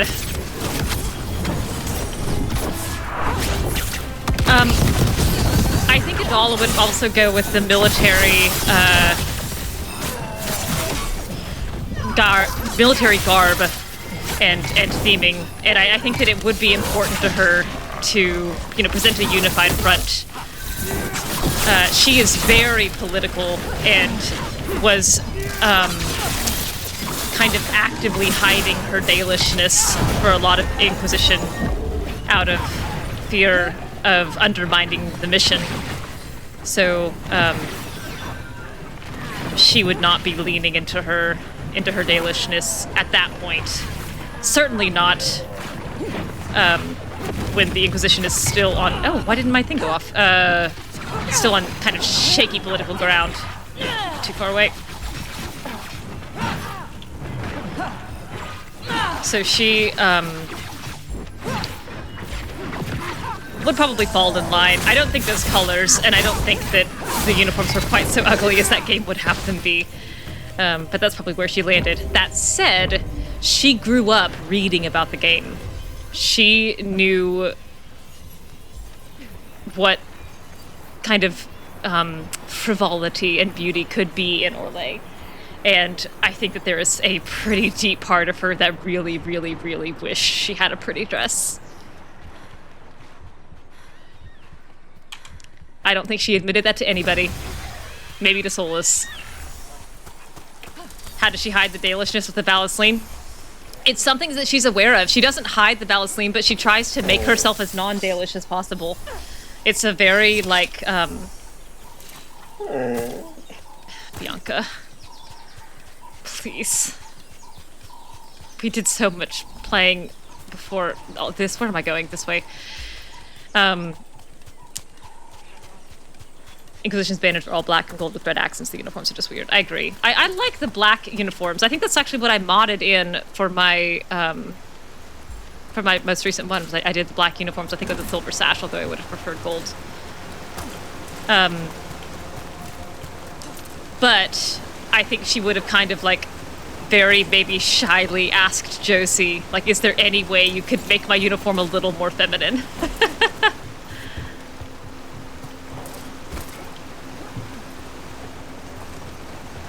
Oh no, Emmy took. Is it freezing for you? It happened to you once already. Is it still happening? It doesn't look like I've dropped any frames. I haven't changed any settings, any streaming settings.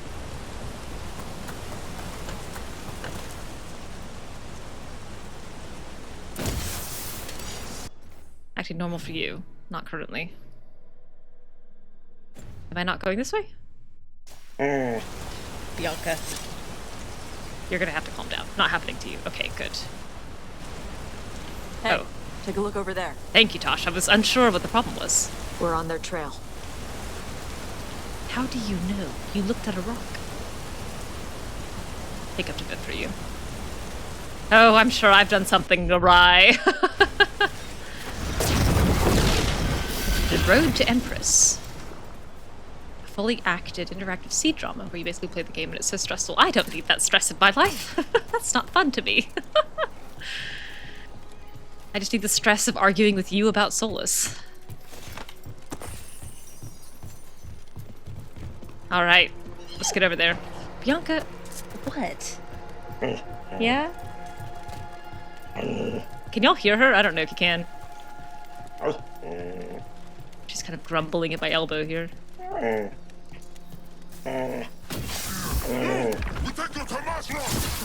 You're dead.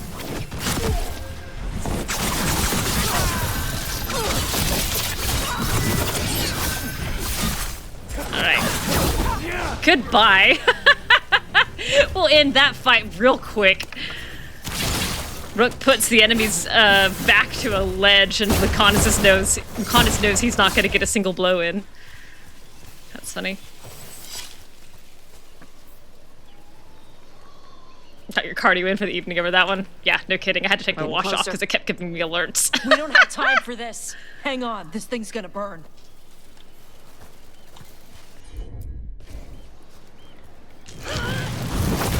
Yes, you can. Okay, good. Ow. Okay. We've done it! We finally made it across! An undone cannon, and they didn't even load it. Must have hit him before they could get it ready.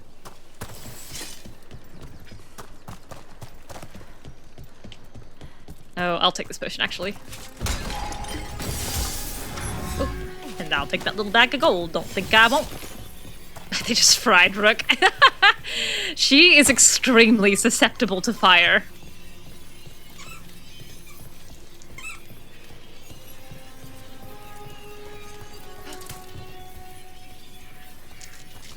I don't know why I want... Okay, get over there. Fire breath right through me. They saw Rook was there and said, yes, this is an acceptable loss. They said we're not losing much. All she's doing is having an opinion about Solas that no one cares about anyway, so torture.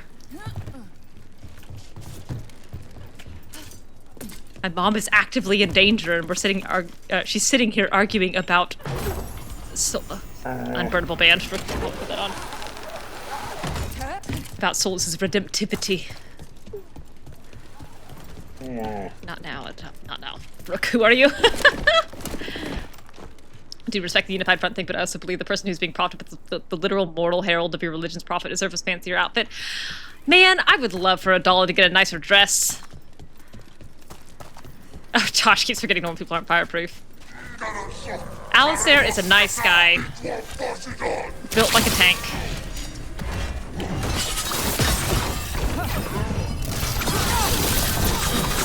It's been a while since I've romanced a tank. I keep accidentally ending up with these, like, spindly, lithe, wiry romance interests.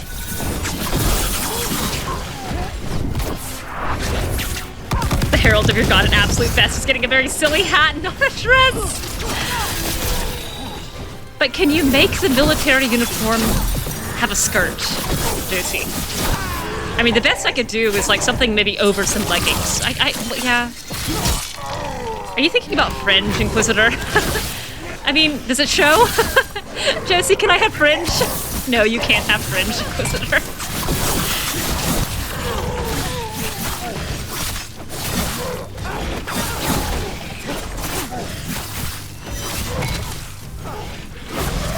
Oh, but yeah, going back to the Dalish thing. Hey, take a look over there. It's a wall. Oh, yes, I see said stuff. There is a, there it is. We're gonna be getting more of you in just a second, and I'm very excited about it.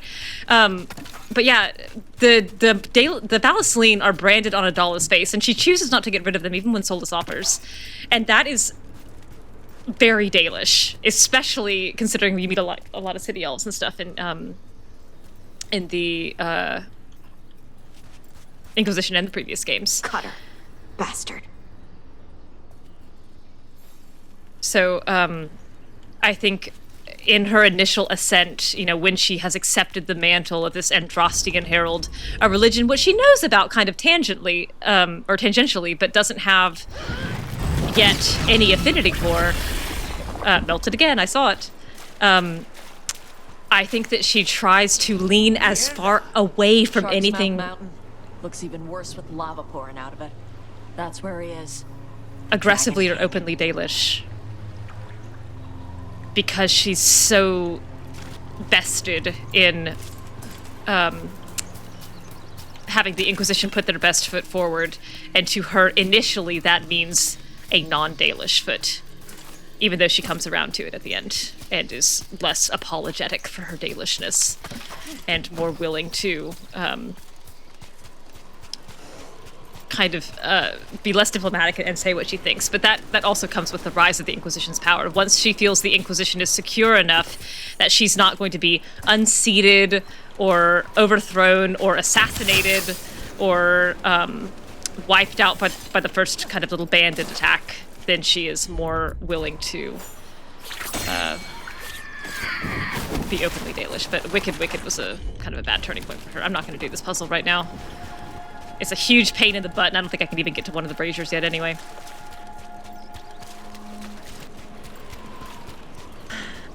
I decided I need to do a Davrin romance. I don't disagree with you about that. I think I certainly do need to do a Davrin romance. Alistair is built like a tank because he needs room to put all the love that he is full of. He's a darling and deserves so much better than what you did to him in your Origins playthrough. You force him into a loveless marriage. He stormed off to be a drunken Kirkwall, and mine doesn't mean you don't love him. For gold and glory. Look at that. Barely a scratch. I'll take your gold. You can keep the glory. Rick wouldn't know what to do with it anyway. My god, Isabella, you're gleaming! You're gleaming in this light! Beautiful. See you, stealth flower, have fun! It means God won't let Loghain die. We came the short way. Any sign of Shathan? No, except that she came this way. The trail led here. Then she's inside their base. It'll be full of Arntarm. It will be. Not for long. Main path's destroyed. You'll have to climb. I know how to rile the Arntarm. We'll make some noise and draw them off you. Good luck, Tash. We'll put it right. Blighted Treviso gave Warden's replay once you finish your current DATV run. That's very funny.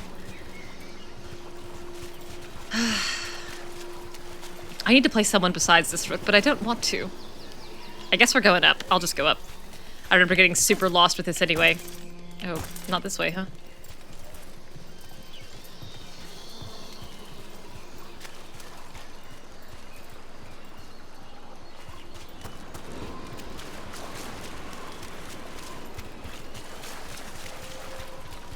How do you guys want me to do this? In here? Open door? No. Okay. I mean, I kind of assumed y'all were here to point me to the next path. Better jump! No, not a chance. Any tabs? No. Get going. We'll draw their attention once you're clear. How? Ladder. Oh, we'll pick up this code entry though. Destruction of Ravain's art. When the seers learned that the Ontom and Ravain were destroying ancient shrines and ruins of earlier settlements, we sent a delegation to the Ontom to ask why, with the Lords of Fortune offering their services as protection. The Ontom who met with us was a massive gold-horned Kithshok, formerly a general, now effectively a warlord, who now styled himself Iskatari or Master Killer. We know you wish to conquer, but why must you destroy these things, we asked him. He grunted in disgust and replied, I served in Kontar for years. I watched as your people laughed at us and acted like you were better, as you tried to tempt us away with your wrong ways. The things you are destroying are sacred to us, we told him. They cannot be replaced. Paintings and statues are not sacred, he told us, and shattered an ancient funeral vase with a blow from his axe. Words in a book are not sacred. A sword is sacred for what it can cut. When it breaks, it is trash. A warrior is sacred for who he can kill. When he dies, he is dust. His words shook us, as did the hatred behind them. This was a man who thought that laughter must have a loser and a winner, who had lived with resentment of those outside the Qun for years and now had no leaders to hold him back from destroying anything that offended him. He had rejected the teachings of the Qun and replaced those beliefs with a brutal practicality bereft of curiosity or compassion. The Lords of Fortune have since worked to save ancient treasures when they can be found and taken safely. As for the Ontom, it seems those in Ravain will kill and destroy until they are stopped. Excerpt from Marlacune, The Loss of Reason by Seer Rowan of Darsmuid, which is missing its eye in all of these codices, and I don't know why. Give Rowan her eye. Darsmuid. The impassable blockade that is a normal wooden door. Exactly. Why can't I get through? You even put treasure over there to suggest to me that it was the correct way. No. Isabella told us it was bad luck to go near the mountain. Old Ravani superstitions. Said we might awaken the fire. No wonder the Antam took it over. Alright. Alright.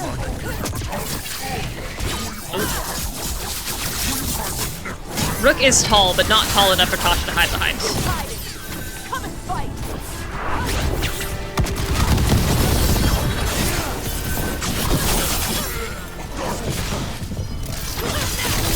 Good night, Jade!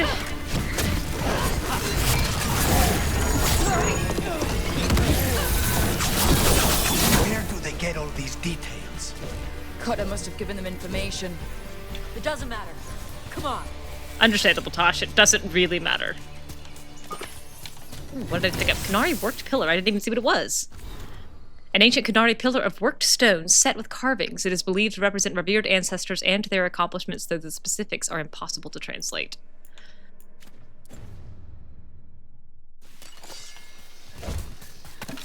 Alright, let's go. I'm gonna do my level best to not get lost here. Back for you later. I can feel myself starting to get lost. Eyes on the prize. Yes, and we go down. And now that we are down...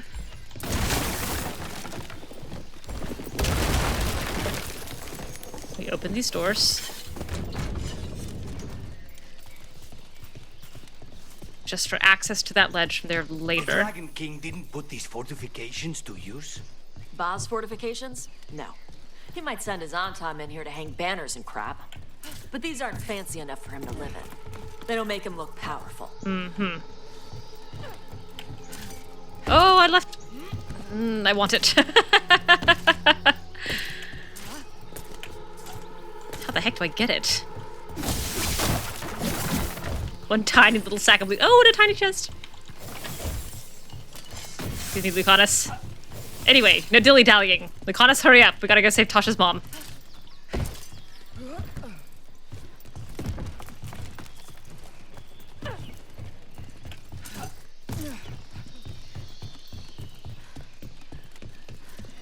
Oh my god, he scared me. I jumped in my chair.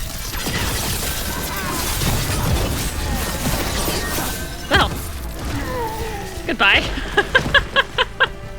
Oh my goodness, he scared the daylights out of me. I'm pretty sure that's the way I need to go. I'm just making a mental note of it. And yeah, that's all blocked off. Oh, this is gonna take 1,000 years to explore once I actually can explore it. While climbing. Know your body. Know the slope. Know your next handhold. Always telling me how to do everything. Good advice. There's still stuff I gotta tell her.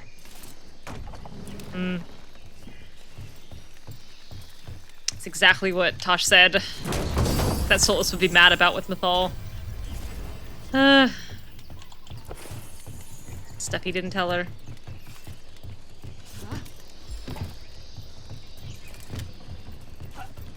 Pretty Ravane. Rook is cooking. But really pretty. Uh-oh. Let's be this way.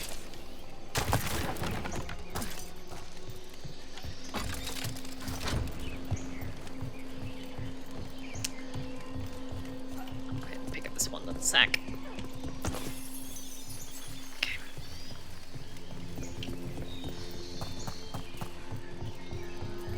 Alright. This is way better than last time. I'm not gonna worry about the puzzles. We'll fight the Antam. Do the puzzles after.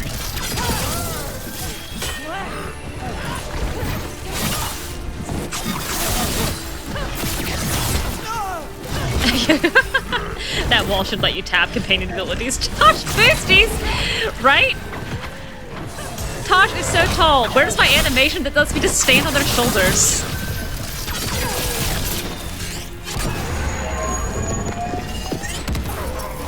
That looked cool, Tosh. That looked really cool.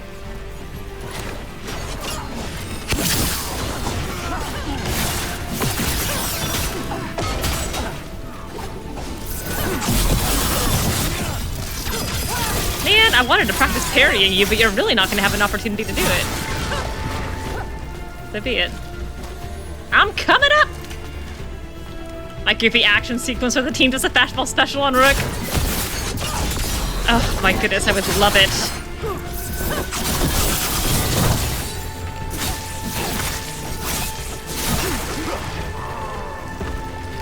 Tasha's bond is increasing a lot and Lucanis's isn't.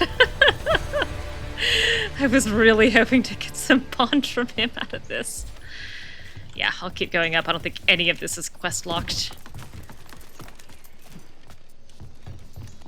There's our way in. Right. Let's go find your mum. And then throw that stupid tablet into this volcano and never talk about it again. Correct. I also think that this is how Lucanis should deal with his problems, by throwing him into a volcano and never talking about him again. Never talking about him again. I don't think it matters which way I go.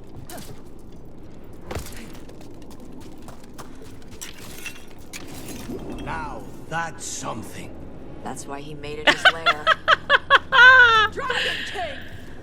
It's that time, folks. Oh man, I don't know. I used up so much of my fervor on that conversation with Jade. Which, I should say, by the way, Jade and I have had this argument about Solas so many times. We're fine, and she's fine, and I'm fine, and we're all fine, but we do argue about him often. But it did take a lot of emotional energy out of me. Do I have any energy in me left? Do I have enough energy in me to hate Ilario? Now? Here? In this fiery... Yes, I do. Yes, I do. I hate him. I hate him, and it drives me batty that with every step into this volcano, we are also stepping forward to the moment where I cannot do anything about Ilario, where the best that I can possibly do is consign him to a life of a little bit of shame. I cannot kill him. I cannot bleed him. I cannot make him... I want to pick up this thing. I cannot give him a scar, or take an eye, or a hand. I have no choice but to accept that somehow the narrative has decided that his humiliation in front of the crows, for which he expresses no further, sorrow or grief or anger, and we never see any meaningful confirmation of that shame, that's enough for what he does for Lucanis. None of it! None of it! The game has to tell me he will never be the same, and he's really embarrassed, and that's enough for what he did! And I have to say, okay. Daggers through both of his eyes! He's moderately inconvenienced in the face of a very specific localized organization. I can't even exile him from Antiba. Incoming fire! Thought about letting Rook get hit by that fire to match the fire of her rage! Distraction tactics. Who would Rook be drift partners with in a Pacific Rim AU? Hawk. I think Rook and Hawk would get along really well. I think that they're similar enough. They have similar enough hang-ups and similar enough strengths. I think that they would drift great. I don't know what the heck their, Cannon fire! Get clear! What's it called? Not mecha. What are their things called? The big things they drive around? Kaiju's what they fight, and the things they drive around are called... Jaegers, thank you. Yes, they would be... I don't know what their Jaeger would be. Probably something bird-themed, but... That's who I'd put her with. I think if Rook and Hawk ever met, they would click immediately and also make everyone around them, including their respective romantic partners, absolutely and instantly miserable. Oh my god. Sabati. Solas and Rook being drift compatible against all odds when obliged to give it a shot by the narrative. That is so funny. That is so funny. And, you know, you're not wrong, because she does have, explicitly, the strength to overcome regret. Like, that's her whole thing, is that she can get through the regret when he can't. So I do kind of love the image of insta-therapy. They stopped firing. Who cares? They're dead. Come on. Like, Rook having to sift through thousands of years of Solas's regrets and being like, okay, yeah, I can deal with all of this. And you're fine now. And Solas being like, wait, wait, where did my regret go? Wait, I've moved through it too fast. I'm not ready. I need to cling to that a little longer. Come here by choice? Watch your step. No guardrails. Safety is for the weak. Tosh. Is this the right way? I think I'm going the wrong way. I think I'm getting lured in by loot here, but this is not the way I need to go. No, I need to go the other way. I've heard the Qunari called a lot of things, but never weak.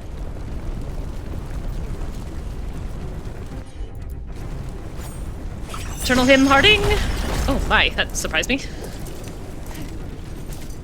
Oh dear. Solas and Rook, huh? Oh my god, there's a Bethel statue here. Oh, what do you know about that? I guess let's do it now.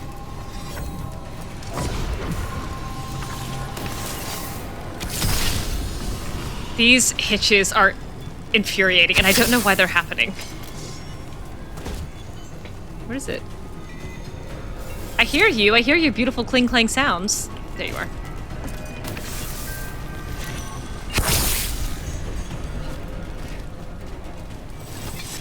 Oh, Solas either isn't with the Inquisitor or won't let himself be. Oh, man. Would Solas and Adala be drift compatible? I don't know if they would. I think that they could, but it wouldn't be as natural a fit, which is very funny to me.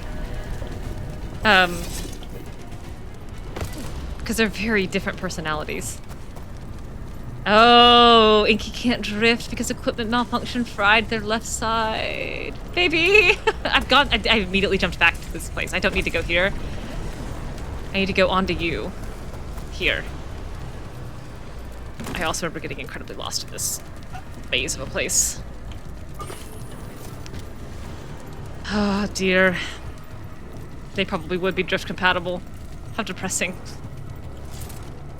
I mean, for Rook. I think it's very funny for Solas.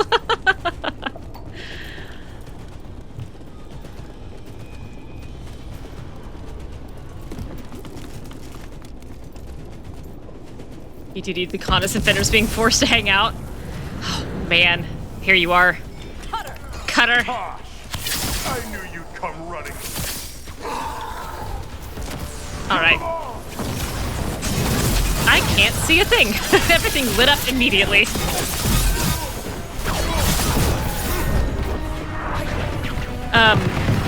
I think Fenders would be quite miserable, actually. I think Lucanis would be perfectly civil and trying to make the best of it, and I think Fenders would be a bitter pill. No pun intended. You'll be a corpse. Alright. Where'd you go? That's Tosh. Wrong horned person. You're gonna make me do the rogue move set. Stop them, you idiot! Thank you. Who are you talking to, Cutter?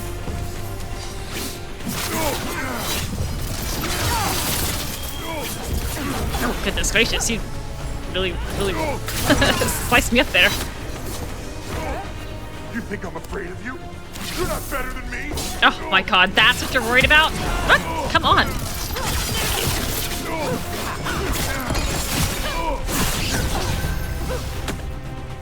Still Tosh.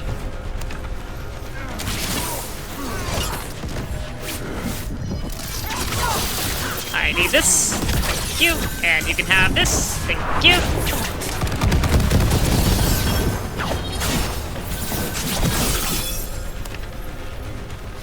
I deflect this? No. I don't even really know what he threw at me.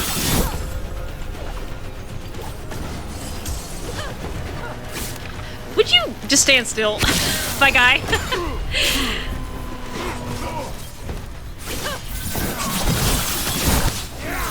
Oh, fine. Alright.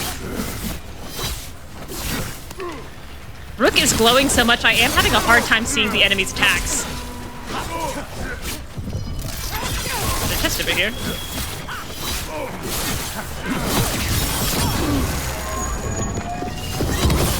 You can't take this from me! I bet I can. Without much effort.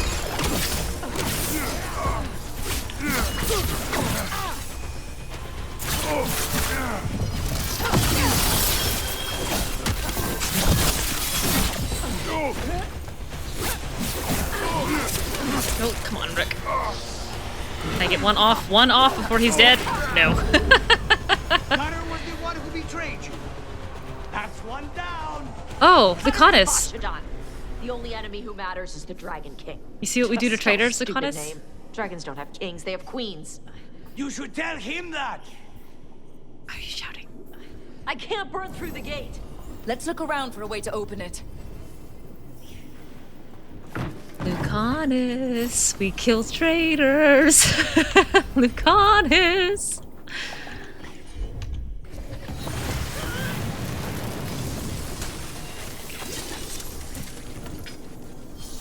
I bet Harding could tell Tosh exactly which metals they can burn through and which ones not.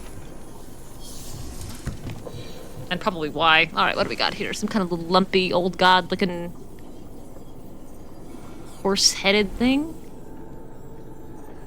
Yeah, like a horse head, but with man arms. Horse figurine. A statue of what appears to be a horse carved in ancient Kunari style. The features of the mount are oddly stylized and faintly draconic, as though the artisan heard horses described, but never saw one.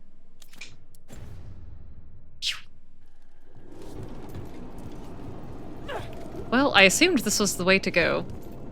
Over here?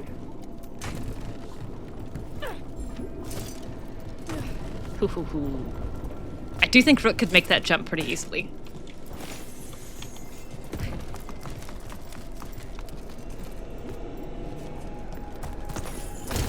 Yonk is tapping at the back of my chair.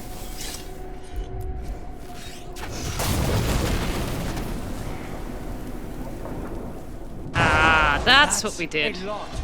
There's more coming. The gate's down. Good. Come on. Yeah, I'll do this later. I'll do this later. So I guess we go back to the gate.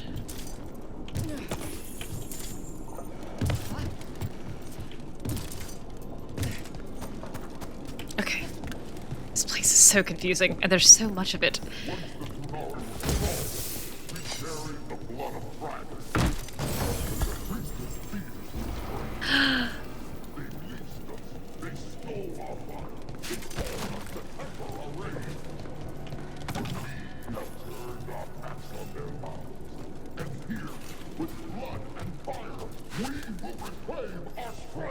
Man, I don't know about that. Real gold.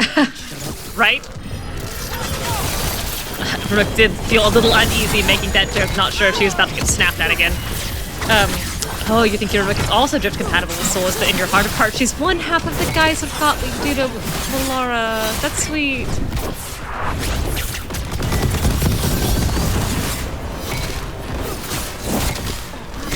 I don't know if this Rook would be compatible with Lucanis, drift-wise. Not right now, I don't think, but maybe eventually. Oh my goodness, I don't know why that worked for you. I don't really want to use the revive here if I can help it.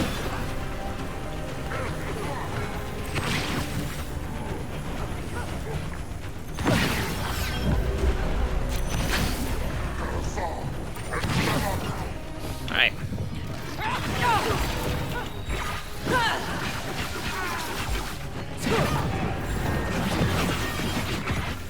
Invincibility frames! I saw you coming. Don't think I didn't. Oh, goodness, that still hurt though.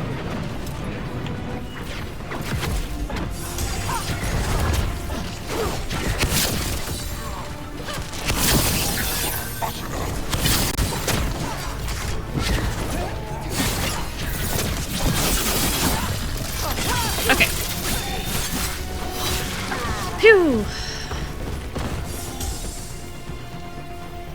that, I guess. And I'll open this gate. Activate. I'll open the gate. I'll open the gate. Rook will open the gate. Goodness.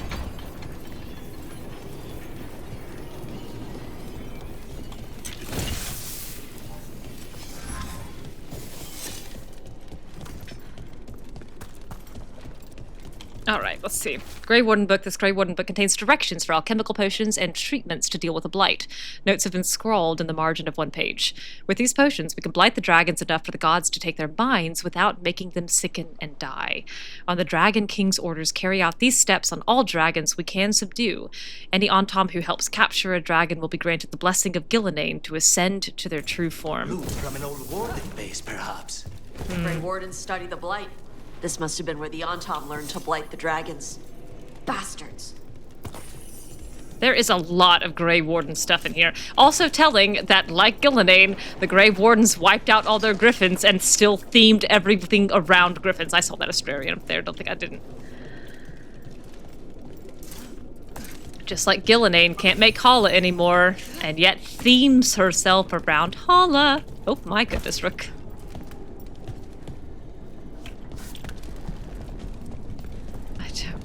I really quite know where I'm going. I'm trying just to stay in line. Oh, we're here already. Oh, goodness. Today we will claim our birthright. You are lying. Oh, dear.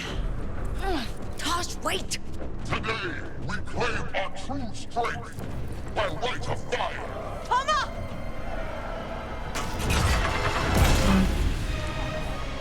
Avatosh, little dragon. I am Ottershock, the Dragon King. I don't like you. Or anything you stand for. I am pleased that you followed our bait. Tosh, you're like me. Yeah. I am nothing like you.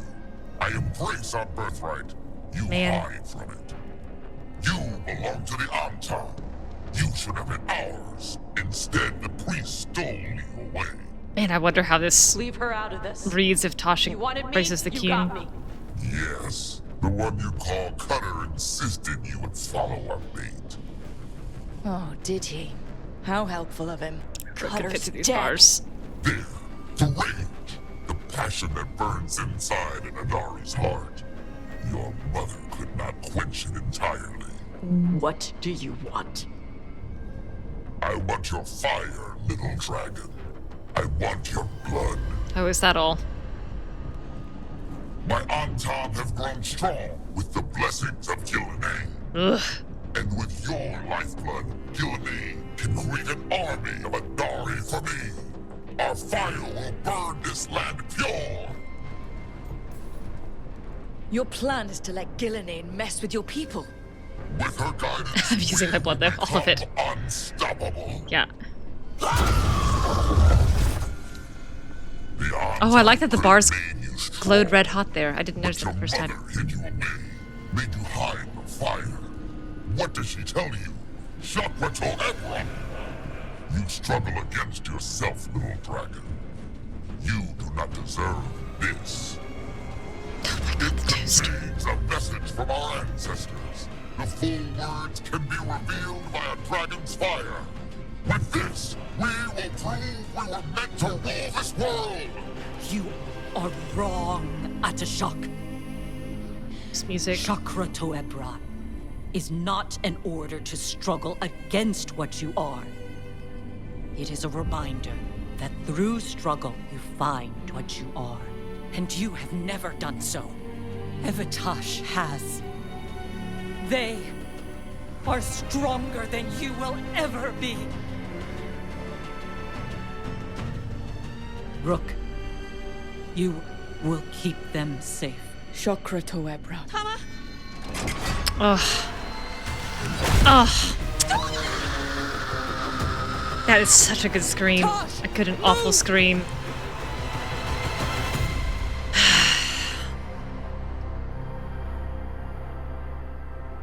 We've only got one way forward. Tama. He dies. We're with you. We're with you. Man. It's so heartbreaking.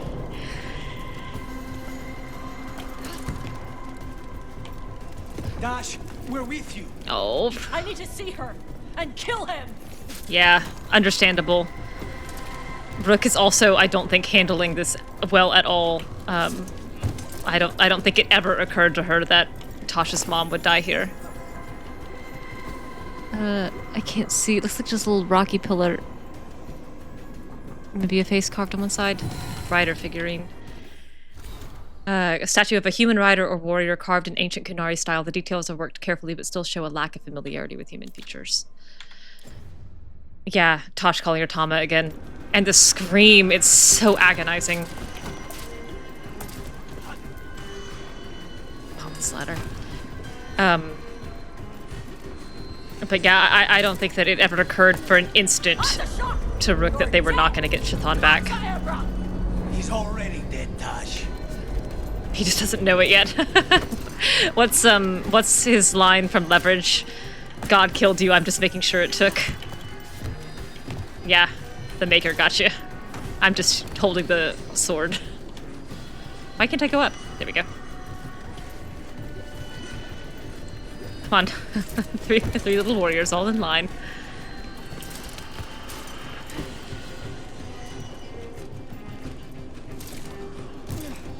Oh goodness, don't fall, Rick.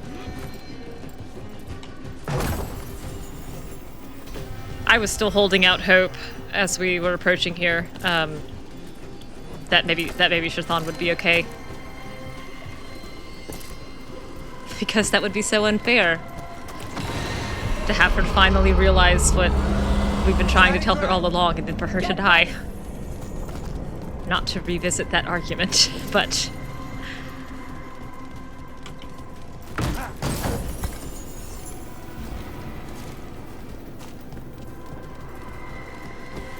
I don't remember which way. That way? I think it's in there. Yeah, okay, it's gotta be. And this is a long sequence, too. Like, they're still making you kind of hunch your way around a little bit. Even after Chthon's been struck. It's not just a fight, it's also navigation. And it can be quite hard to maintain high stakes through this level of navigation. And it plays better the second time, but the first time I still did get quite lost. And by the time I got to Chthon, I felt very bad at how long it had taken me to get there.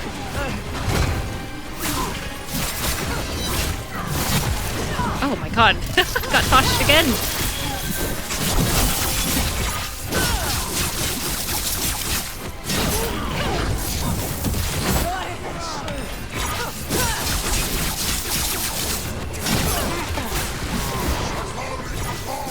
Uses all up. I think the twisty path adds to the tension. The music does a lot, for sure.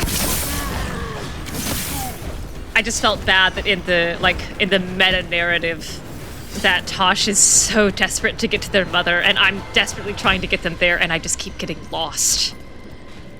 Yeah, if I go fast enough this time, it'll work. Oh, I'm getting there. One more, baby. I'm gonna have to redo all of my items. Alright, no potions. I prepared this just for you. I save here. Yes! Draken, fight. Last one. Oh, every second you spend trying to find a way through lowers your chances of saving the thought.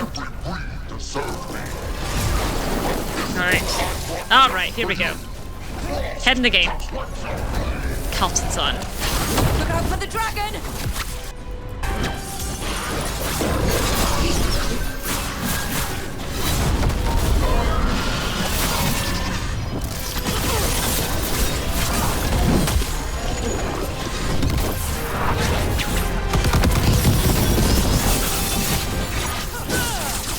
What is she? Okay, doesn't matter. Nothing that I do matters.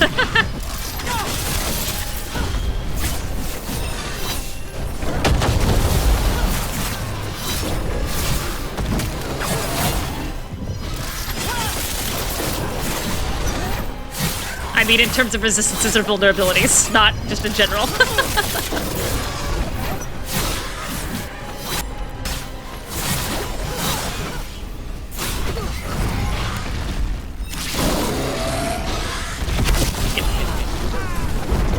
Man, that really is not hurting me much. I don't think I'm gonna miss this Paragon Snuffle. I hope.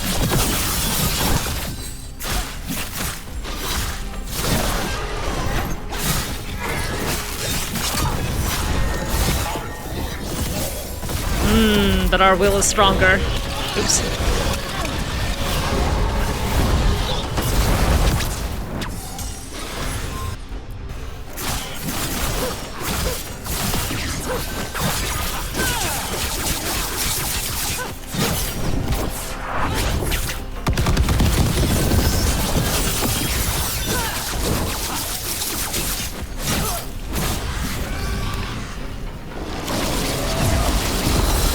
Oh no, Tosh ate all of this cold attacks. I was gonna try to parry this.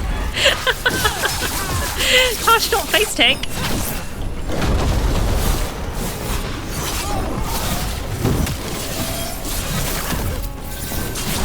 I bet Tosh is not particularly listening to anything Rook says right now.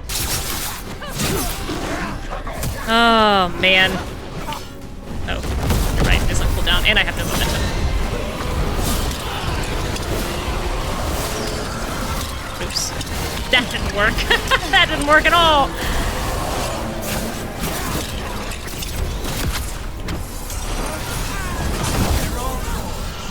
I did that wrong. I did the wrong pairing.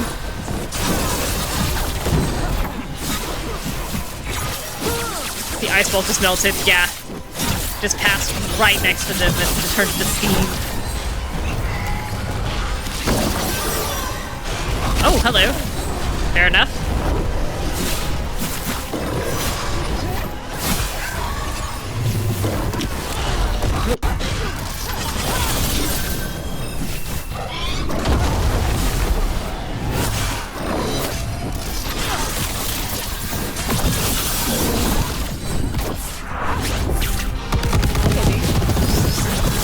I don't know, I can't let you outside until I'm sure that raccoon's out of the tree.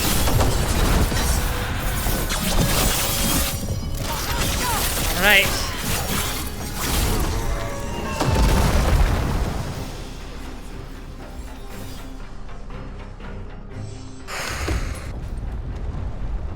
Impossible! I am the Dragon King! Get him. Dragons don't have kings.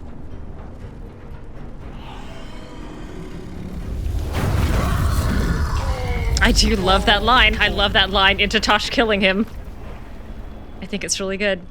Rook! Tosh! We need to move! This whole place is coming down! Oh, I know. Just give us a minute, all right? Isabella has seen this before. She's seen the hero running back into the greatest danger. Tosh, her friends. It's time for us to go. I can... The voice acting here is just... Oh. Help me with her legs. I'm sorry. We're out of time. Oh, baby. Tosh, you've got to let her go.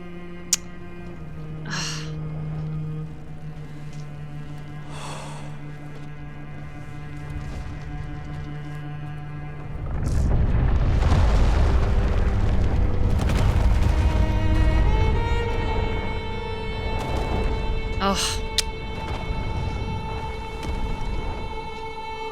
It's the world trembling down. Oh, flashbacks to Leandra, of course. Yeah, gotta be. Gotta be. We went there to save her. Too late. We're just too late. Ugh. And now Rook is suddenly being confronted with the idea that they were too late. They went there to achieve a goal. The goal was to save Chthon. And not only did they fail, they watched Chthon die.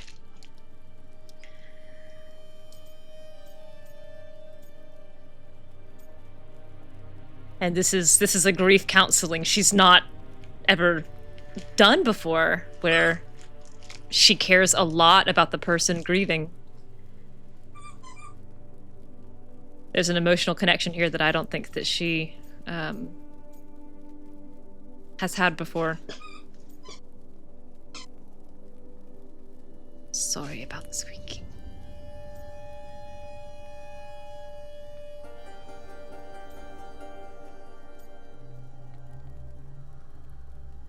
I think this is what she would have said before, but I think this is what she'll say now. Tosh, I'm so sorry. You didn't kill her. She made the decision for all of us. Same as always. Yeah.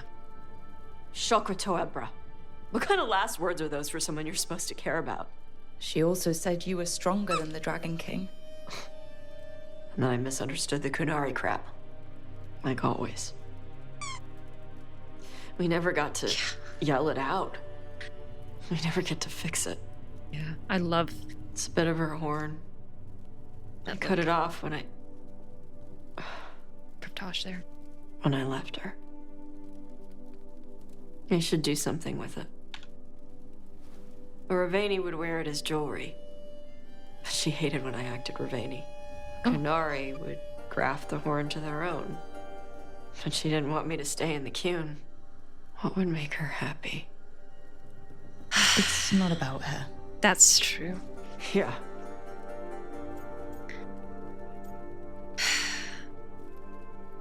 Oh, it's another nice smile from Rook. And I think these are good questions. The first time I played this through, I wanted to ask both of these. I wanted to ask, like, you know, what did she want for you and what was she? Because I think that those are both good ways to honor Chthon. But I didn't mouse over it. I just hit the, like, numbered key. And I didn't realize until I'd gone through it that this was, like, a commitment. Because to me, this question of, like, what was Chthon in life and, like, what did Chthon want for you is a completely separate question to Ravani versus Kunari heritage, which itself is not a binary. You can do both. You can be more than one thing. And certainly Tosh can be more than one thing here. So I will be doing this Ravani culture for Tosh, because I don't think that you can encourage Tosh to kind of break away from their mother throughout the entirety of this narrative and then link back into the Kunari heritage at the end of it. But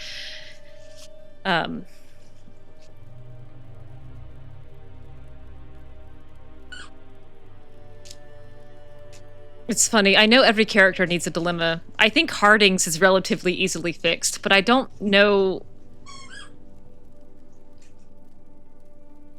Fair to have to pick one for a specific memento for this to be all on Tosh. Yeah. I don't know what the dichotomy would be for Tosh other than this. It certainly can't be the gender question. And I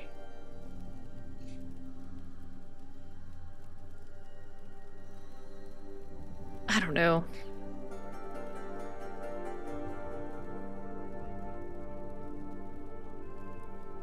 I mean, being torn between two cultures is a theme for Tosh, but I feel like the resolution is, like, embrace both.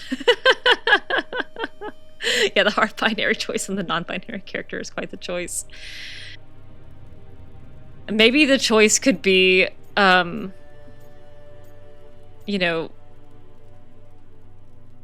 pursue Kunari and Ravani culture, or break away from both of them and forge your own path. I don't think that's a very good choice either, though, honestly. I don't know. What does this choice become? Did your mother want you to be a Kunari who happened to live in Ravane, or a Ravani person who happened to be Kunari? She wanted both. Yeah. But she brought me here. Why can't she wouldn't want one of me the to choices become be more both? Kunari for her. She'd want me to be Me? Is that what you want to do? Yeah. I can do that. And I can do this. She wanted me to have it. The Dragon King said the full message would be revealed by dragonfire. Do we need to find a dragon? No, the Dragon King is stupid. That's so funny.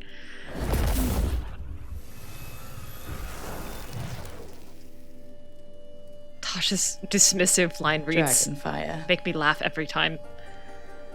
Cute Find look. out what it says. Cute look.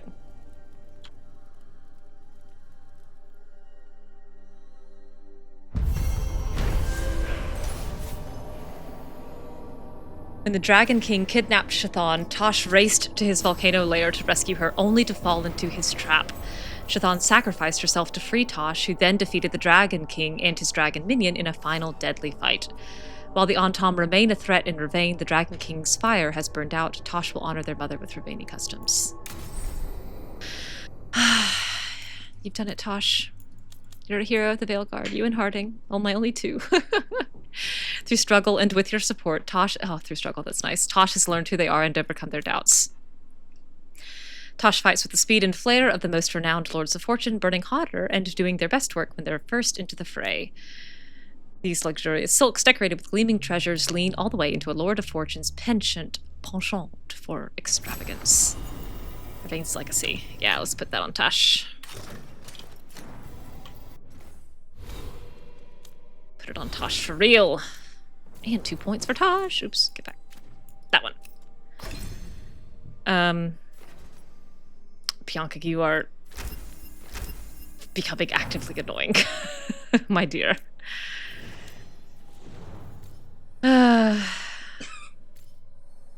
One companion get a third option. I can see that.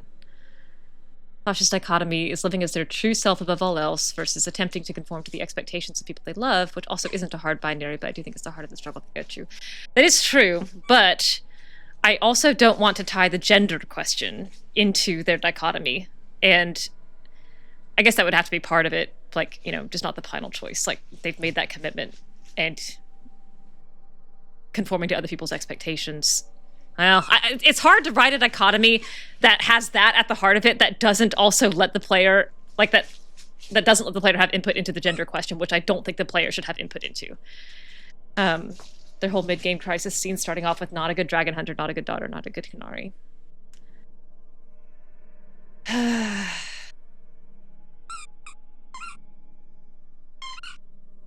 Third option, Rivain, Kunari, or both.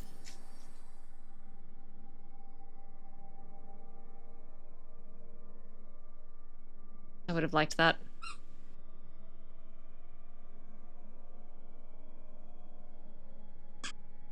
I guess I just hate that Tosh's, the center of Tosh's argument has a rejection, an implicit rejection of the other side.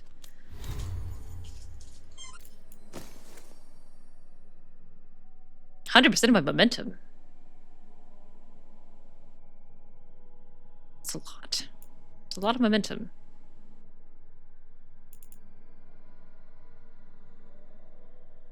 What else am I wearing? Escalate. Let's put this on. Am I ever going to remember to use it? I don't know. The ideal version of this quest would be all about embracing multicultural heritage and there shouldn't be a binary choice. Well, yes, but that's not how the game is built. So within the structure of the game... Oh, yeah. Understandable. Oh my god, I didn't realize you had, exercise rings. Aww. I want to see Tosh doing those T poses, those crosses and inverted crosses that they do at the Olympics. I think those take a lot of upper body strength. Cousin, I've gotten word of a spirit in need of aid out in along the coast near Sharksmith Mountain. The reports say that it's also making references to treasure as well as to a lost Lord of Fortune, Ritzinger. Both things made me think of you. When time permits, would you be willing to take a look for Golden Glory Cedar Rowan? Jeez. Hello. It's been a while.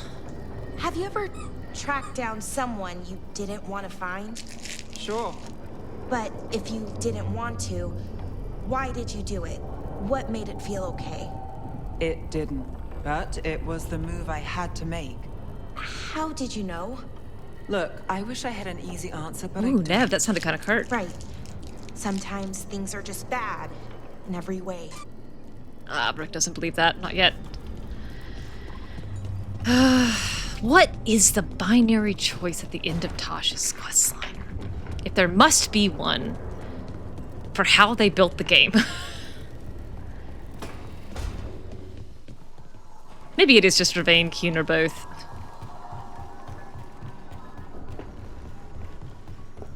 A trinary choice. Bianca, my love. Aren't you sleepy? You're normally, like, dozing by now. Not shoving this fish with full strength into my hip. Oh, something about the fire-breathing tablet. Now that's interesting.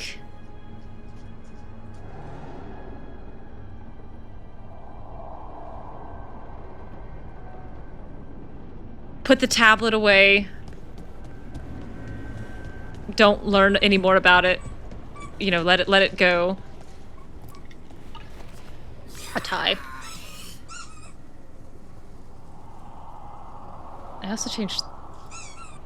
Wrong number here. Alright, 63, 63, 57. Now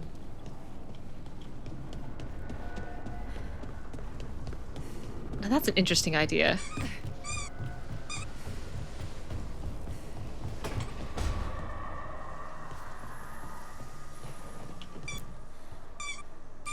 I think, yeah. Ties into Mom Legacy stuff, Kunari stuff. Yeah. On the mountain. Come with me? Is there unfinished business? No, nothing of the sort, but I could use company if you're up for the trip. And I think Bellara's final choice makes better sense with her anyway. Like, it makes better sense as a choice that doesn't have a bad side. So I wouldn't mind those kind of living in the same space. Hello, baby! Pet, pet, pet, pet, pet, pet. Bianca. Yeah, lean into the cultural history and heritage. Understand more about where you came from. What was that noise? Was that the door? That horrible grinding sound?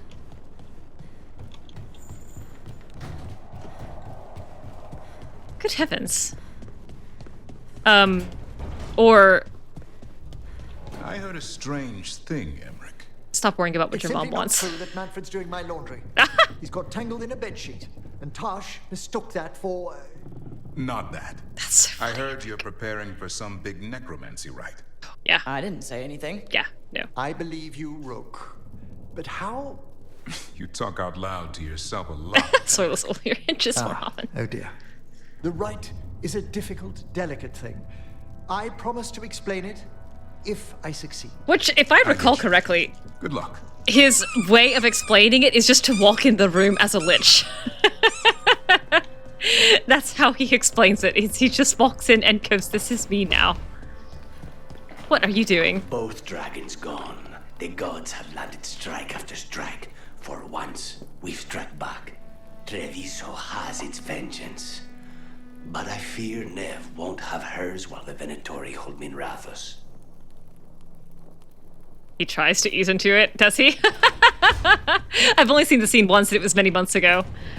I just remember it made me laugh a lot. Oh, Vorgoth spilled the beans already. Oh, funny. Home ownership where the glass guy didn't take great care of the place but is in a pocket dimension.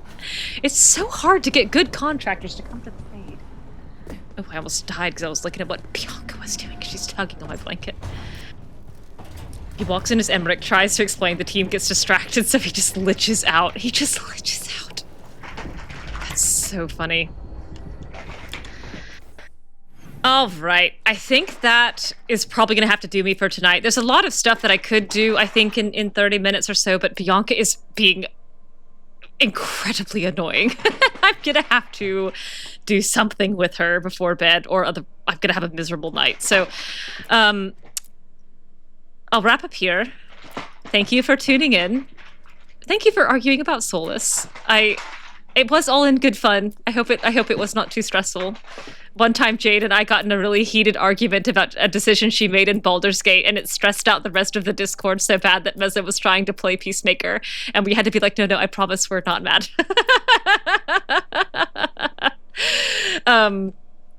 But yeah, I think next time I really want to kind of wrap up the Ravane Coast because I want that last insightful covering really badly. And then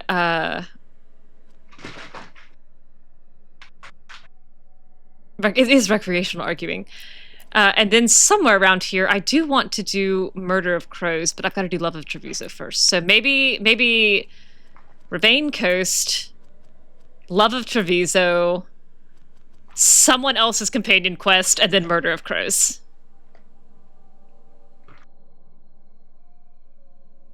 Maybe that's the order this goes in. I don't want to do Bellara's back-to-back with Chthon. That would devastate Rook, and she's going to be devastated enough anyway. All right, I will wrap up there. Thank you so much. Have a lovely night. I'll see you soon.